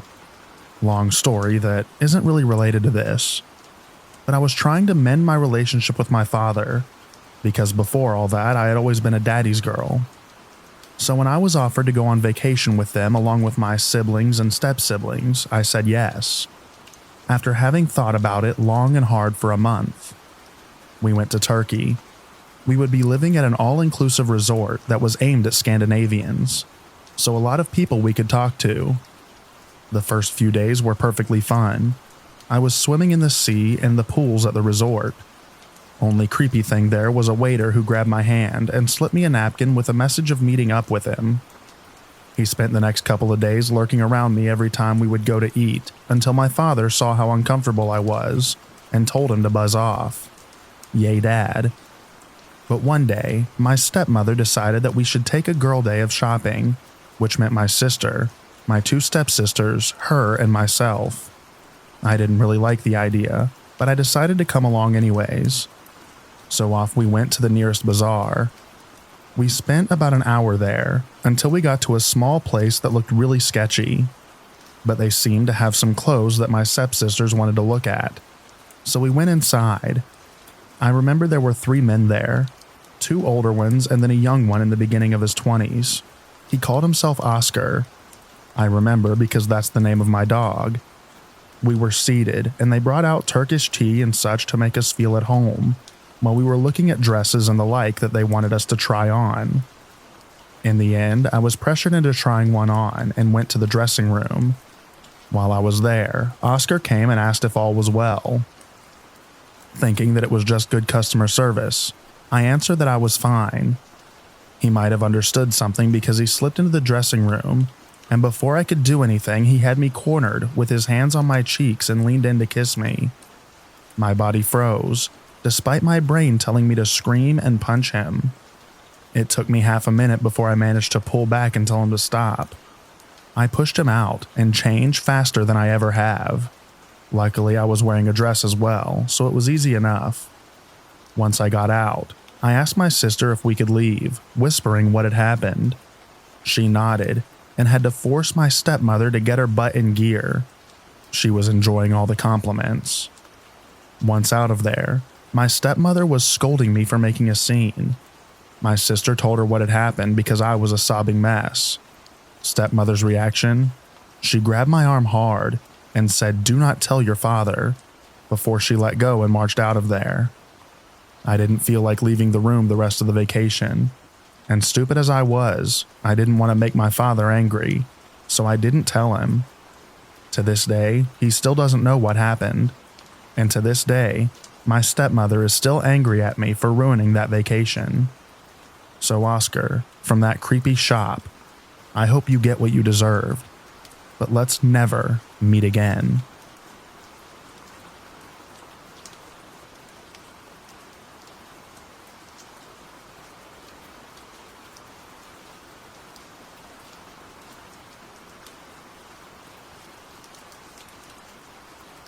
So a few years ago, my boyfriend's dad's family decided to get together and all chip in to rent a condo in Ontario and get together. There was a big, extended family over there that his dad never saw, because he only really got along with one of his 3 sisters. My boyfriend's mom had talked him into going though, and they let me tag along, because I'd been around long enough that they liked me and trusted me. I can't remember where everyone else had gone. I think it was to the beach for what was probably like the 3rd time that day. It was just me and my boyfriend at the condo, because we were kind of sick of the beach and just wanted to do nothing in the shade for a while. We were sitting outside, looking over the water and just kind of talking about life. I had just finished reading the Harry Potter series, so we were just kind of talking about that for a bit, when this woman comes out of the brush beside the condo. Just for an idea, this condo was about an acre of land maybe, and it was kind of out of the middle of nowhere. The front of the condo was probably 70 feet from a dirt road that no one traveled down really, and there were some dense trees and brush and whatnot that surrounded 3 sides of it. This woman comes out of the wooded area, and I immediately knew that something wasn't right. She was limping, and she only had on 1 sandal, and frankly she looked like crap. She was pale, and her face was gaunt. She was really, really pretty, but she just looked exhausted. The thing that immediately caught my attention was her baby, who she was holding pretty tightly in her arms as she started coming towards us. I didn't really know what to do, but my boyfriend immediately got up and walked over to make sure that she was okay. I couldn't help but think of all these awful things that might happen after spending so many hours hearing these horror stories on Reddit. I was just terrified that she'd do something. My boy is a lot more trusting than I am though, and he's always had the instinct of what's the problem and how can I help. He's never assumed the bad in anybody. So this woman is just sobbing by the time she gets to the porch of the condo, and she looks like she's just been through a war zone. She's shaking and hyperventilating and crying, and she's telling us that basically her boyfriend has been a drunk for a while, and he's been getting worse and worse, and he's been an overall abusive guy. He'd get angry whenever she was focused on the baby instead of him, and part of what made him angry and set him off was that it wasn't his kid, so he kinda didn't care about the baby at all. She told us how this time in particular he was drunk, and she was driving him home with the baby in the back seat, and he grabbed the baby's booster seat and tore it out of the car and threw it out of the window while they were driving. She got the baby out of the seat or something. I don't remember how, because as she's telling us about how he started hitting her before she took the baby and ran, we hear this yelling, and we turn and see this angry dude walking up to the condo, and she starts losing it. Drunk and angry, this guy followed her to our condo and was starting to come up to us. He was trying to act like he wasn't angry. He was doing "oh, you guys found her, thank you so much. Baby, let's go home" kind of thing. But he was slurring his speech and not doing a good job of hiding how angry he really was. My boyfriend has always been a pacifist. Honestly, he's even kind of a pushover. He's really non-confrontational and tries to find a way to talk stuff out and come to an agreement before doing anything. But before I could even say anything, he's across the yard and approaching this guy. As much of a pacifist as he is, he's also huge. He's built like a football player. He's 6'3", and at the time he was 230 pounds. I've known my boyfriend since we were 10. At the time we were 20, and we'd been dating for just over a year. I knew him better than anyone. He's never done anything like this before, but he goes up to the guy and goes, "Not another step, dude," and he's shaking as he says it. The guy tries to walk around my boyfriend and goes, "No, it's okay. I'm just gonna take her home." And my boyfriend steps in front of him and shakes his head. "You're drunk," he said, "so I'm gonna pretend like maybe you didn't get what I just said. Don't come any closer." At this point, the guy stops trying to pretend, and he says something like, "You don't know what's going on. That's my girlfriend. I'm gonna take her home." And he tries rounding my boyfriend again, and one more time my boyfriend blocks him and says, "Stop." I've never heard this tone in his voice before or since. It was scary. It wasn't him. The guy tried one more time before my boyfriend finally put his hand on his chest and pushed him back a bit, keeping his hand on the guy's chest. I'm telling you right now, you're not going anywhere near that girl and her child, so turn around and walk away. This guy was about 5'6", maybe 5'7", so when he looked up to threaten my boyfriend, he had looked like a kid.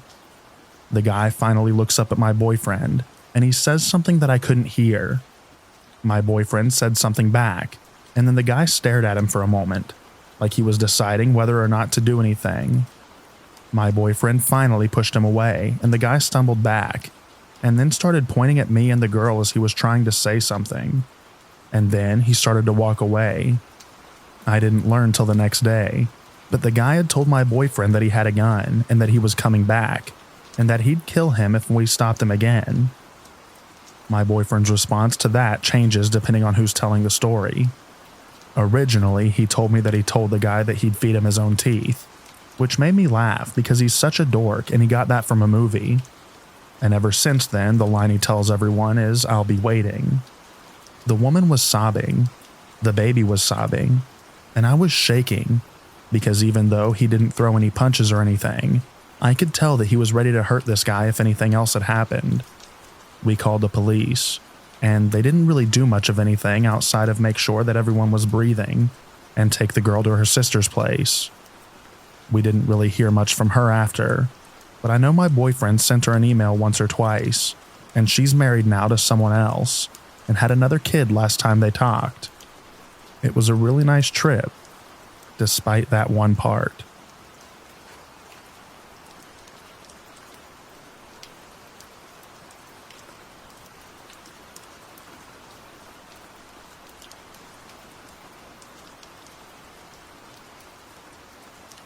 I was on an overnight ferry and got up in the middle of the night to use the toilet. They were like communal, if you know. So I had to go out of my room and a few doors down a hallway. When I was done and stepped back out to the hallway, a man turned the corner, and me, being a young kid, got some bad vibes from that dude. So I didn't walk back to my room until I knew that he wouldn't know which room I was in. I started walking faster and faster away, and he just followed me.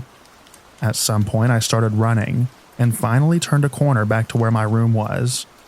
I looked back and could hear that he was far behind and out of sight, so I quickly got into my room and locked the door. I just sat with my back to the door in complete silence and heard him running past the door. I did not sleep much that night.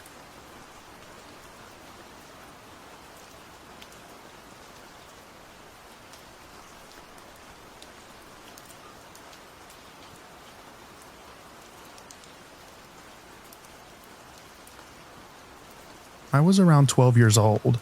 We were fishing in the middle of a lake when my cousin hooked me in the forehead with a triple hook barbed spoon lure, feathers, and pork rind for bait.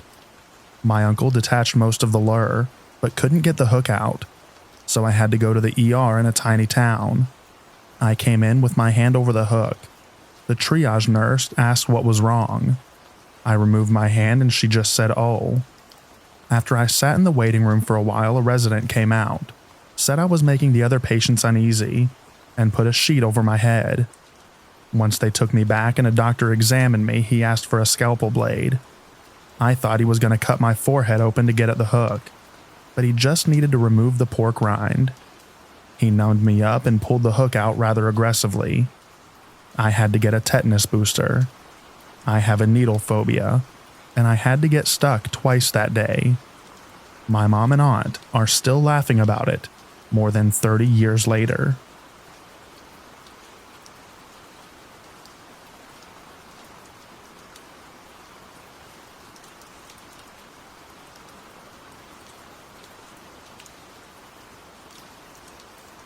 A few years ago, I went on vacation with a friend to a resort in a popular spring break area.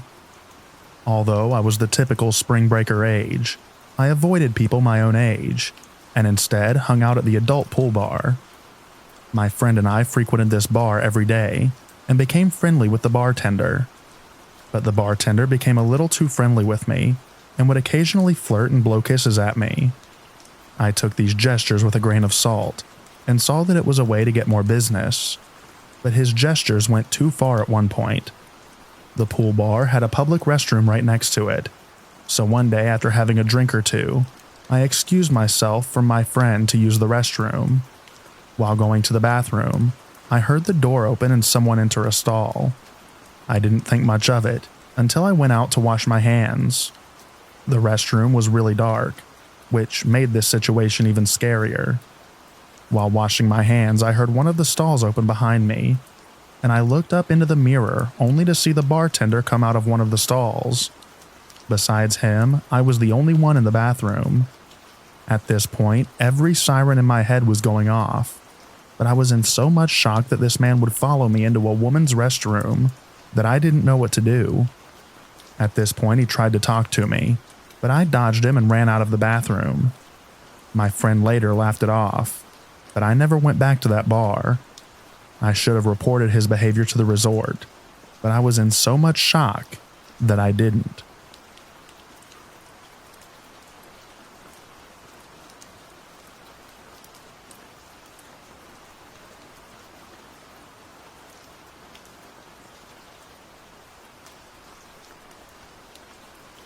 When I was younger, each summer and almost every New Year, my family would pack the car and go on a trip to visit family in Mexico.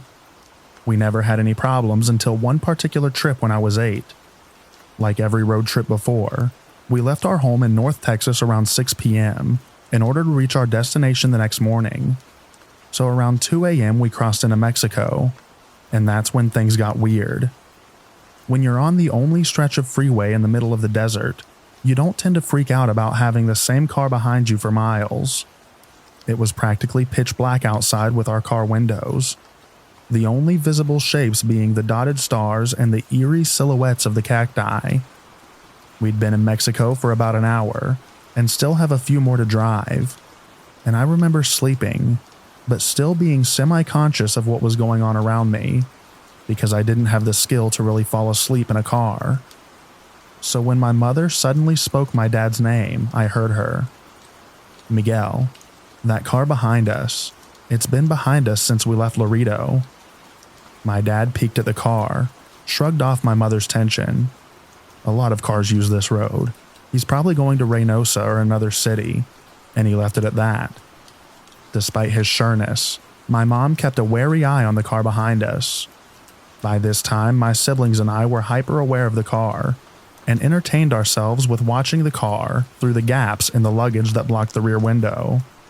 We got tired pretty quick.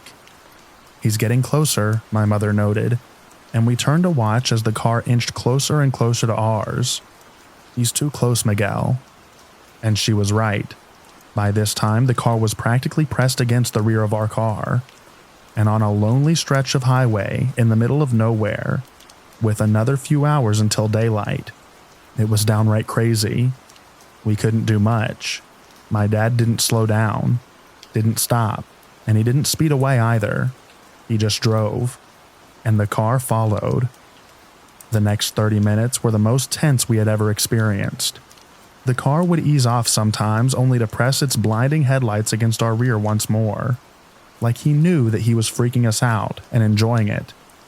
It was during one of the periods that the car had pulled away that my mom spotted a police car up ahead, parked on the side of the road, and she didn't miss a beat.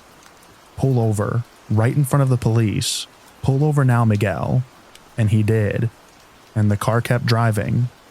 I wonder how confused the policeman must have been as he watched my dad park our car right in front of him. The policeman came over and asked us what was wrong, and my mother urgently told him everything. The car, the way it followed us and taunted us. The policeman took her claims seriously and told us of how people were victimized and had their cars stolen on these empty highways by thugs and criminals. And then he offered to drive behind us for a while to make us feel safe. We drove with the police cruiser behind us, relieved, until about 10 minutes later when we saw something that confirmed the policeman's words and my mother's worst fears. 10 minutes later, we saw the car pulled over on the side of the road, waiting.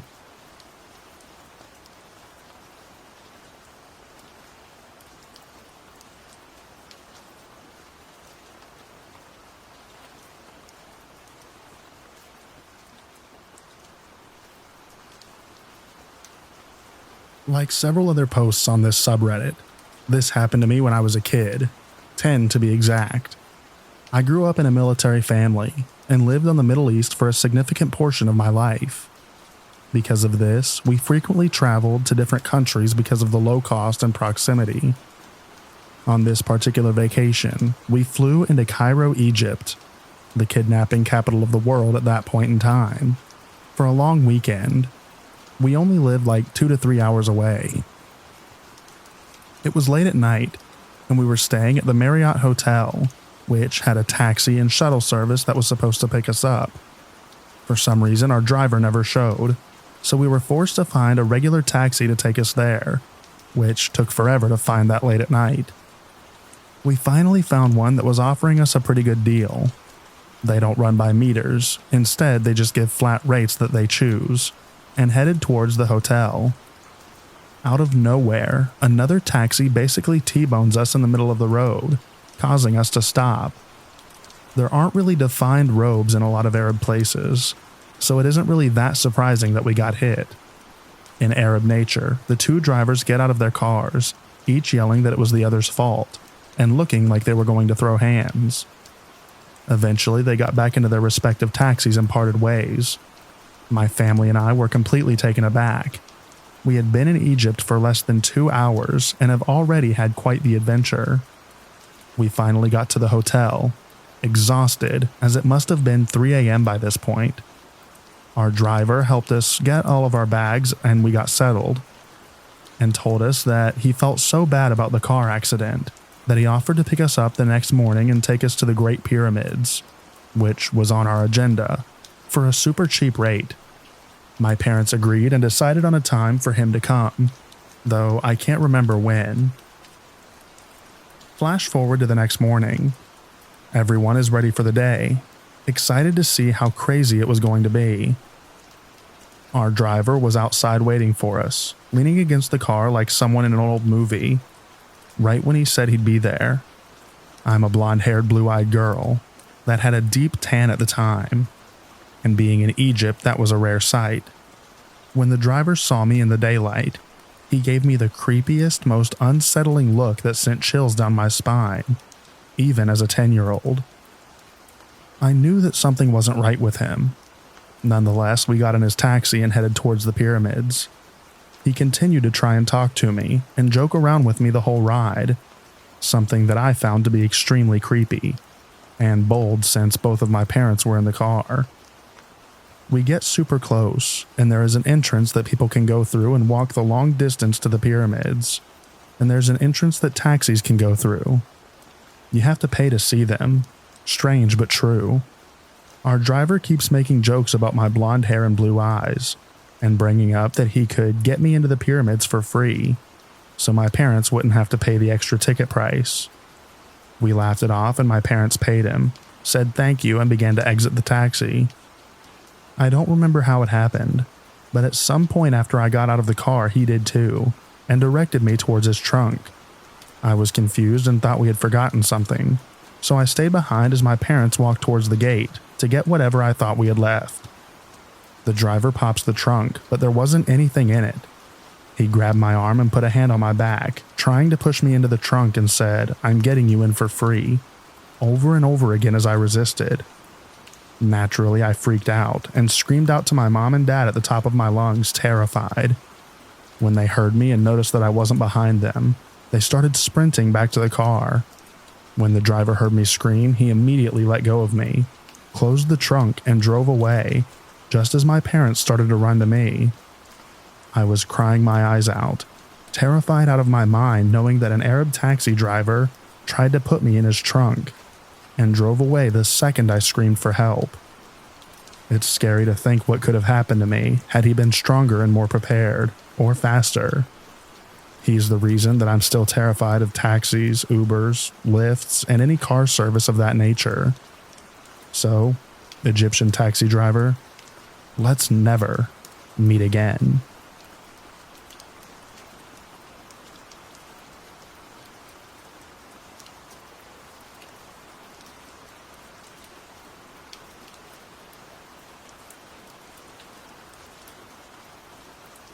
When I was around 15, a family friend offered to take me and my mom to Seabreeze after he won tickets at work. It was awesome because he spent from open to close riding all of the fun rides, like the Quantum Loop with me while my mom relaxed, bought me overly priced drinks and food, and even bought me silly souvenirs.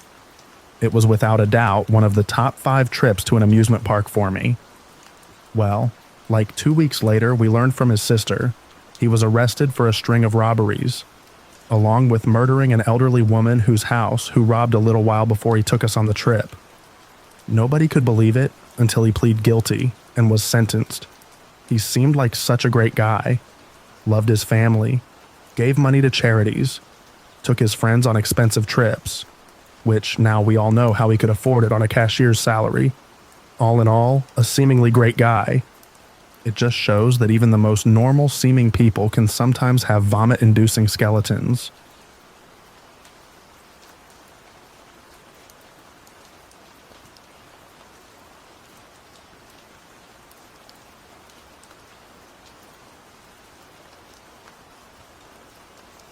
This story is so weird that I almost pushed it out of my mind, but my friend reminded me of it last night, and now I'm creeped out all over again. I was around 15 or 16 years old, and I was on vacation at Walt Disney World sometime during the summer. My family has the vacation club membership, so we go a few times a year and live close by anyway. We were staying in the vacation club villas, which is a separate building from the main hotel. I brought 2 of my friends, Savannah and Victoria, and we got bored at around 2 a.m., so we went down to the gym. It's open 24 hours. We weren't even going to work out, just take mirror selfies and mess around with the exercise balls. There's a desk for the spa portion of the gym, or maybe it's a sauna, I don't really remember. But since it was so late, there was no employees, so we were messing around behind the desk and found a notebook. I'm not sure why. I was super annoying at the time, but I decided to write my Twitter and Instagram handles, and so did Savannah. Looking back, I'm pretty sure that we could get in trouble since guests aren't supposed to screw around with the desk. I didn't think much of it and we left the gym. And the next morning, we checked out of the hotel. On the drive back home, I get a Twitter notification, and it's from a diaper fetish account. The creepy thing is this account was active for a while, and had disgusting pictures of grown men in diapers and other disturbing pictures of children. So does Savannah, and we both sat there looking at each other like, what the heck? The account tweeted at us saying something like, "I know who you are and what you've done, and your vacation will end abruptly." They tweeted some more creepy stuff like telling us to watch our backs, but I knew that it was clearly because we left our names on the notepad. I didn't write back. Then I noticed a new follower, and it was my name, but the username was similar to the diaper account. The account started tweeting my address, my phone number, and random pictures of me from deep within my social media. They do the same thing with Savannah's name, and at this point we're both really scared. I get a text from a random number.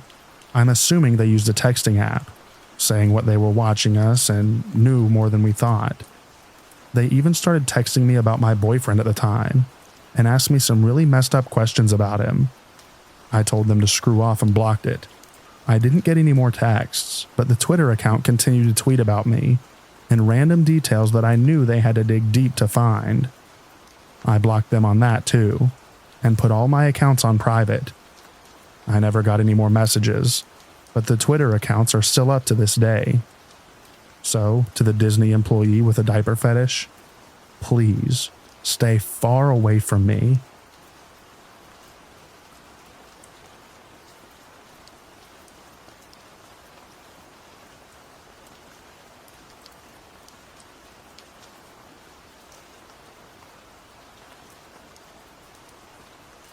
In the mid-90s, my parents took my older brother and me on vacation to Cancun, Mexico, when we were teenagers.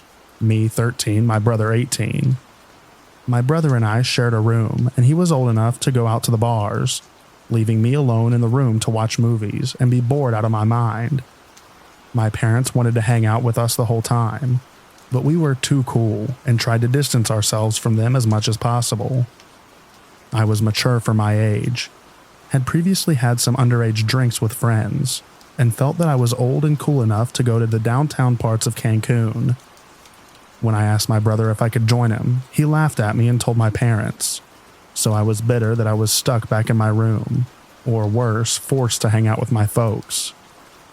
The third or fourth day into our vacation, I was sitting at one of the hotel bars, nursing a Shirley Temple and feeling sorry for myself.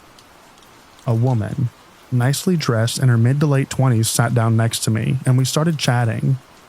I don't remember the details of what we talked about. I just remember her being really interested in what I had to say, and she made me feel like I was really mature for my age, what 13-year-old me really craved. We made arrangements to meet at the resort bar the next day to hang out some more. The next day, we met in the resort lounge at lunchtime and hung out. She listened to my stories about how BS it was that I couldn't go out drinking, and sympathizing, she offered to get me alcoholic drinks. 13-year-old me wanted screwdrivers. After 3 to 4 drinks, I was getting pretty drunk, and this was when she asked me if I wanted to go back to her room to hang out and watch a movie. Drunk 13-year-old me thought this was a great idea, as I was going to get more booze, and this cool 20-something chick wanted to hang out with me, and thought that I was super cool. Just as we were leaving the lounge, my mom appears. She was meeting my dad at the pool. Mom doesn't know what's going on, thinks I'm heading to my hotel room. Drunk me proudly introduces my new friend to my mom, telling her that we're going back to the woman's room to watch a movie. My mom's face goes from "Hi, how's it going?" to "Get your butt up to your room right now." My mom tells my new friend that she has no business inviting 13-year-olds back to her room, and that she is not to talk to me again or my mom will call the cops. At that moment, I was so angry with my mom, but she had that don't mess with me look, that I knew that I had to keep my mouth shut. The next day, I was heading out to the pool and saw that woman sitting at the bar with two men in their late 50s, who I can only describe as menacingly scary. She pointed at me, and one of the men glared while the other winked at me. It sent shivers down my spine.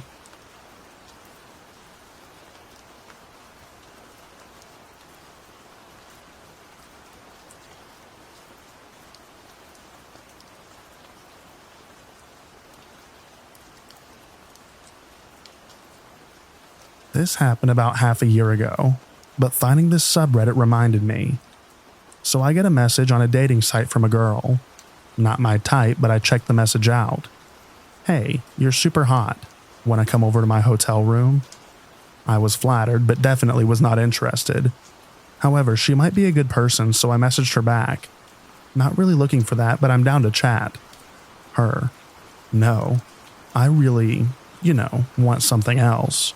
I'm on vacation and I'm at hotel near my house." Me: "Once again, I'm very sorry, but I'm not interested. Where are you from, and why choose here to vacation to?"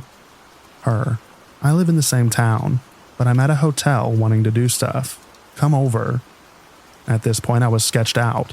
Why rent a hotel room when you live here? It's a smaller city. So I did the smart thing. I blocked her. I sent a message beforehand saying goodbye, and I hope she finds someone that is interested. Fast forward 30 minutes. She made a second account and sent me this: "I'm serious. I really want you to come over. Here's something to persuade you." A link to a picture that was a picture of her, naked in bed. So, I block her again. Not even 15 minutes went by, and there is another account and message from her. At this point, I think I'm getting trolled. My friends could easily pull this off. I wanted to call their bluff, so I created a new Kik account, gave my info, and told her to go on video. I was going to catch my friends. Well, it was her, and she quickly went into doing things trying to persuade me. I deleted the Kik and avoided it. Deleted my dating account. Was completely sketched out. About 2 months later, I reactivated it one lonely night. About a day later, I get a message from her saying that she saw me riding my bike downtown a few weeks ago. She described what I was wearing. I had enough. I told her that I could take this to the police for harassment. I didn't know if I had a good case, but I wanted to scare her away. It worked. I haven't heard a peep since. And I've never been more grateful to think with my brain instead of my other head.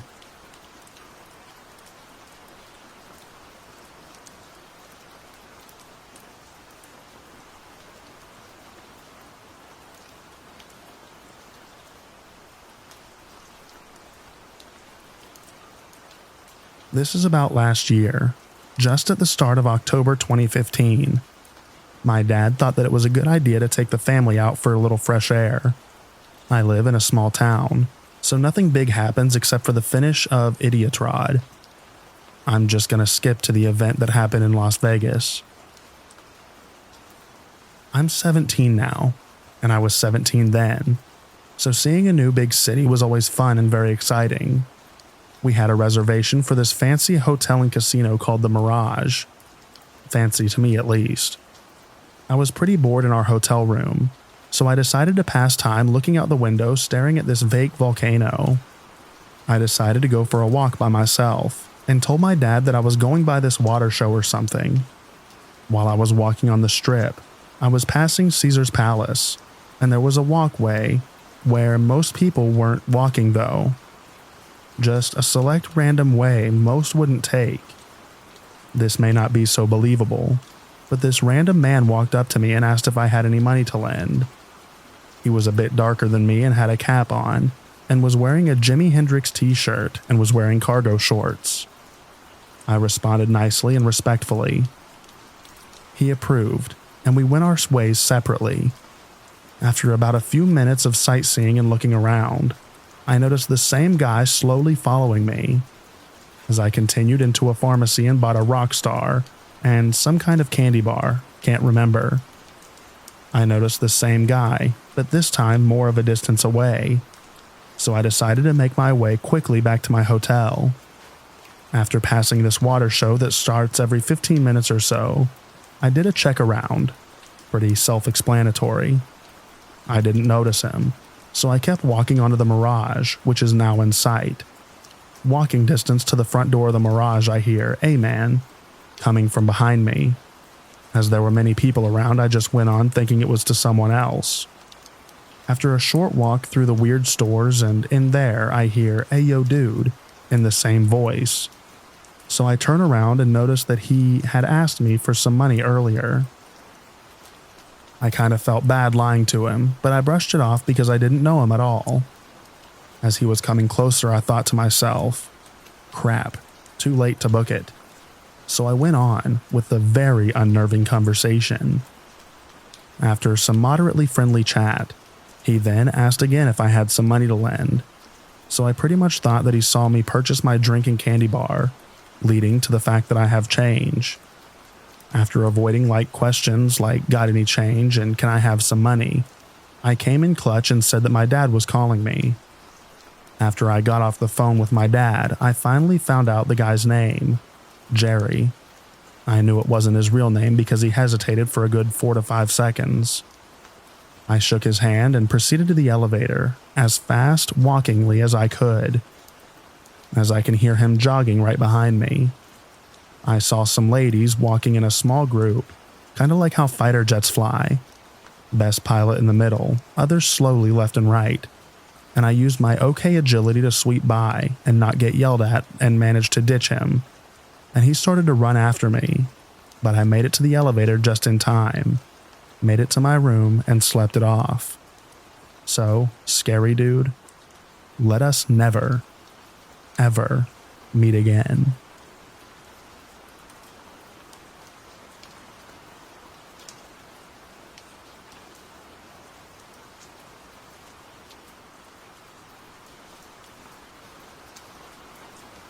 We were in Hamburg, Germany. On our last day, we went to the parking place where our car was, and driving out of there, a van had parked blocking the exit. Looking behind the van was like 8 guys with masks and guns about to do a full-on robbery. So we just floor it and drive around the van. Very weird experience.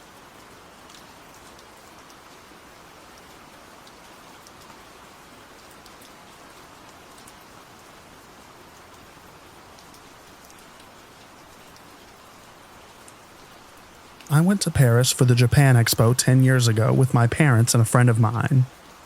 The last Saturday, she had a huge pain in her belly, was lightheaded, and a few other symptoms. We tried to go to the hospital, but the ER was closed. Tried like 4 clinics with ERs, but they were all closed too. The only one that was open had the on-duty doctor only arriving in the middle of the afternoon, when it was 10 a.m. Receptionist tried to call her until she got a hold of her because my friend was visibly in pain. The doctor made my friend explain what was going on the phone and sent us to another clinic to get some scans and tests. Turns out, one of her kidneys had shut down and she needed immediate medical attention.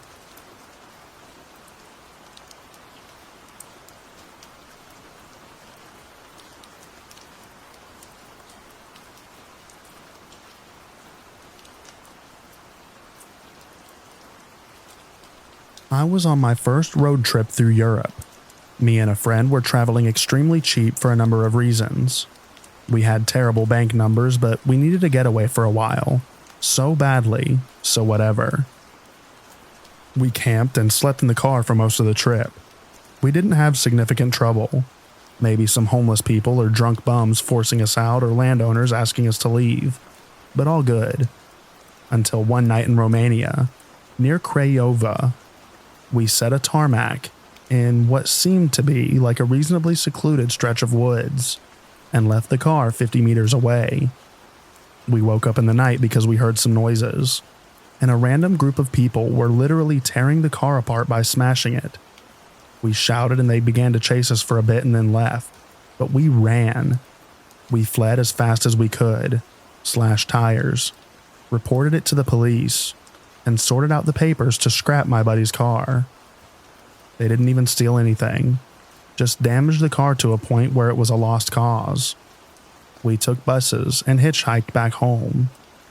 I enjoyed Romania a lot, and I'll go back if I can, but I won't set foot in that city ever again. Crazy folks, I tell ya.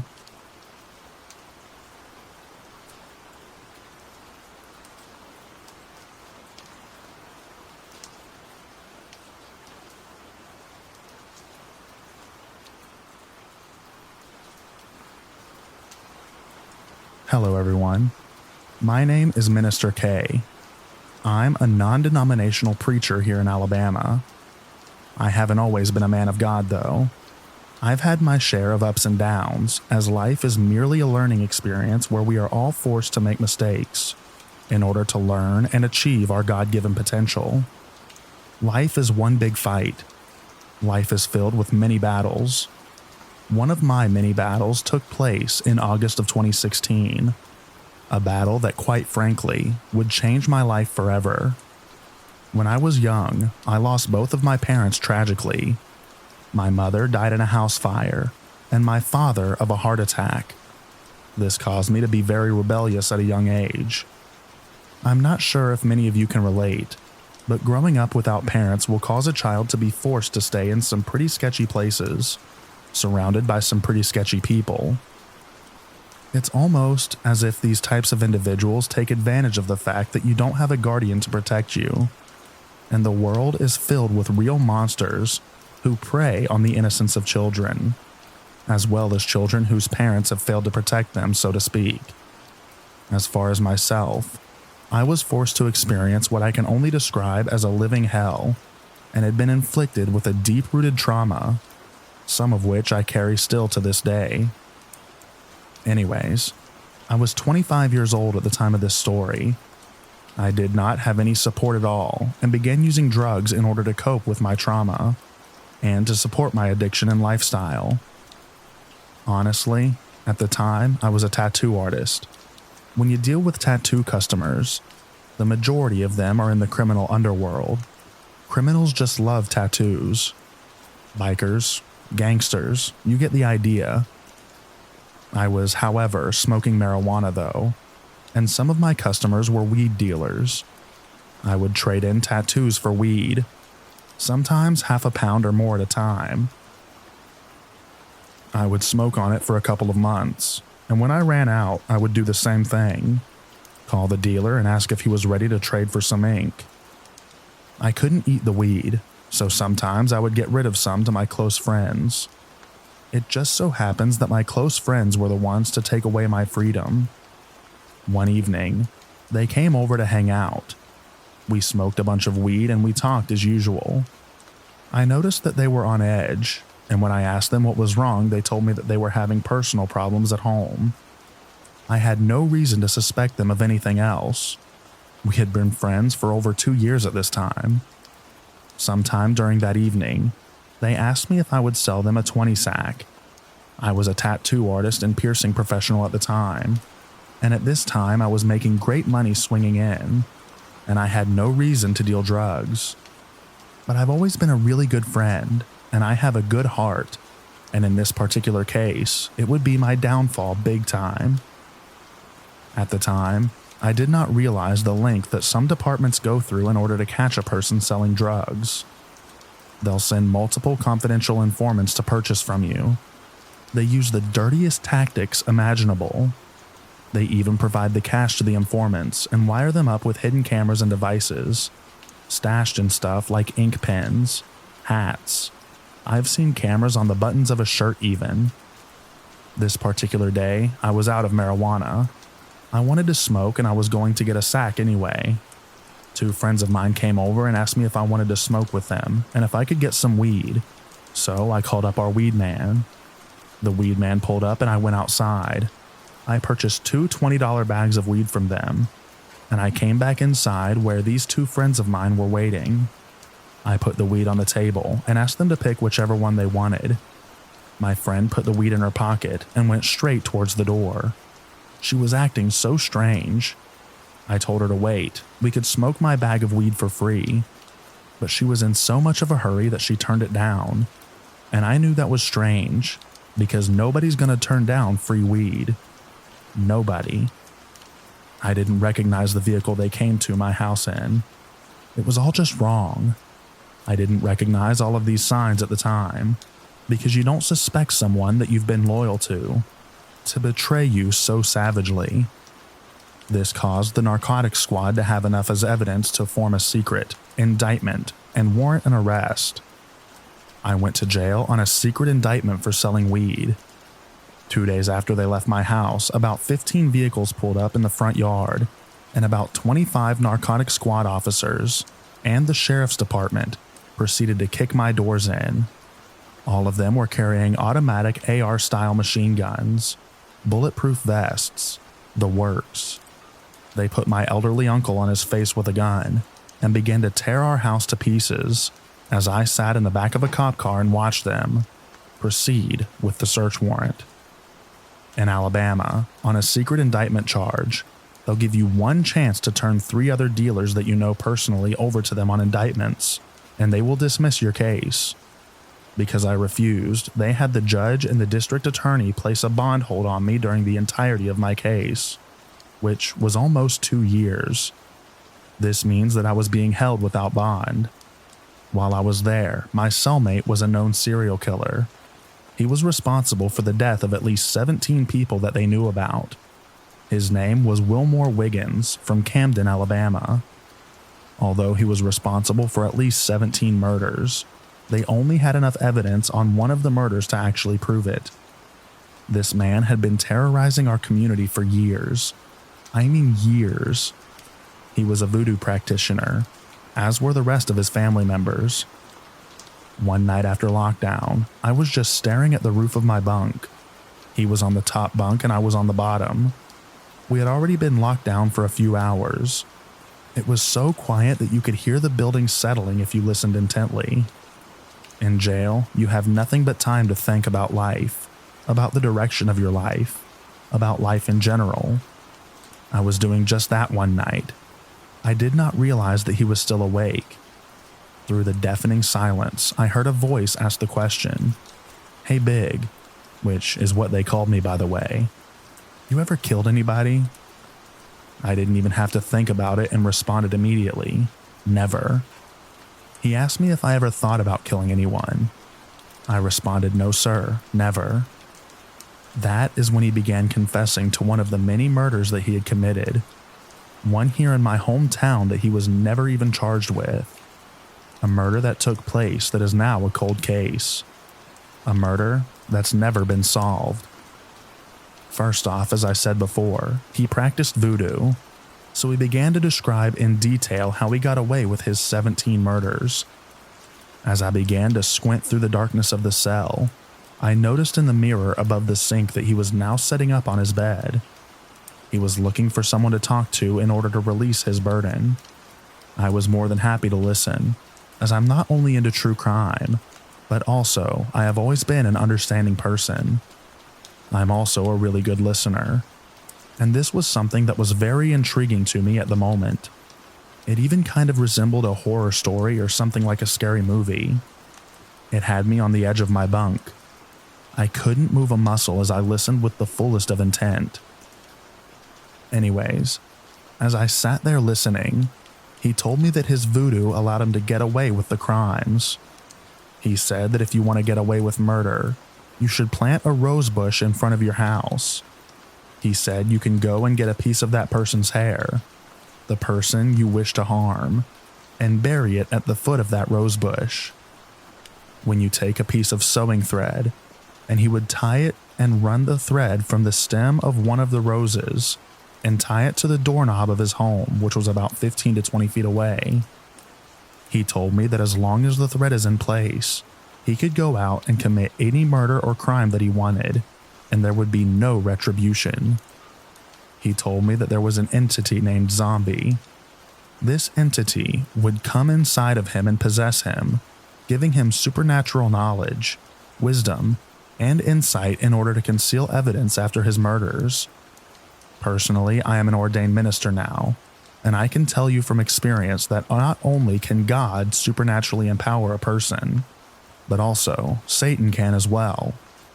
The consequences for this is a price that nobody would want to pay. The ones that do, I'm sure, regret it surely eventually. Anyways, he told me that as long as that threat is in place, the spell remains. He told me that he did this every single time he killed somebody, and he got away with over 16 murders. I cannot tell you as a matter of fact whether this voodoo thing is real or not. All I can tell you that is factual is that he 100% believed in it to his soul. My community was terrorized by this man for years and years. Everybody in my town literally knew this man was a serial killer, but they could never prove it. He was just so manipulative and cunning and clever, and had the uncanny ability to be able to manipulate evidence to his advantage in order to conceal his crimes. He told me that one in particular that he knew was in the bar room with his girlfriend. After he went to use the bathroom, talking to his girlfriend, and it infuriated him. After knowing this man for 2 years, I can tell you from experience that he's not the type to fight a man, but he would beat women, and he was very abusive to them mentally and spiritually, as well as physically. He also had a knife on him at all times while he was in jail. He would not fistfight a man. However, he would not hesitate for even one single moment to stab you to death if you crossed him. Anyways, he told me that whenever he saw this particular man talking to his woman in a bar, he got enraged, but he did not do anything about it immediately. He waited an entire month until he had the perfect opportunity to exact revenge on this person. During the course of this time, he had a girl from the neighborhood get a piece of his hair from the pillow and deliver it to him for $20. One night, he got the perfect opportunity. The opportunity that he had been waiting so patiently for. He told me that he was riding around one night, exactly about a month after the incident. He was riding around town after leaving the bar, and he saw that man walking home. He said that it was about 1 o'clock in the morning, so he pulled over and asked the man if he needed a ride. The man was cautious at first, he told me, but he agreed to accept the ride. He got inside of the vehicle and said hello. Then he asked Wilmore, the killer, if he was mad at him for talking to his girlfriend, because he heard from the girlfriend that Wilmore wanted to hurt him. Wilmore assured him that everything was okay, and that he did not take it personal. Anyways, he asked him if he would take him to get some whiskey. The man said sure, so Wilmore went and bought a big bottle of whiskey, and they proceeded to ride around on dirt roads out there in the country getting drunk. That man drank and drank and drank. They played the radio and had a great time. Except, Wilmore was only pretending to drink. He proceeded to get the man drunker and drunker until he couldn't walk.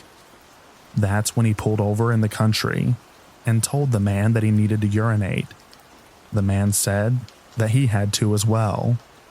So when the man got out of the vehicle, Wilmore grabbed a 2x4 out of the back seat, crept up behind the man, and bashed his skull with it.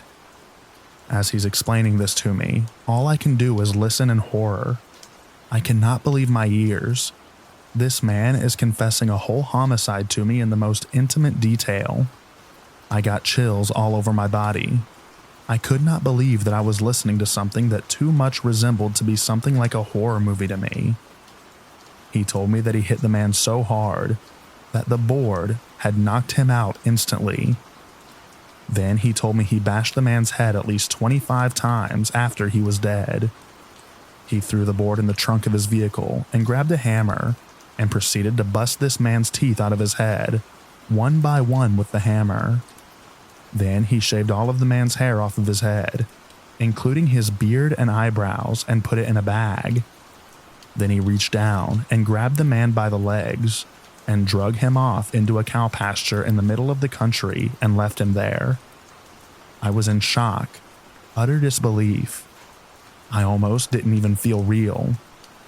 I felt like I was in a dream hearing this, but I listened intently.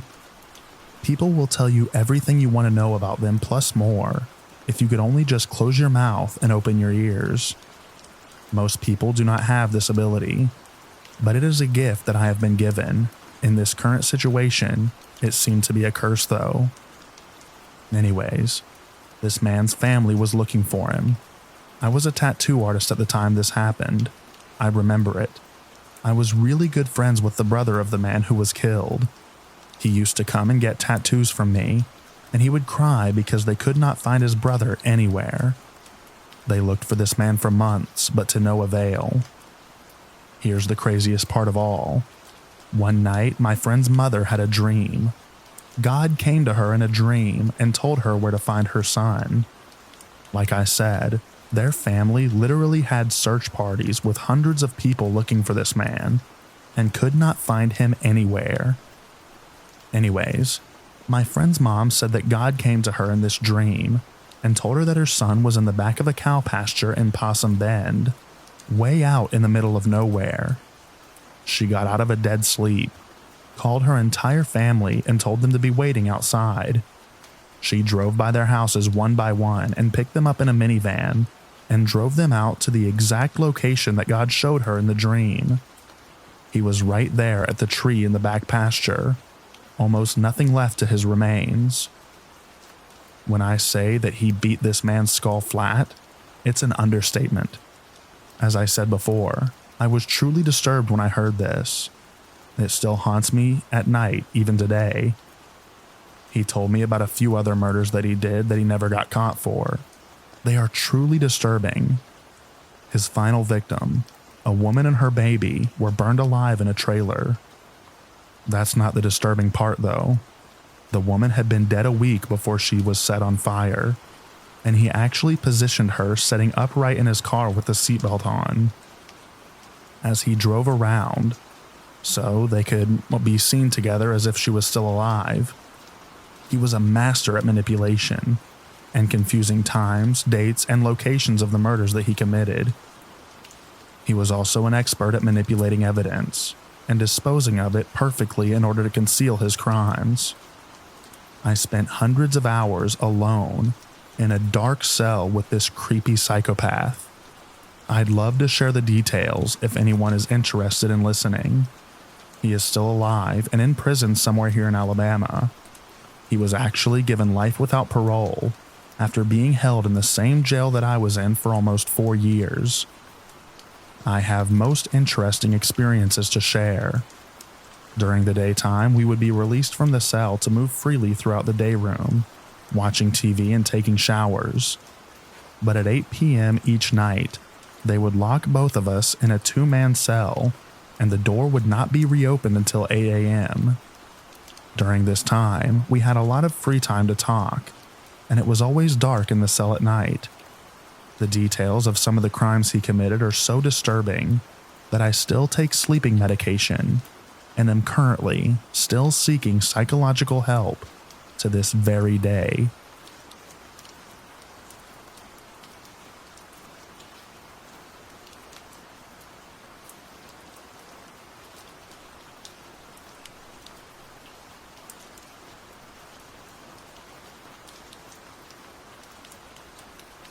It was 1 a.m., and I just got back from the bathroom ready to go back to bed. When I got in my bed, I looked at the window and saw a tall white figure outside. I got out of my bed to see, and I had blurry vision, so I couldn't tell if it was a sign or a human. Because it was so dark outside, the only thing I saw was the white. I decided to go back to bed, and it was still there, and it didn't move. Suddenly, I saw red flashing and didn't want to look at it. After a while, I just kept thinking it was just a pole, and I just closed my eyes. The next day, I look out the window to see the white figure gone. There was no pole or sign. It was just gone.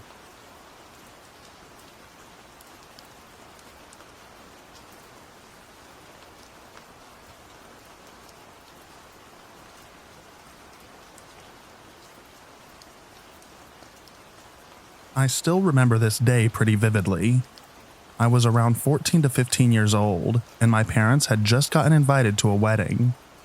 The wedding took place on a sort of castle located on a waterfront. Anyways, we took a boat to the location, and until then everything seemed normal. I was playing with some other kids at the wedding, and we decided to roam around the surrounding areas of the castle. We did this for hours and everything seemed normal, except for some random drunk women had tried to throw a stone at us, but we brushed it off thinking nothing of it. Later on in the night to the end of the wedding, there was a little celebration where everyone would release a small hot air balloon and let it go into the night sky. All kids, including me, decided to follow these hot air balloons as they lifted off. However, in order to follow, we had to traverse a forest. We all continued running into the forest, and that's where I and 4 more people saw it. As we were sprinting into the forest, we saw a woman sitting down wrapped in a blanket, surrounded by 6 to 8 men with flashlights. As these men heard our footsteps, they flashed their light into our direction, but did not say anything. Complete silence. I stood still. It seemed like they felt like they just got caught doing something and didn't know how to react. I ran away as fast as I could, and the others did the same. Nobody followed us. Nobody ever said anything about this.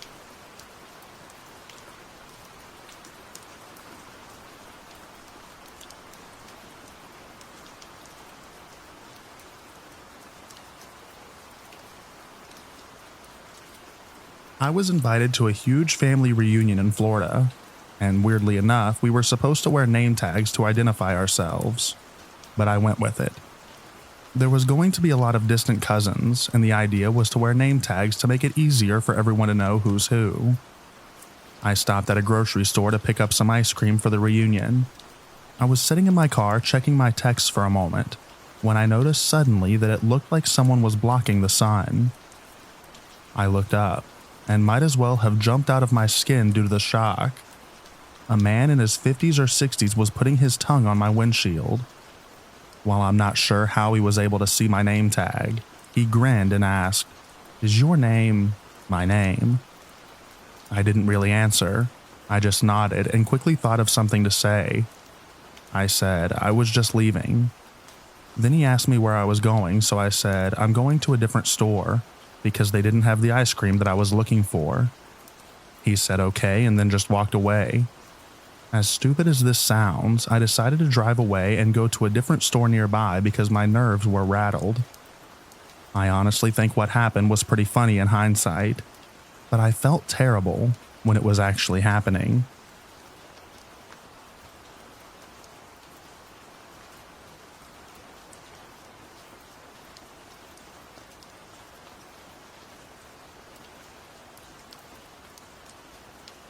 My first post ever, so I apologize for any misspelling or confusion in my story.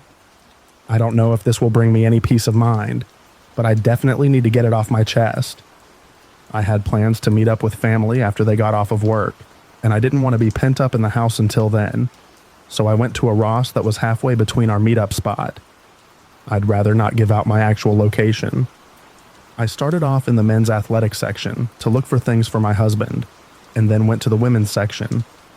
As I walked over to the t-shirt rack, I had a lady, late 20s, early 30s, come up to me and ask if I would participate in a survey she was doing about joy. I was skeptical, but I agreed. About halfway through, I noticed she never bothered to write anything down or attempt to record anything I was telling her. The questions revolved around faith, and if I believed in God or if I would want to work more on my belief in Him. I tried to keep things as short and simple as possible, without giving too much information about myself to a stranger. She ended up thanking me for my time, and then walked away.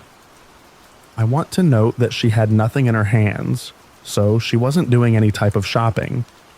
Plus, doing a survey like that in the middle of a store seems a little off. Once I kinda came to my senses, I tried walking around the store to see if I could find her. As I'm walking around, I took notice of a super tall man just staring at the shoes for men. He wasn't picking anything up, literally just staring. He's a notable character. I ended up seeing her in the dress aisle, so I rushed over to the register to pay for what I had. I did notice while I was in line she was talking to another woman and the taller man walked over to the worker wearing the loss prevention vest, asked something, and then went to the back of the store. When I got up to the register, I let that lady know of my encounter, and she asked me to describe the lady I came in contact with. She told me she'd let someone know about it, and thanked me. Literally, as I walk out the door, that same tall man walked out with me. No bags or anything in his hands. I immediately turned back around and walked right back into the store. I again shared my story to the loss prevention worker and asked if he or someone could walk me to my car. I don't think he's allowed to leave that spot because he told me I'd have to wait for someone. Thankfully, another worker walked in, and he asked her if she was early for her shift, to which she said yes. She ended up walking me to my car, and I told her my same story. She watched me get in my car, and I immediately locked the doors behind me and took off. I drove for about approximately 10 minutes, went into a random neighborhood, and thankfully no one was following behind me. All of this could have definitely been nothing, and just myself overthinking it. But with the way the world is, I sadly didn't want to take any chances.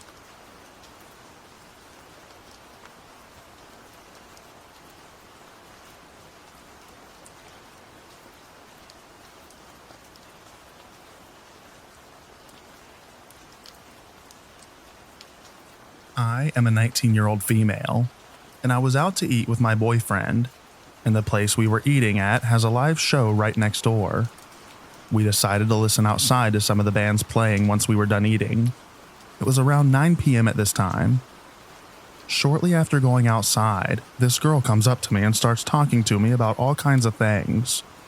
She has bright red hair, many piercings and tattoos. The first thing she did was compliment what we were wearing. I wasn't wearing anything special, just a plain pink dress with Crocs. She seemed very friendly and continued on a conversation with us. Mainly me, though. I figured it's because I have piercings and a tattoo. Maybe that's why. I also kind of chalked it up to her being drunk or just overly friendly. Eventually, she asked me a weird question that I didn't really understand and can't recall. Something along the lines of, "What's your purpose here?" or something like that. I just remember not understanding what she was asking me, and just telling her where I worked because it sounded like that's what she was asking me. She said she works in the strip club, in the same town, and to come visit. She left abruptly after, while texting on her phone, and went over to this guy. Me and my boyfriend went to leave. I thought nothing of it, and we passed by them. After turning the corner, my boyfriend told me to check and see if I was being followed. I looked behind my shoulder and didn't see anybody. I walked a little further and looked back again, and there was the guy. He was walking extremely quick and caught up pretty fast. He followed me all the way to my car, which was at least a mile away, until we got in and locked the doors. He was just a couple of feet from my car before he turned around. My boyfriend told me to start the car as soon as possible, and once we left, he told me that he passed by them. He heard the girl say to the guy something along the lines of, "She's a little nervous, but," and he had a bad vibe that I was being sex trafficked, or they were going to try to pimp me out. Maybe snatch me up, I don't know. It wouldn't have been very hard for them to do. He was easily at least double my weight, as I'm only 100 pounds. He was following with a lot of speed, and I mean really, what was the motive? Sorry if this has been long, but I'm just a little creeped out.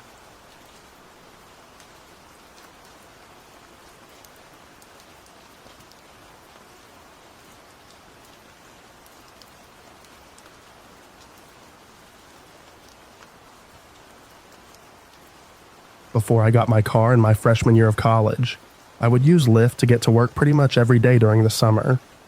During the winter, fall, I just walked even at night. And in all those Lyft cars and drivers, I never had any noticeable encounters. I've probably been in a couple hundred by now, and aside from the occasional political opinion and speeder, it was all fine. One day I order a Lyft car like normal. It'll be here in 7 minutes. Cool. I walks outside a couple minutes early to go and wait for my driver, and I see a vehicle that pretty much matches the description of mine sitting in my driveway. You know, that little car icon next to the profile that you can use to compare the real one? It was the same color, the same size, and unless you noticed the little details, it pretty much looked the same.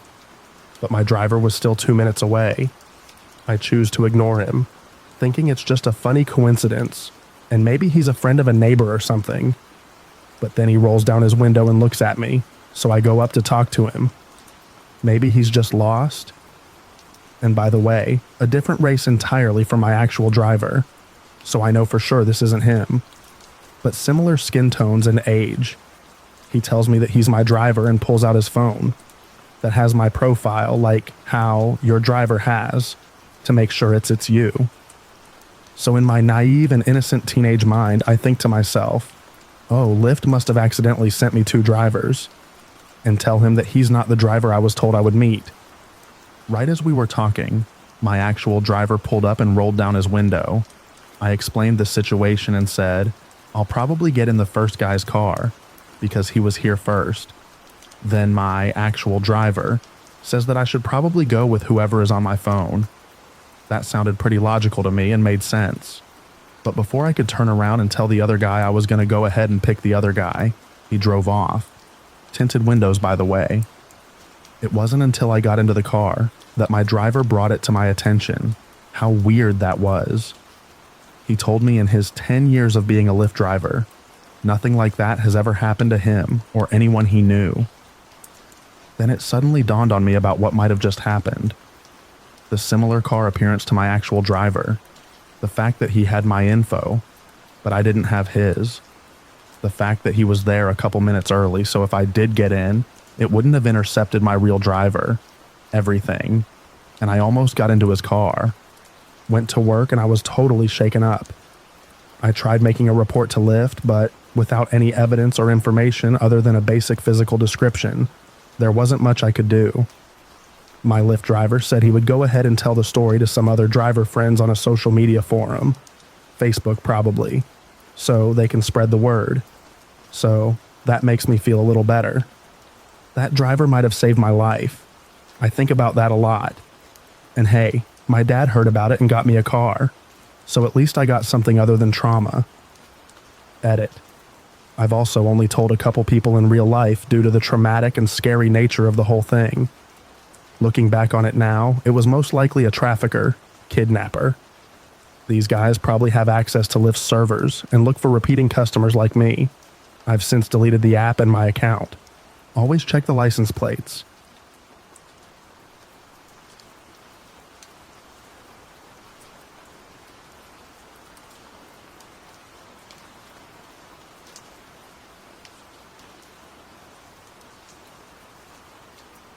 I went to a 7-Eleven in Hawaii, and this weird guy was trying to full-blown have a conversation out of nowhere. I was clearly about to enter the store, and yet he was like, "Hey you," and I turned around. He was just trying to say something, but I told him I had to go. When I was in the store, I had bad vibes like he was looking at my car that I arrived in, so I kept my eyes looking out the store. I felt like I looked weird at this point, to be honest. When leaving, he tried to talk to me again. He said, "Hey, you got a lighter?" Because I clearly had one. At this point, I was getting angry that he wouldn't just leave me alone. I say no, then ignore him, and go to put my key in the door. Then he starts walking up to me from behind, so I turn around and give him a mean look and say, "Yeah, you need something?" Then he started talking about my car stickers, and I was like, "Yeah, I have stickers." Then he kept trying to say something, and I just stared at him without saying a word. Then he got the message and walked back. He made me feel like he was trying to get something out of me. Cigarettes, lighters, money, something like that for free. He didn't look homeless, but my gut said that he's probably on drugs and really wants me to give him anything, something, or possibly harm me.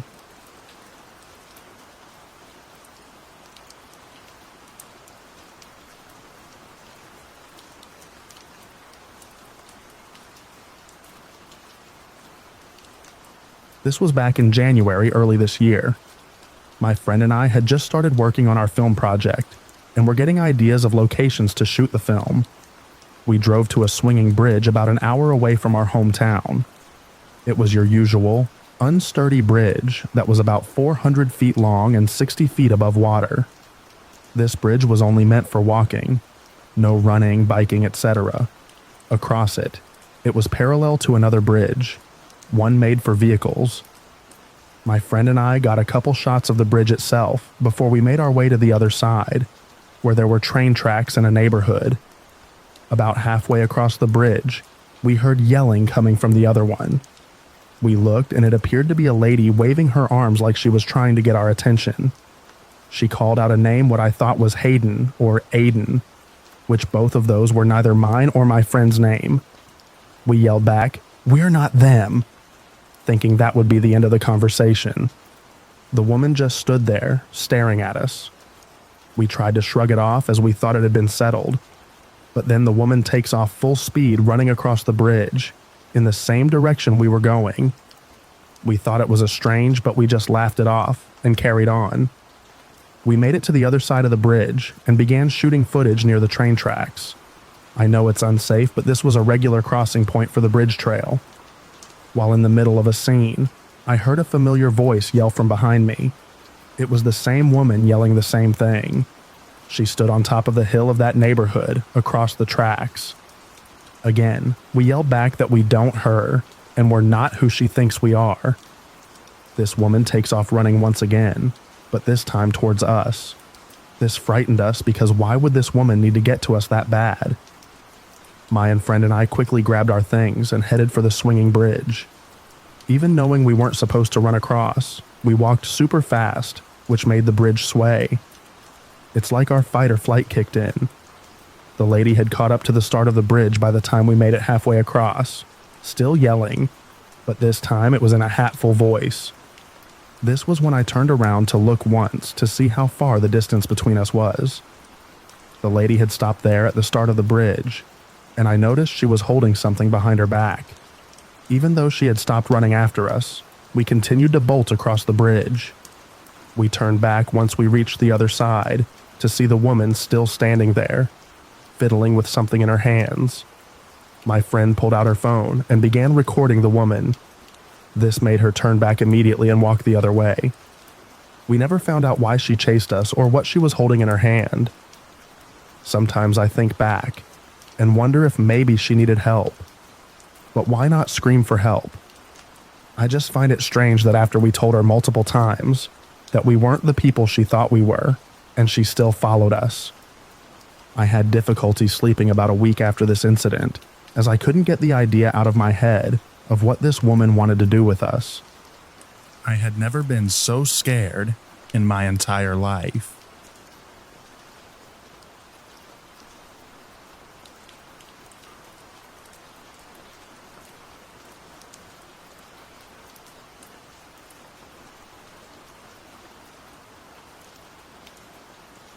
So I took the bus as usual to get home, and this guy sitting next to me gets off at the same bus stop.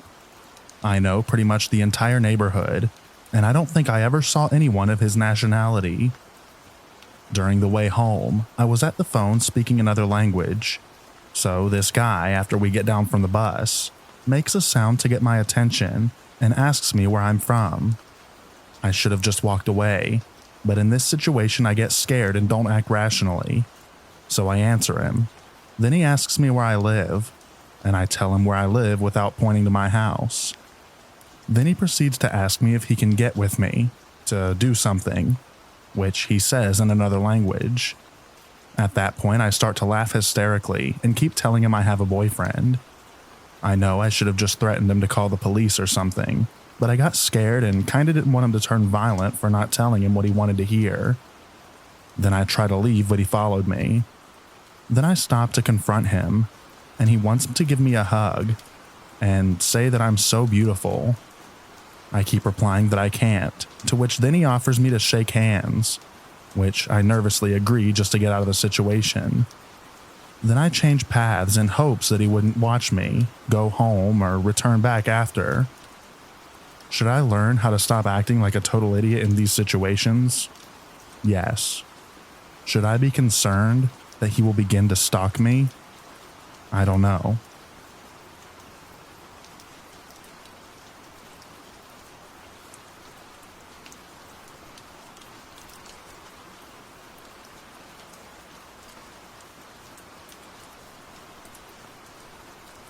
This happened a couple of years ago, but I often think about it and what this person's intentions were. Disclaimer, it isn't the most exciting story. So a couple of years ago, probably 2018, me, a 23-year-old male, I'm outside of my mother's house close to midnight. It's dark in a neighborhood, no one outside, and it's quiet and chill. I'm smoking a joint by my car, just listening to music and vibing quietly. I see a person walking up the street towards me. Nothing to be alarmed about. She gets close. She's a cute mid-30s woman. Sees me smoking and asks if I have a cigarette. She was friendly. I say no, but we have a nice quick chat. Plus, every young man has fantasies of cute women walking towards them. You never know. But definitely just a fantasy and wishful thinking. I wasn't going to that route. So, during our quick chat, probably only a minute or so in, she says, "One moment, let me make this call." So she calls her husband. I don't recall how I knew it was her husband, but I believe she mentioned him in our chat. This is an older memory. This is what creeped me out. She says on the phone, "Hi, honey. OMG, I think I found the one." She was excited about it, but in a weird way. Hard to explain, but it sounded sinister. It creeped me out and gave me red flags. Plus I'm thinking, found what? I already said I didn't have a cigarette. Plus, she is walking around the streets. She and her husband are looking for something. What does that even mean? So, while she was still on the phone, I just turned around, went inside, and locked the door. I don't know what to think of it to this day. What could she have meant? Best case, she wanted a three-way with her husband, which I'm not into. Worst case, they were gonna rob me or do something awful and weird. What do you think her deal was?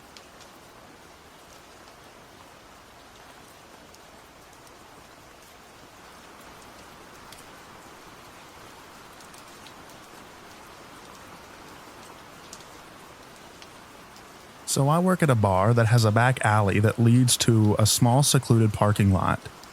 There are several large trash cans and many small ones, and there are some addicts, homeless folks, etc., who will come to the alley pretty often.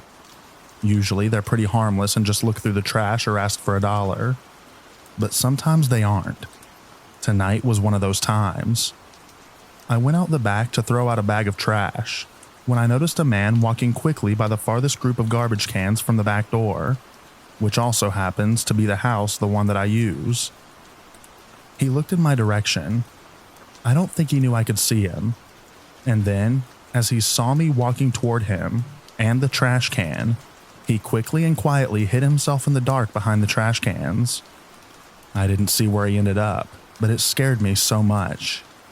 I was the only one around, and I knew he was hiding because I would have seen him walk past if not. It was the only way to go. I left my bag of trash right where it was and immediately walked back inside. I hope he left soon after I went back in.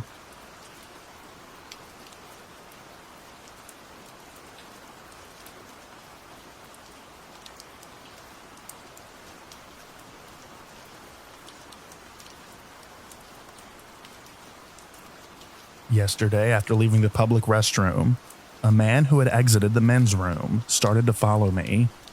He called out, "Hey," but I didn't respond as it seemed flirtatious. He came closer and asked, "Hey, what are you doing tonight?" Repeating this a few times, I finally said, "Leave me alone." Then he shockingly asked, "Should I kidnap you?" Thankfully, I was headed towards a crowded area. The people around me seemed concerned, which I believe made him back off. It's infuriating to deal with such comments. Approaching someone is one thing, but not stopping when I show no interest and then threatening to kidnap me is a whole new level of entitlement.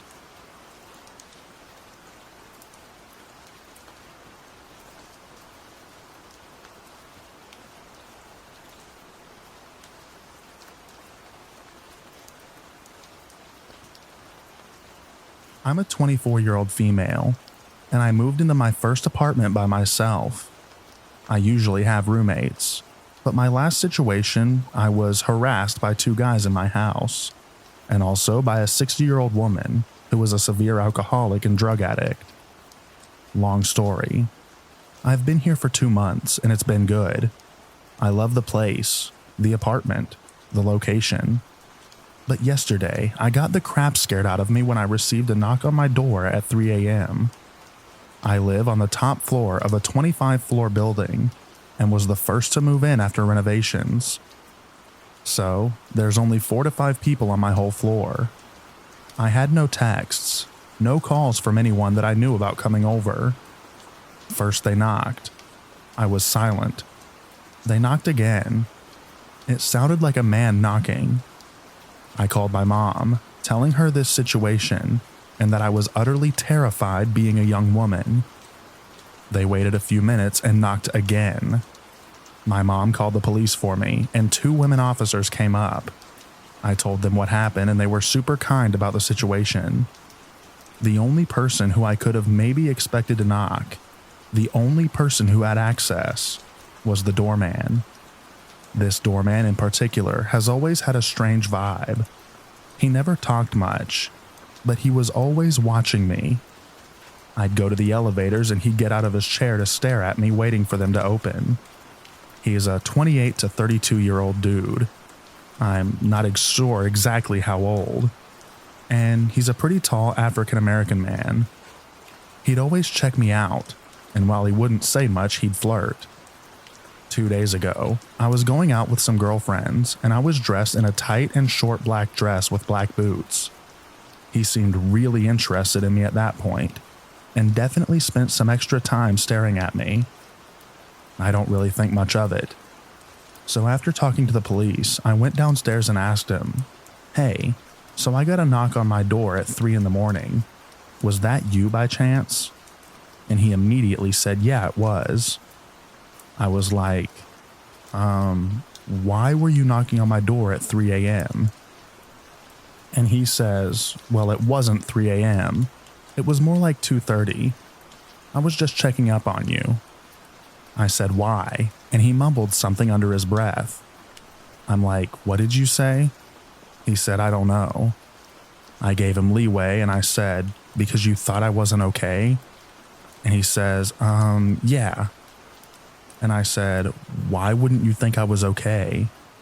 Again, he said, "I don't know." I told him that it really scared me. I also said, "I see you 3 to 4 times a day. Why couldn't you just talk to me down here?" I don't know. Looking back, I also received a knock on my door at 12:30 a.m., but it was very faint. Enough where I thought he was knocking on someone else's door. So weird. After I told him not to knock on my door again, he called me and left a voicemail on my phone. I noticed the random number and realized that he'd called me at midnight and at 3 a.m. I'm super scared because I live alone. Ring doorbells aren't allowed in the building unless requested. And also the management company keeps hiring guys like this. The last guy was fired. I'd ideally like to actually end my lease, even if he gets fired, which he definitely will considering the last guy who wasn't nearly as bad got fired. That would be good. But he now knows where I live, what car I drive, when I come and go, and also has access to the magnets to get up the elevator. He even asked me a few days ago, "What's your unit number?" so we could come up. Almost like it was premeditated. I'm super scared and hear stories about this all the time. I'm terrified that he'll have a maintenance key or something, come into my apartment and hide and wait for me to get home. A young girl was just killed by someone who worked in her building. What do you think I should do?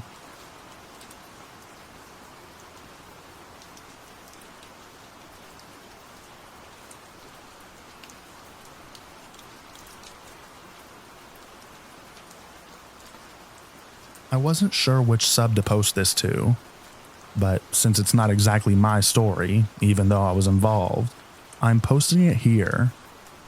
Yesterday I celebrated my birthday. I invited my ex-girlfriend Emma, because we're actually still really close friends. She took the train to get me, which takes about 1.5 hours and requires changing trains twice. She left around midnight and should have been home around 1:30 to 1:45 a.m. Shortly after 1 a.m., she texted me about a weird dude following her after striking up an unsettling conversation with Emma about whether she was homosexual. And then she answered truthfully that no, she's just trans, hoping he would go away if she was friendly enough. He went on about why she was trans even though she knew it was satanic. He also told her that he'd already noticed her on the train that same morning, which just strikes me as especially creepy. She got off at a stop, intending to wait for her subway home, but he got off with her and wouldn't leave her alone. The next subway to her place wouldn't come for another 25 minutes, and the stop was deserted. She sent me multiple anxious voice messages until she eventually called me, borderline crying and panicking, saying she had to run away from the station and was now lost with little idea of where she was, even less of an idea of how to get home, and her phone was only on 8% battery. She didn't have any money to call a cab either. She couldn't go back to the station because this guy was presumably still there, and he had followed her when she had tried to just take the next train in the direction that she had come from, in an attempt to try and get away from him. I advised her to call the police, which she did. They apparently came, took her statement, and left again, leaving her there on the outskirts of a big city with still no idea how to get home. I told her to use Google Maps to try and get home and try to save battery, but to update me periodically.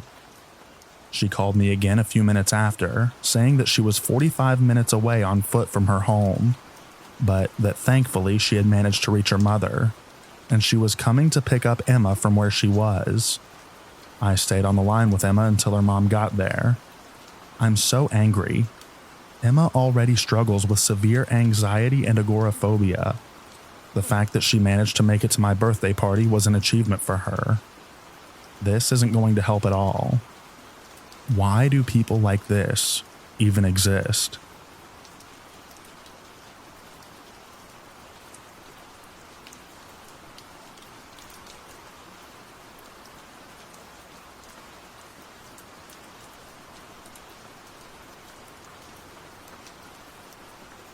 I'm a 24-year-old guy, and I'm not great at writing things out like this, but I just wanted some advice as I'm a socially awkward person. So I decided to go into town the other day and took the train in. I arrived at the station, got my ticket, then waited for the train. I was approached by a man in, let's say, his 60s. I must have been someone that he knew or seen before, because he said, "Wow, I haven't seen you in some time." I replied, "Sorry, I think you may have the wrong person." He continued to push the conversation by saying, "Oh, you must have a twin." I laughed and brushed it off. Once the train arrived, I got on and sat down. I sat down in a 2-seater chair. The man sat down next to me and asked me my name. Trying to be nice, I replied my name and he said his name. He asked me a few questions and I gave answers. All up to this point is found fine. He asked to use my phone to make a call, which I didn't see an issue with. After this, he sent a text message which was fine. His own phone beeped. He then turned to me and said, "I have your number now. We can catch up later." He had called himself on my phone to get my number. I tried to play it off coolly, but I was pretty creeped out, and I couldn't leave since he had blocked me in. He finally got off at his station. Straight away, he texted me, and each day he has been texting me to come over to his house or to go out with him for coffee. I felt bad for him because he seemed lonely, but it just feels really odd and creepy. I just wanted some people's thoughts, as I've never been in this situation before, and don't really have friends to talk to about this. Edit. I really appreciate the comments and responses to my boast. I have blocked him after a small exchange. I was trying to be nice, then I tried to ignore him, but he became really aggressive and called me and became verbally aggressive as well. I will be reporting this to the police and changing my number. Thank you for making me feel justified in my response.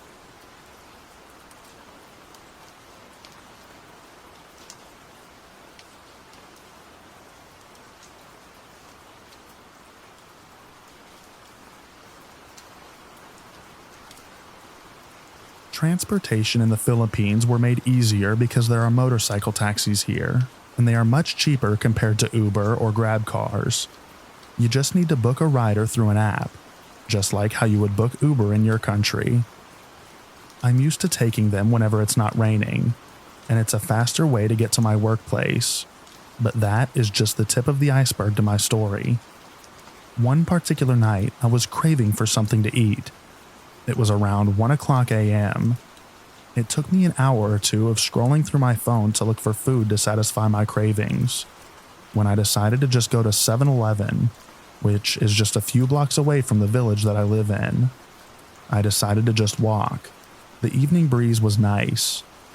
I reached the highway, and I walked to the nearest pedestrian lane. The streets were a bit dim, when suddenly a man on the motorcycle stopped by me, and he was urging me to ride on his motorcycle. Motorcycle taxis here have uniforms, and I know that he is a phony. 7-Eleven was still 2 blocks away.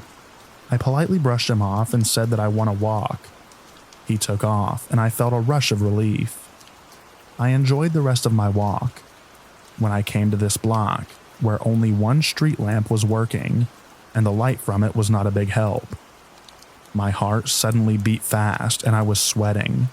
Mind you, it was cold during that time. Something is stopping me from taking a step further. My legs felt heavy, but I did my best to walk because I was really hungry during that time. I don't have perfect vision. I can't see anything that is more than 4 feet away from me. When I was about to reach the corner where the only working street lamp was standing, it was the guy from earlier, and he was smoking something. I squinted my eyes and he was smoking crack. I walked faster until I reached 7-Eleven. I shopped for my food, and when I went to the cashier to pay for my stuff, there were 3 people ahead of me. He went behind me, and he was holding a roll of aluminum foil. I was shaking, and I was about to cry, when suddenly my childhood friend who was a police officer came in and he greeted me. I greeted him back. My friend offered me a ride because he had just clocked out and told me to wait for him. He went to the drinks section of the store, and the guy whispered in my ear, "Suerte mo miss, hindi kiti, marape ngayon," which translates to, "You're lucky, miss, that I can't R-word you right now."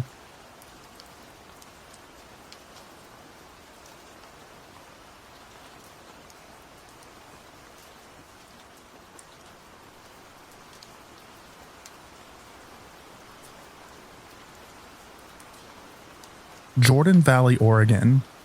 It's a tiny town near the southern Oregon/Idaho border.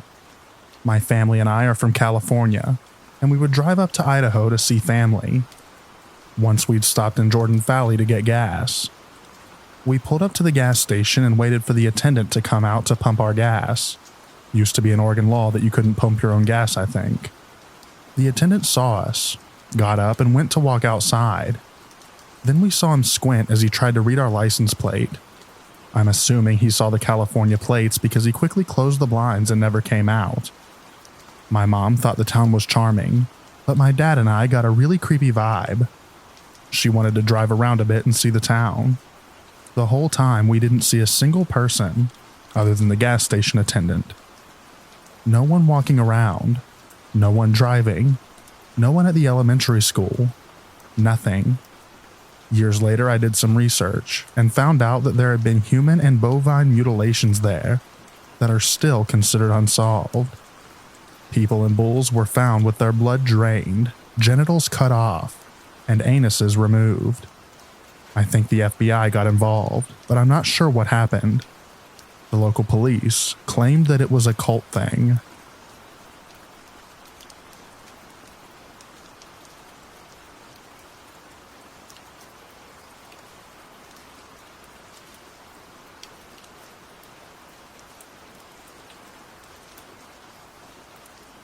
Umatilla, Oregon.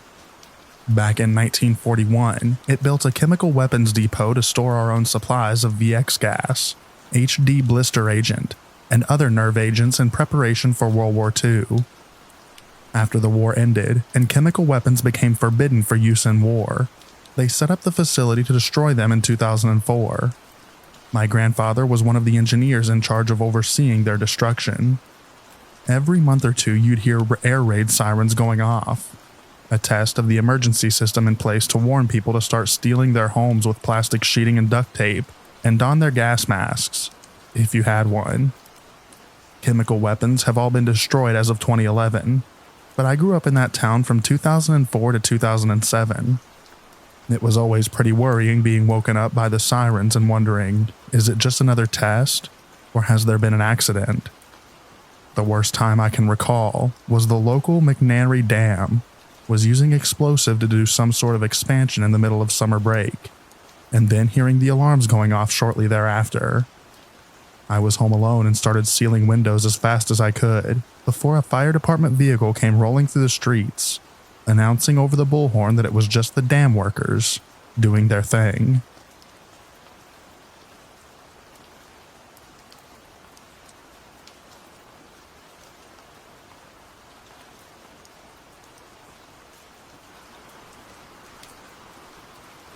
There's a road on the outskirts of Los Gatos, California, called Hicks Road. Legend has it that there are naked, wild, cannibalistic albinos out there. I saw them once. Also on the road is an abandoned mental hospital. It's all boarded up, but somehow people still hear footsteps walking on the unreachable floor above them. Apparently they had to shut the institution down because people would escape every so often, only to be found nearby, eaten alive by humans.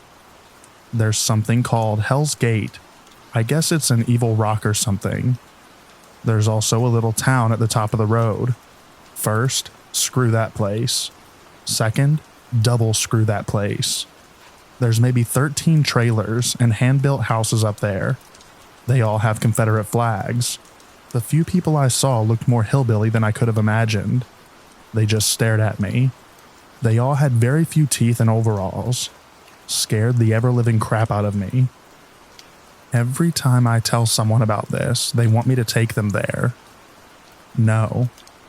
But if you must know where the albinos are, it's the first road on the right after the second bridge after you pass the church.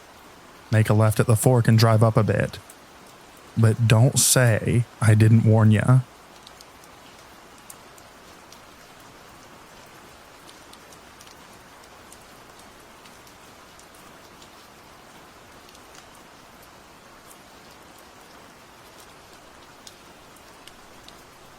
There's a small town near Homeland Security in South Carolina. You have to branch off onto a dead road, and eventually there's a park. It was so eerie that the park looked like it went through World War III and barely survived. Any buildings or structures were destroyed and had their windows shattered. The playground was rusted looking, and the homes behind the park looked abandoned. There was a large field to the left of the park, but if you felt like you'd fall over dead if you got out of the car. Eventually, a couple DHS agents showed up in the field in their suits and were kicking around a ball. I think it was a basketball while watching us. We immediately noped out and went to a family cemetery, while the DHS continued following us around. At some point, we kept driving around and saw some old buildings on a lonesome road. One old-looking cranking woman was sitting on her porch, and nearby was a crematorium that my dad went into to use the restroom. The DHS stopped following us after we went into a historic black cemetery next to our cemetery, but my dad's friend said that he would spot DHS agents outside his home over the next week or so. It was a very creepy time, but it sucks that I didn't have my phone on me at the time. I'm curious what the park looks like now, a decade later.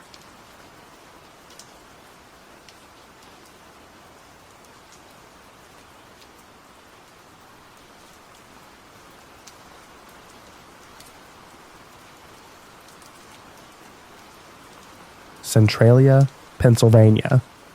Once a small, quaint town in the middle of Pennsylvania, Centralia wasn't known for much except that there was coal underground.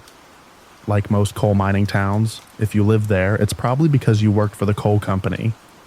It was for all purposes an average middle America Midwest, boring small town where nothing exciting ever happened. A sort of purgatory for living creatures, until the inner reaches of hell would begin to crumble the foundation of Centralia, turning it into an abandoned ghost town. See, by May of 1962, Centralia had a lot of trash, but no official place to dump it except for a strip mine which had been recently repurposed as a landfill. Problem with trash is, it doesn't just go away over time. Things like plastics, metals, etc. have a tendency to stick around for a while, the landfill needing cleaning, and there was a lot of debate on how to go about cleaning it. Fire is pretty good at removing most things, but for good reasons, setting a landfill on fire is typically prohibited. Still, the town council of Centralia decided to do so anyway, and utilizing their fire department, they set the whole thing ablaze. Later that night, they attempted to put out the fire with water, but found the next morning it was still ablaze in places. Funny thing about coal, it has a tendency to burn. Despite repeat attempts at extinguishing the flame, the landfill continued to burn, and as the fires continued to spread like small little cracks forming on ice, it began to move towards the operational mines. In time, most of Centralia was on fire, at least underneath the ground. As hell raged beneath the good people of Centralia, the town council and government officials blundered their way through it, thinking of ways to extinguish it, but never doing so due to costs or lack of interest. Even the EPA failed to get involved in the problem. In time, the temperatures began to rise, sidewalks began to melt, gasoline reached critical heat levels, gases rose from the cracks that formed, a child nearly fell into a pit that opened in their backyard. As the residents of Centralia looked around and saw the foundations of their house crumble, as they were let go from their work, they decided to pack up and move out. Some of the structures that once belonged to this town still stand, but most of it has been torn down for safety reasons, or crumbled altogether. Route 61, which once connected Centralia to the rest of the world, has been abandoned and cut off. While the residents have long abandoned this once quiet little town, the fires below have continued to burn, and will do so for another 200 years.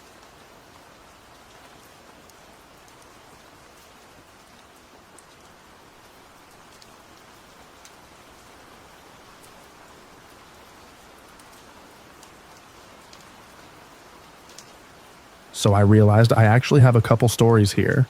This might be long. Please stop or read however much you wanna. I was introduced to Pahuska by my then best friend, who had found himself living in an ex-cowboy boarding house. This was in the 2010s, and it was just getting converted to electricity.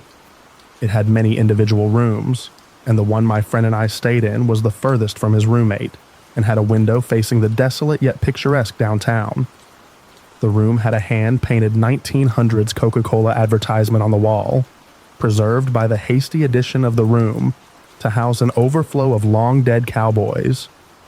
My friend and I took it upon ourselves to rearrange his room. It was a creative high impulse, so we were laughing, sweeping and moving furniture around. As we are working and talking, then the distinct sound of a muffled argument begins to rise.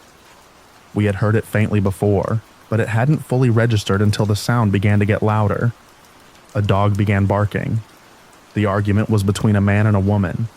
No animals or others were remotely close to this building. We rushed to the windows to see if someone was outside causing this loud disturbance. But of course the street was empty. The sound continued to wobble in and out. It was a man and a woman, and we could just almost understand them. We rushed outside to see if we were just hearing something we couldn't see, but it was eerily silent. That's when we realized the sound was coming from that room.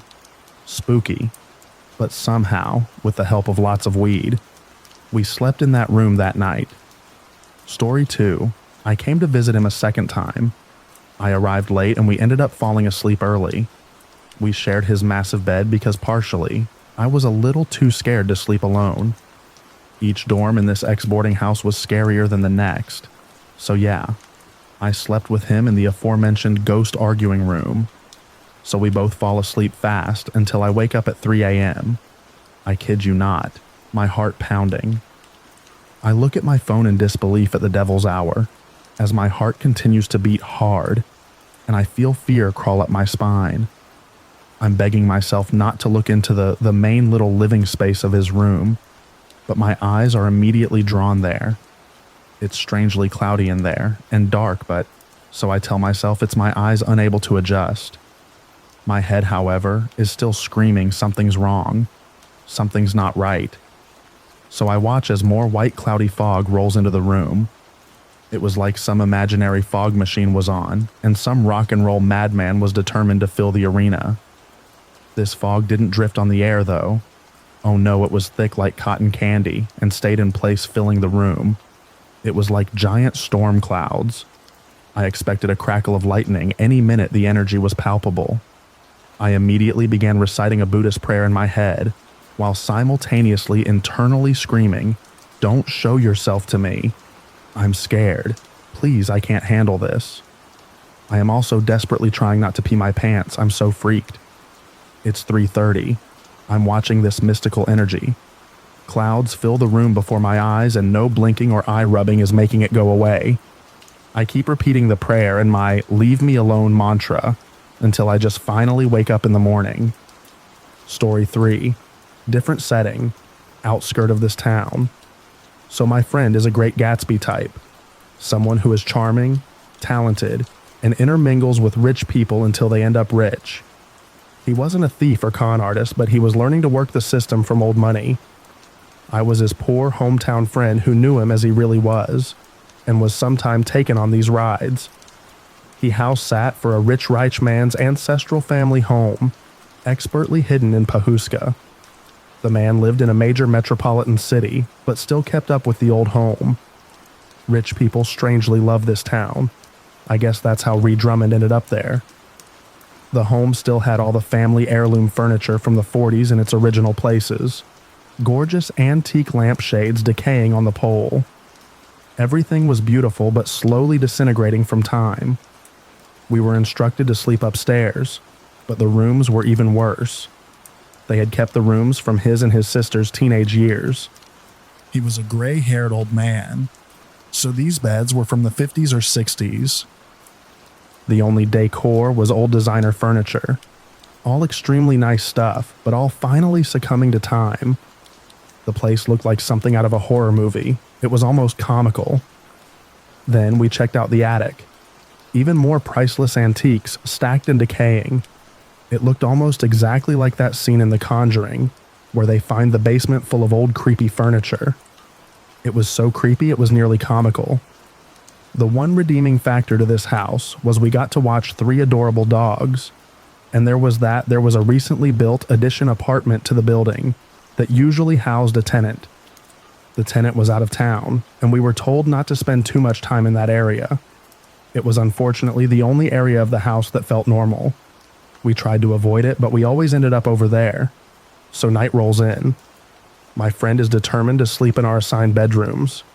We are staring at each other exhausted, but neither of us will make a move. "You go up first, I'll be right behind you," I tell him. The upstairs is pitch black and feels like it's cutting into me. I see fear rush over his face. We lock eyes. Boom, boom, boom. Steps echo from upstairs. We both run as fast as we can into the tenant's addition and jump in his bed like kids running from the boogeyman. We slept there every night and cleaned up after ourselves, but we just couldn't stay in the main area. It was alive with all that energy that flows through Pahuska. If you made it this far, thanks for reading.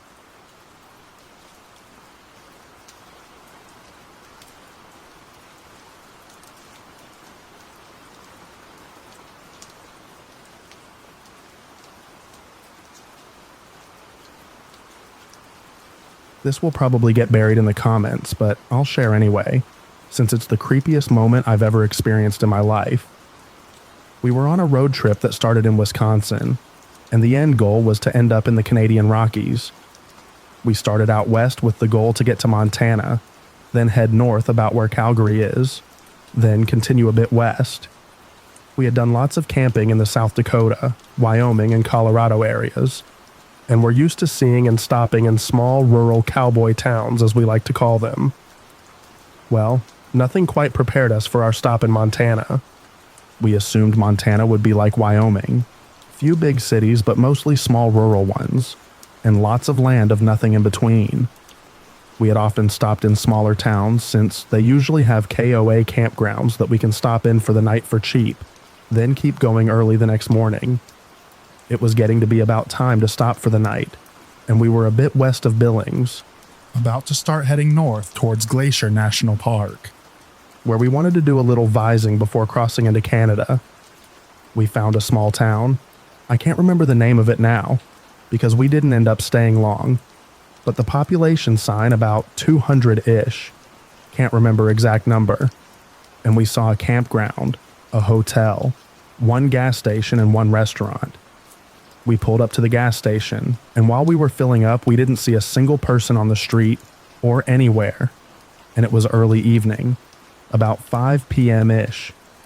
We are just standing around looking at the old buildings and the gas station garage area.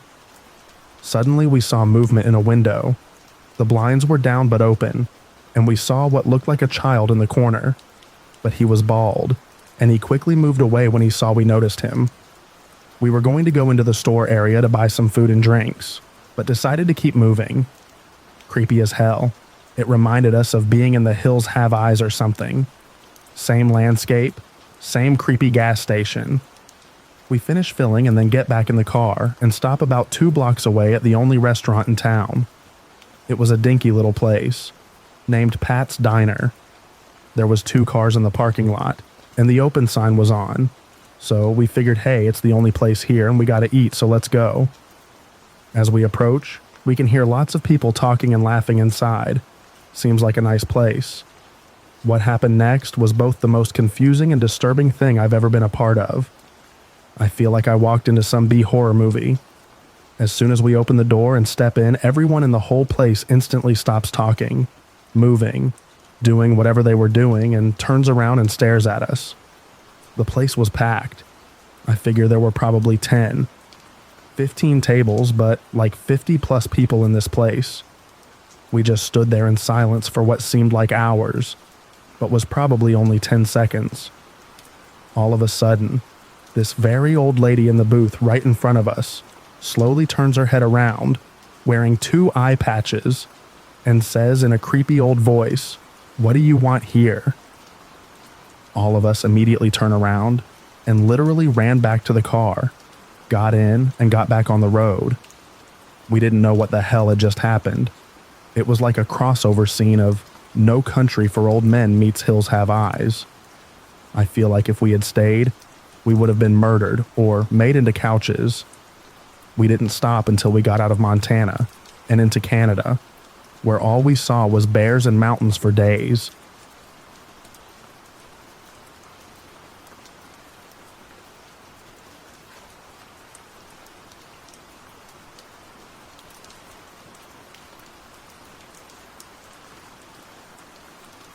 My wife grew up in a small town in West Virginia. When she was in high school, 3 of her friends were driving drunk after prom. They hit a tree, rolled off the mountain road into a shallow part of a river. Everyone was killed. In the half-buried wreckage in the silt, they found bloody handprints inside the rear window. One of the girls was still alive after the car hit the water, and it apparently tried to break out of the back window. The rear of the car was above water, before she either succumbed to her injuries or drowned. My wife was supposed to be riding with them that night, but suddenly got called into work. And since she didn't have a date, we were engaged and I was working in another state, she just left the prom early, got a ride to work, clocked in and worked her shift. It was only the next morning when she heard about the accident.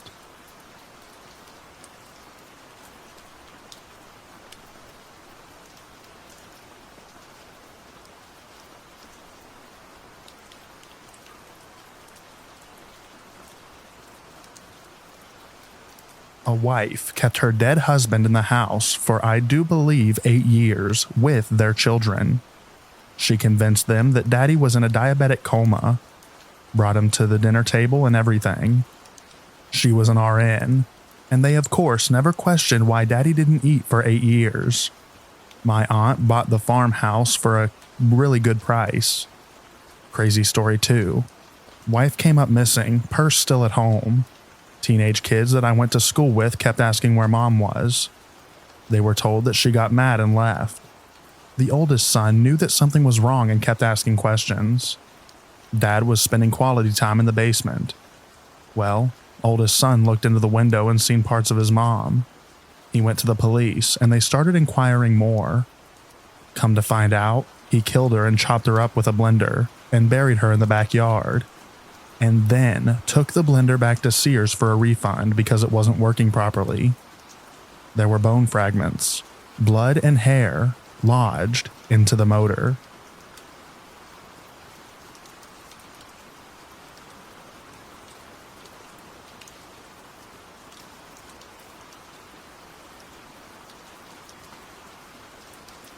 We got lost on our way to Centralia, Pennsylvania. We ended up on a gravel road winding up the side of a wooden mountain. At the end of the road was a well, which turned out to be a well-maintained memorial for firemen. Then our eyes drifted from the sign to the house in the woods behind it. Tiny wooden cottage in the middle of nowhere. In the trees of the property, in a large radius from the house, all sorts of stuff was hanging from the trees, dangling from branches, nailed to trunks, stuck on extra metal poles sticking in the ground. It was everything your nightmares could have conjured. Ancient stuffed animals rotting in the wind. Even older yellow plastic lawn sunflowers gone brown. Dangling lawn chairs, and some painted wooden pigs that had been wrapped to the trunks with duct tape and extension cords. Needless to say, we got out of there fast.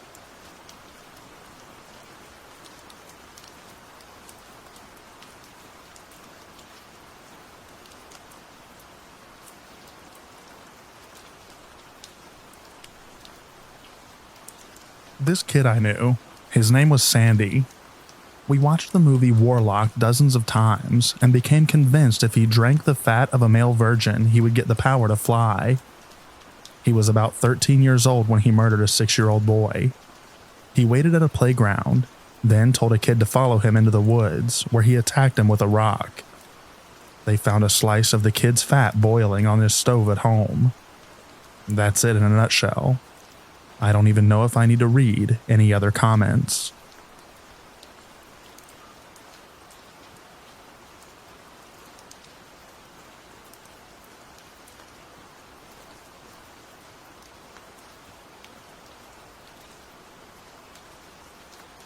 I guess my hometown has one weird way to party.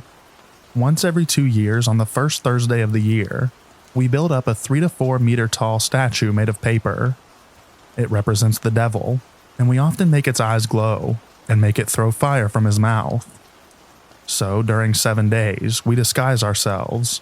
We drink, we dance, we wander around talking with random strangers and listening to loud traditional music.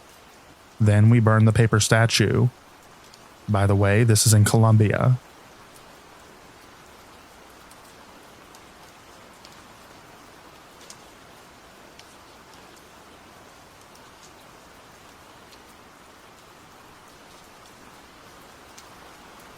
I live in a very small town in Texas, at a shop nearby, more like a hoarding house. This thing is full to the brim of tons of random stuff. There was a sign posted on the front window. On the sign was a beat-up truck with some dents, scratches, and broken windows. It looked like someone took a bat to it. There were no formalities. The sign had a picture, and under it, in big black magic marker, "Who done this?" I have never laughed so hard in my life.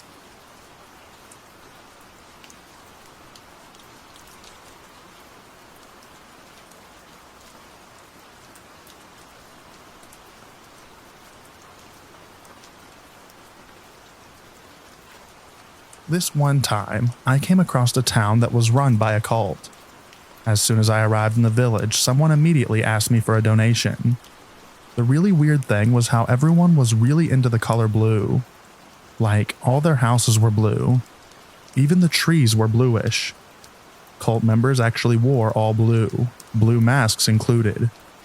They actually seemed kind of violent and destroyed some property like a bridge. Later on, I heard that the cult leader actually kidnapped a girl to try and use her psychic power as a priestess for the cult. I also heard the leader used to paint cars for a living. It was definitely pretty bizarre.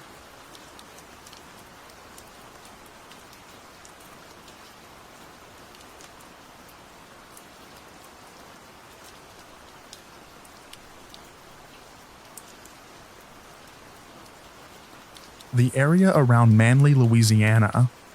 The town was nice, great Mexican food, but once you're out of town, it's 30 minutes on bad roads to the highway.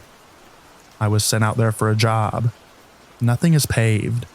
County roads are gravel or dead end into gullies, wild dogs roaming around, and random houses are just abandoned in the woods. Locals from town won't go into some of the areas like Cochetta. Nothing matches the map, and there was no cell service. I passed an abandoned hospital or something like that. It was a sign and then foundations in the woods. The creepiest part was I was talking to some locals and a guy tells me out of nowhere, "Oh yeah, I saw you by the lake. Figured you weren't from here." I hadn't seen him there at all. It was a one-lane dirt road.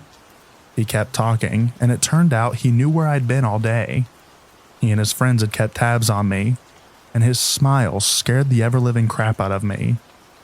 I've never left a town so fast. I feel like this comment doesn't fully explain the weirdness and creepiness of the abandoned houses, wild dogs, and locals keeping tabs on me all day.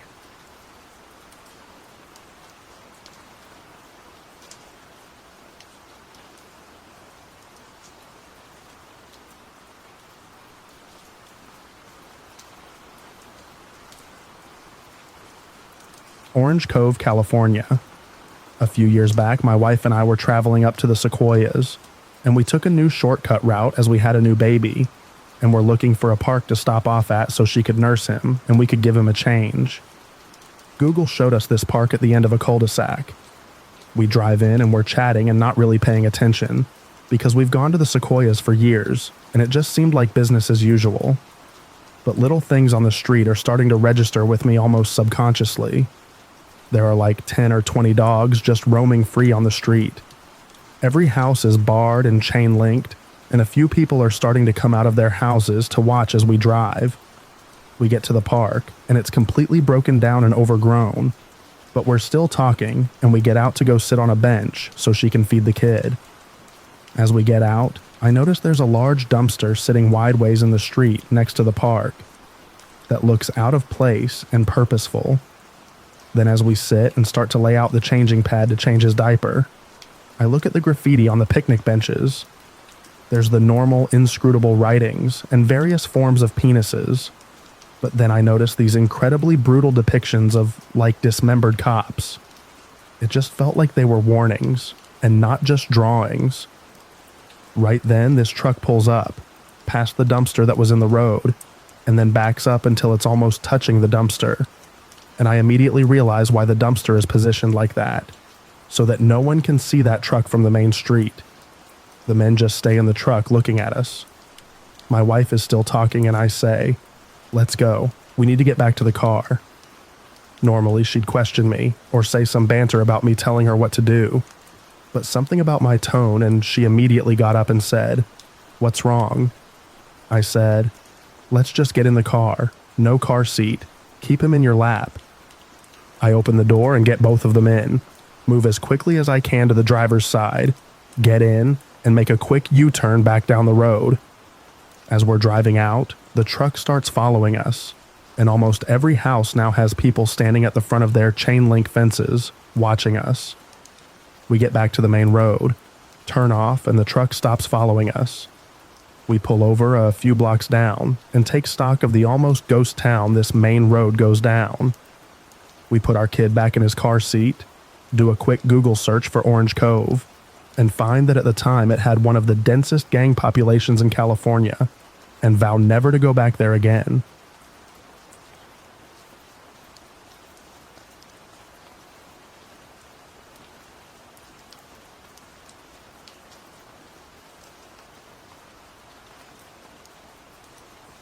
Crandon, Wisconsin.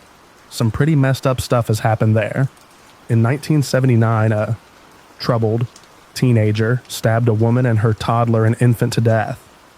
His name isn't in any of the articles because he was a minor at the time. There had been rumors around that pets in the area would disappear and or be found dead prior to this incident. Some other fun things. He's still locked up today, and one of the victim's siblings has been corresponding with him and believes he has found Jesus and has been rehabilitated. The psychologists seem pretty convinced he's just really manipulative and will kill again if he ever gets the opportunity. In 2007, a sheriff's deputy put on his tactical SWAT gear and massacred a homecoming party because someone at the party had previously dared to insult him. There's one other incident I'm aware of. I believe it was around the years 2000 to 2003, a long time ago. So I can't find any online articles about it because the above mass shooting really floods the search results. And this one wasn't in the city itself. It was in the woods, maybe 15 miles outside town. Crandon is the only incorporated community in the whole county. Basically, these three guys were involved in a check forging scheme, and they got wind that one of them might be getting cold feet and thinking about cutting a deal with the authorities. So the other two guys do what anyone would do.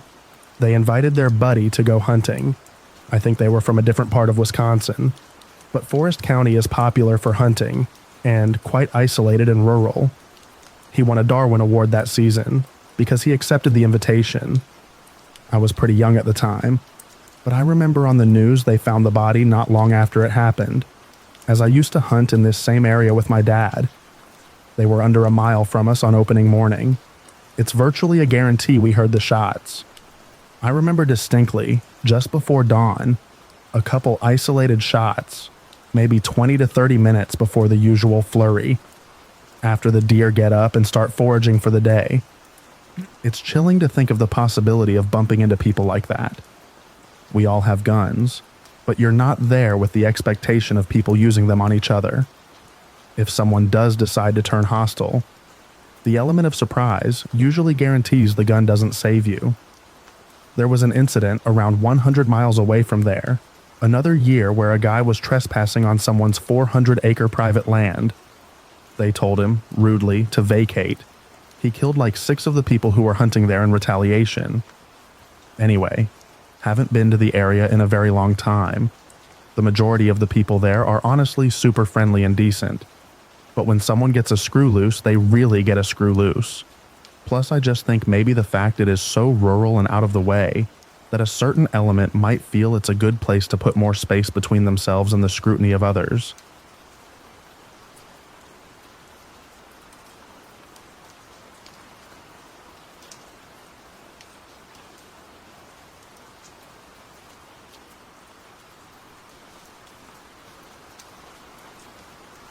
Portlock, Alaska. Brian Weed is the co-founder of a group called Juneau's Hidden History that primarily keeps track of things through their Facebook page. He has traveled all over Juneau and many other Alaskan towns in search of natural history and stories. His group plans frequent hikes in the area to places that have some sort of story to tell, or just to see the natural beauty of the state. Weed started the story with a peculiar death in the 1930s. A logger was out working, and something or someone hit him over the head with a huge piece of logging equipment, something that one man couldn't have lifted. When they found his body, there was blood on the equipment, and there was no way that one person could have done it. He was a good 10 feet from the logging equipment, so it's not like he slipped, fell, and hit his head. It looked more like someone picked it up and bonked him over the head. There are lots of accounts of creatures being seen in the area. The local natives started talking about a creature, a hairy Bigfoot-type Yeti monster, and it was called the Nantianak, or Big Hairy Creature as it was called. At that same time, The villagers talked about seeing a spirit of a woman dressed in black clothes that would come out on the cliffs above town. They described her dress as being so long that she would have to drag it. She had a very white face and would scream and moan. The villagers would hear something and then she would disappear back into the cliff face. In the 1920s, a man by the name of Albert Petka supposedly scared off the hairy creature with his dogs, but not before receiving a fatal blow to the chest. According to the stories, Petka survived to explain what happened, but died to his wounds soon after. There are also reports of prospectors and hunters going missing frequently to the point that it became commonplace. Their bodies were allegedly found in a creek, as if their limbs had been ripped apart. A school teacher in the 1970s even talked about growing up in Portlock, and also told stories of people being afraid of what could be lurking in the night. Weed considered himself a skeptic and explained what the Nantinak could have been mistaken for. Maybe they were seeing an extremely large bear in the area. From a distance of say 100 feet, your brain has never seen a bear that big, so you put together an idea of what you think you saw.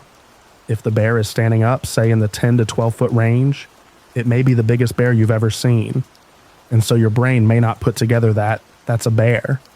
Maybe you're seeing it from a strange angle or it's too close to trees so you can't see its whole shape. Regardless of his skepticism, there is something uncanny about several groups of people being fearful of this monster. It's definitely an interesting story, but people swear by this. For the locals that grew up in the area, this thing has apparently existed for hundreds of years. There was a small village site at Portlock before it was founded, and those people had originally moved away. When the 1930s incident started to happen, most of the Russian Aleuts actually moved out of town for a year. The people running the cannery basically begged their workers to come back, and they set up armed guards for a short period of time, trying to get their workers back in town. Monster or no, people abandoned Portlock en masse. That we can establish as the facts. Those people did leave the town. We know when the town and post office shut down. We know that there are reported murders in the area. They called them murders, but they also included people that just went lost in those reports. We're not talking about a dozen people. We're talking like 3 dozen people. If we have a serial killer in the area at the time, they took out a lot of people in the course of say 20 years. Weed told us that he hopes to visit Portlock to do some exploring. I'm hoping to camp 3 or 4 days in the area, and maybe set up some cameras just for kicks. I'm not trying to do like a ghost hunter special or anything, but I would like to see if there are some big brown bears in the area, and what might have been seen that would cause people to be spooked. He then explained how Juneau's hidden history focuses mostly on things that are inherently true. Our group has always been about telling the truth, and seeing what we actually see, taking pictures of stuff. Do we believe in ghosts? Miners creeping around in tunnels? Absolutely not. We've seen a few things that we couldn't explain at the time, but later as we investigated it was, oh, these rocks slid because of this ice or the timber, decided to finally break because it was all rotten. Do we think something touched it at the time? No. The group has many items they have collected over the years, including uncommon maps that they were given to by collectors. Those items were then scanned at a high resolution and shared with the public. Weed has also pitched a television show to the Travel Channel that aired a pilot last April, with hopes that they can be picked up in the spring of next year. He says that shows that take place in Alaska often do not show true Alaska, and that they hope to change that with their honest depiction of exploring the state.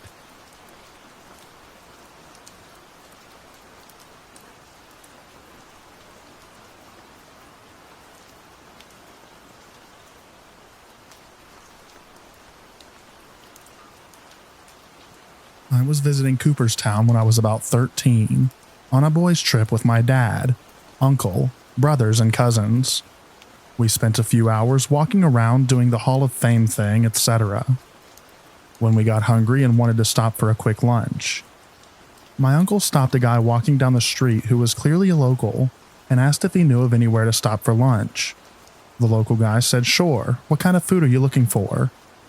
The uncle said, "Just a place to grab a sandwich and a beer." The local guy clammed up and said, "I'm sorry, I can't help you then." Then he looked at the ground and hustled away. On another trip to Cooperstown many years later, my mom and dad and aunt and uncle stayed at a lakeside resort-type place with cabins and the like. They had to sign a packet with a list of rules or personal conduct and a pledge for good behavior. It was the strangest thing they'd ever experienced at a hotel, but they said it must have worked because it was the quietest, most congenial place they've ever stayed. My uncle grabbed some stationery from the room, and when they got home, he mailed my mom a report card for her behavior at the resort. He made it look pretty official because my mom believed it, and called my uncle to ask him what his report card said. He gave her a C-.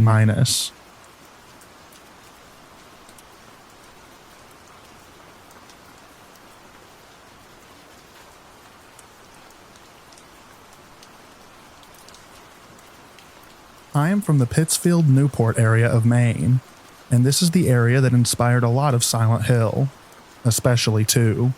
The games, not the movies, those are based on Centralia. Down to a major section of the road map of Newport being South Vale, minus the main road being higher in South Vale. The area is much bigger in SH, though shrunk due to being a game obviously, and there are a lot of peculiarities. The old armory being a hospital in Silent Hill and in a different place. The actual hospital being in Pittsfield, stuff like that.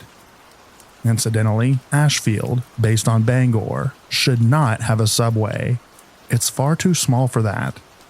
But the games are a filter through a Japanese understanding of Maine. It's like the Maine next door, and it's bizarre and wonderful, like the universe next door. We even get the fog the games are famous for.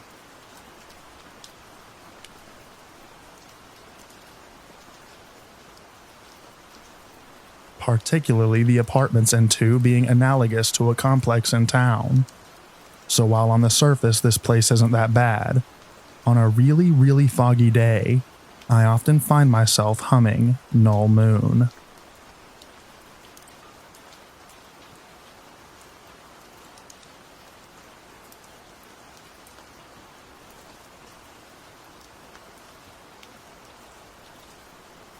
Perryopolis, Pennsylvania. There's this place called Blue Hole there. It's a really cool hidden diving spot. You have to look for directions from small websites and users posting specifics like, go blank feet beyond the railroad tracks. I went with a friend a few summers ago. A guy I know warned us not to go because he had his car keyed while he was there, but we figured he just parked like a jerk and we'd be fine. This town is out in the sticks, a 15-minute drive away from any cell phone reception or gas station, and almost empty on the way to the hole. Trying to figure out the actual location of the hole was a challenge, and while looking, these 2 weird guys approached us. Then again, and again. I assumed that they were just following us at some point. The locals there creeped us out enough, and it was starting to get dark, so we headed back to her car. Her window was smashed and everything that wasn't hidden was stolen. From her laptop, dumb of her to have in her car I know, and wallet, to spray paint cans and a skateboard. We had to drive to the nearest gas station to call the police and try to tape up her car windows. Cops told us we were lucky. Usually the locals like to set cars on fire. Definitely not a place I'd want to be. At least an hour's walk away from civilization, if that had happened.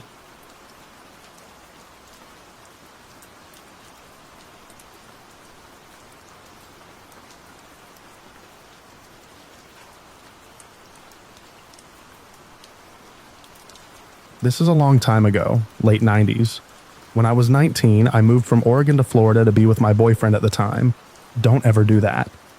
I was thinking, white sand beaches and Mickey Mouse, but instead got the swamp, bugs, and dirt roads.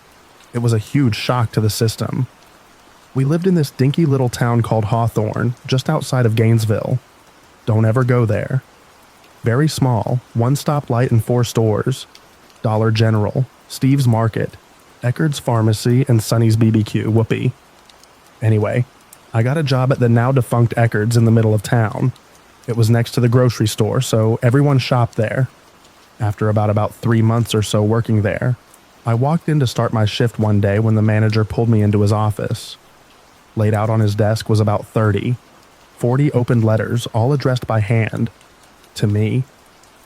"Do you know this person?" my manager asked. "No." "Read one." So I picked the cheerful yellow one. Inside were 2 handwritten letters and a magazine cut out of a woman with long blonde hair. Just like me. As the Eckerd manager watched on, I read the letter. I skipped around a lot out of confusion, desperately trying to find out why I'm in this room. From what I read, it was mostly someone imagining what spending time with me would be like. A lot of it was sexual in nature. There were descriptions and comments about my hair, washing it, smelling it, and something about the moonlight. A few sentences were highlighted. Others were underlined. My first thought was, am I getting fired? "Do you know this, David Elrod?" I said, "Yes, I think so." The tall, lanky guy with thick glasses and frizzy dark blonde hair. The regular who comes in a couple times a week to pick up Diet Coke and medication for his mom. Late 20s and obviously socially or mentally challenged. On rare occasions, he would make small talk as I rang up his soda. Once or twice, he would linger at my register or stare at me. But I figured he was just trying to adjust his eyes or had poor social cues. Harmless, compared to some of the other people I had met in Florida, so I didn't pay him any mind. Until that day in the Eckerd's office. I knew he wrote the letters because of a strange encounter 2 weeks earlier. While working, he came up behind me and touched and caressed my hair. I had to remove it from his hands and he apologized. Weird. No harm. I went back to work. After telling my manager this, he informed me that the customer was going to be banned from the store, and I was being sent home while they worked out the details. What details? Confused, I walked out of the store and drove home. Strange. 2 hours after I got home from my non-shift at work, there's a knock on my door. I look out the window and see what resembles a SWAT team. What the heck? I saw men in tactical gear with large weapons, 2 men dressed in suits, and several uniformed cops. In what seemed like slow motion at the time, I opened the door. A female officer holds up a few oddly familiar letters. "Can we come in and talk to you about these?" Realizing everyone in town has read the letters, I wanted to pass out. I don't even know the guy. We have a seat on my couch and she begins to speak. Out of the corner of my eye, I see my boyfriend shooting me dirty looks from the bedroom. The female officer mentions getting the letters from Eckerd's and attempting to issue a trespassing notice. They wanted to speak to him directly, she says, because her whole department is aware of David. The officers confronted him at his residence and attempted to evoke the trespassing notice from Eckerd's store. Apparently, he was not happy about this. He insisted for over 45 minutes how this was all a big mistake, and I wanted to talk to him. He was so combative and persistent, they decided to pursue stalking charges. Stalking charges? She continues. You need to be aware that David killed and partially dismembered his mother when he was 12 years old. He was released from a juvenile psychiatric facility less than 4 years ago. We found disturbing materials at his home, she continued. We believe he's been stalking you. My mind kept wandering. It's my mom's favorite drink. David was arrested the next day for stalking after he was found in the Eckerd's parking lot. But the last official word was he went back to the psychiatric hospital. At least, temporarily. I didn't have the chance to read the letters in full before they were entered into some vault of evidence. Nor did they explain what they found at his house, so I never had the complete picture of what was happening. My boyfriend at the time was a huge jerk about the whole thing, so I moved back to Oregon a week later. Besides, who wants to hang around when Norman Bates is fixated on you?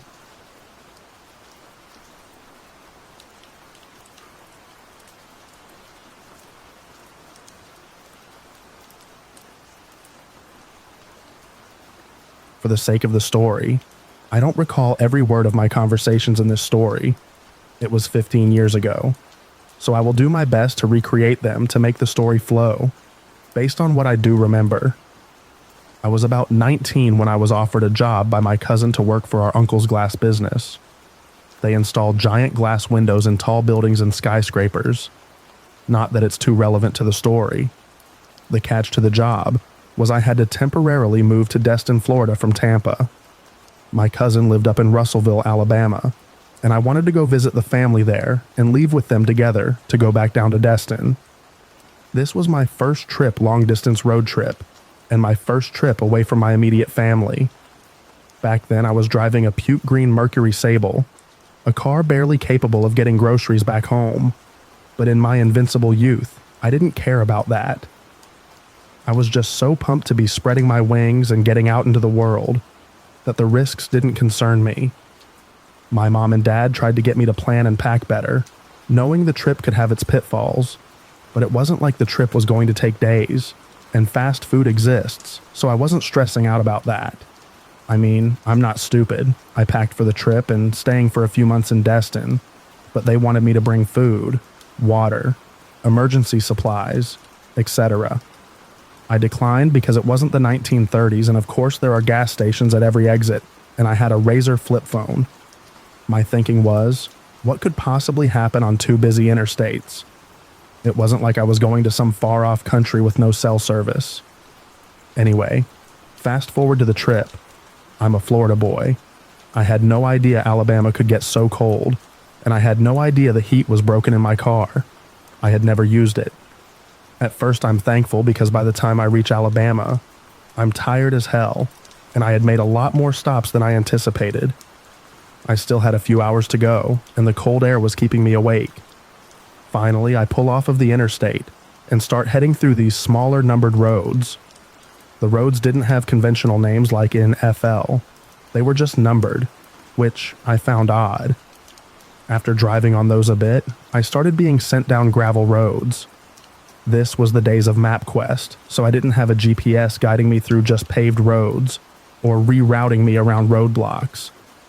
I was starting to get hungry and thought back to my parents telling me to pack food. I should have listened. The sketchiest thing with MapQuest was that you just printed out the directions. You didn't have a map to fall back on, so going out of your way to find fast food at an exit came with the potential of legitimately getting lost. So I had passed a few signs telling me to turn off for food because I was tired and didn't want to chance it.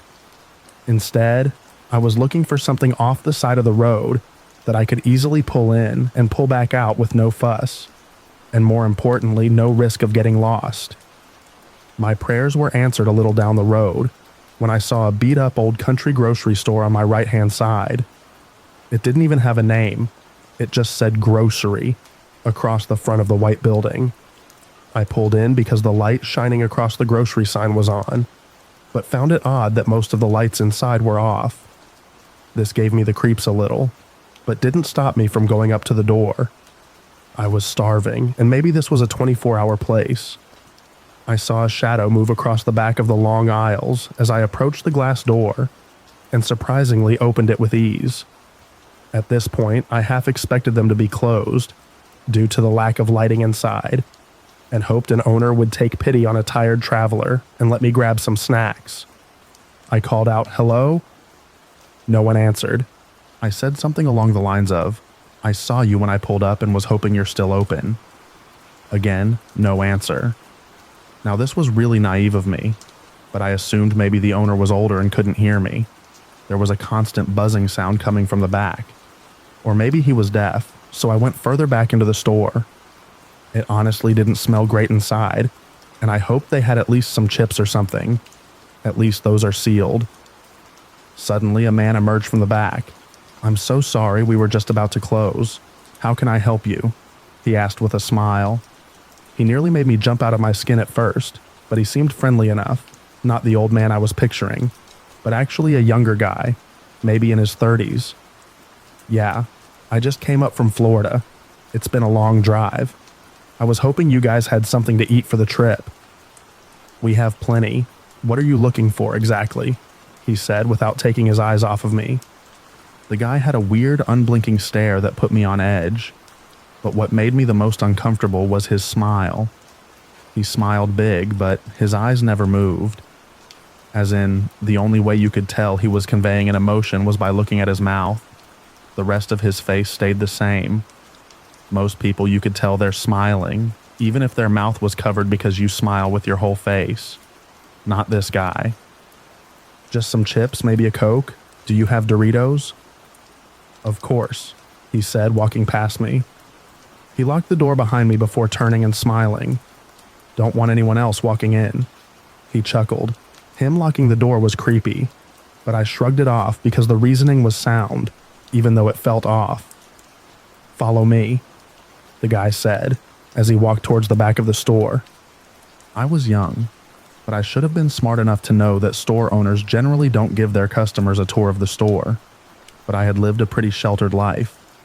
I could feel that something was off, but didn't want to offend by asking questions like, "What's that smell?" We get to the back of the store, to where those plastic flaps hang that separate the customer side and the back end, when the man sticks his hand through, parting the plastic and says, "Right this way." Now alarm bells are starting to go off in my head, especially as he starts looking around and past me, like someone who is selling drugs and watching out for the police. Back there? I ask and start to back up a little. That's when I notice Chips beside me on the aisle. The guy noticed me see the chips and says, "Yeah, back here. We got our good stuff in the back, you can come take your pick." By this time, I find the source of the buzzing. Flies are flying over the meat section, and the dim light reflecting off of the packaging lets me know that it's been sitting there a while. "I'll just take this if that's all right," I say nervously as I grab a bag off the shelf next to me and start backing up towards the door. "Trust me, those are no good. I have way better stuff back here." He smiles, gesturing for me to head back. I fake patting my pockets and say, "Oh man, I forgot my wallet in my car. I'll be right back." As soon as the words left my lips, I was spun around and did a light jog to the front, increasing with speed as I approached the door. I make it to the door and twist the lock a couple times until I hear the click. I push the door open and turn back to look at where the man is, but he's gone. I jumped into my car and sped out of the parking lot and didn't stop again until I reached my cousin's house.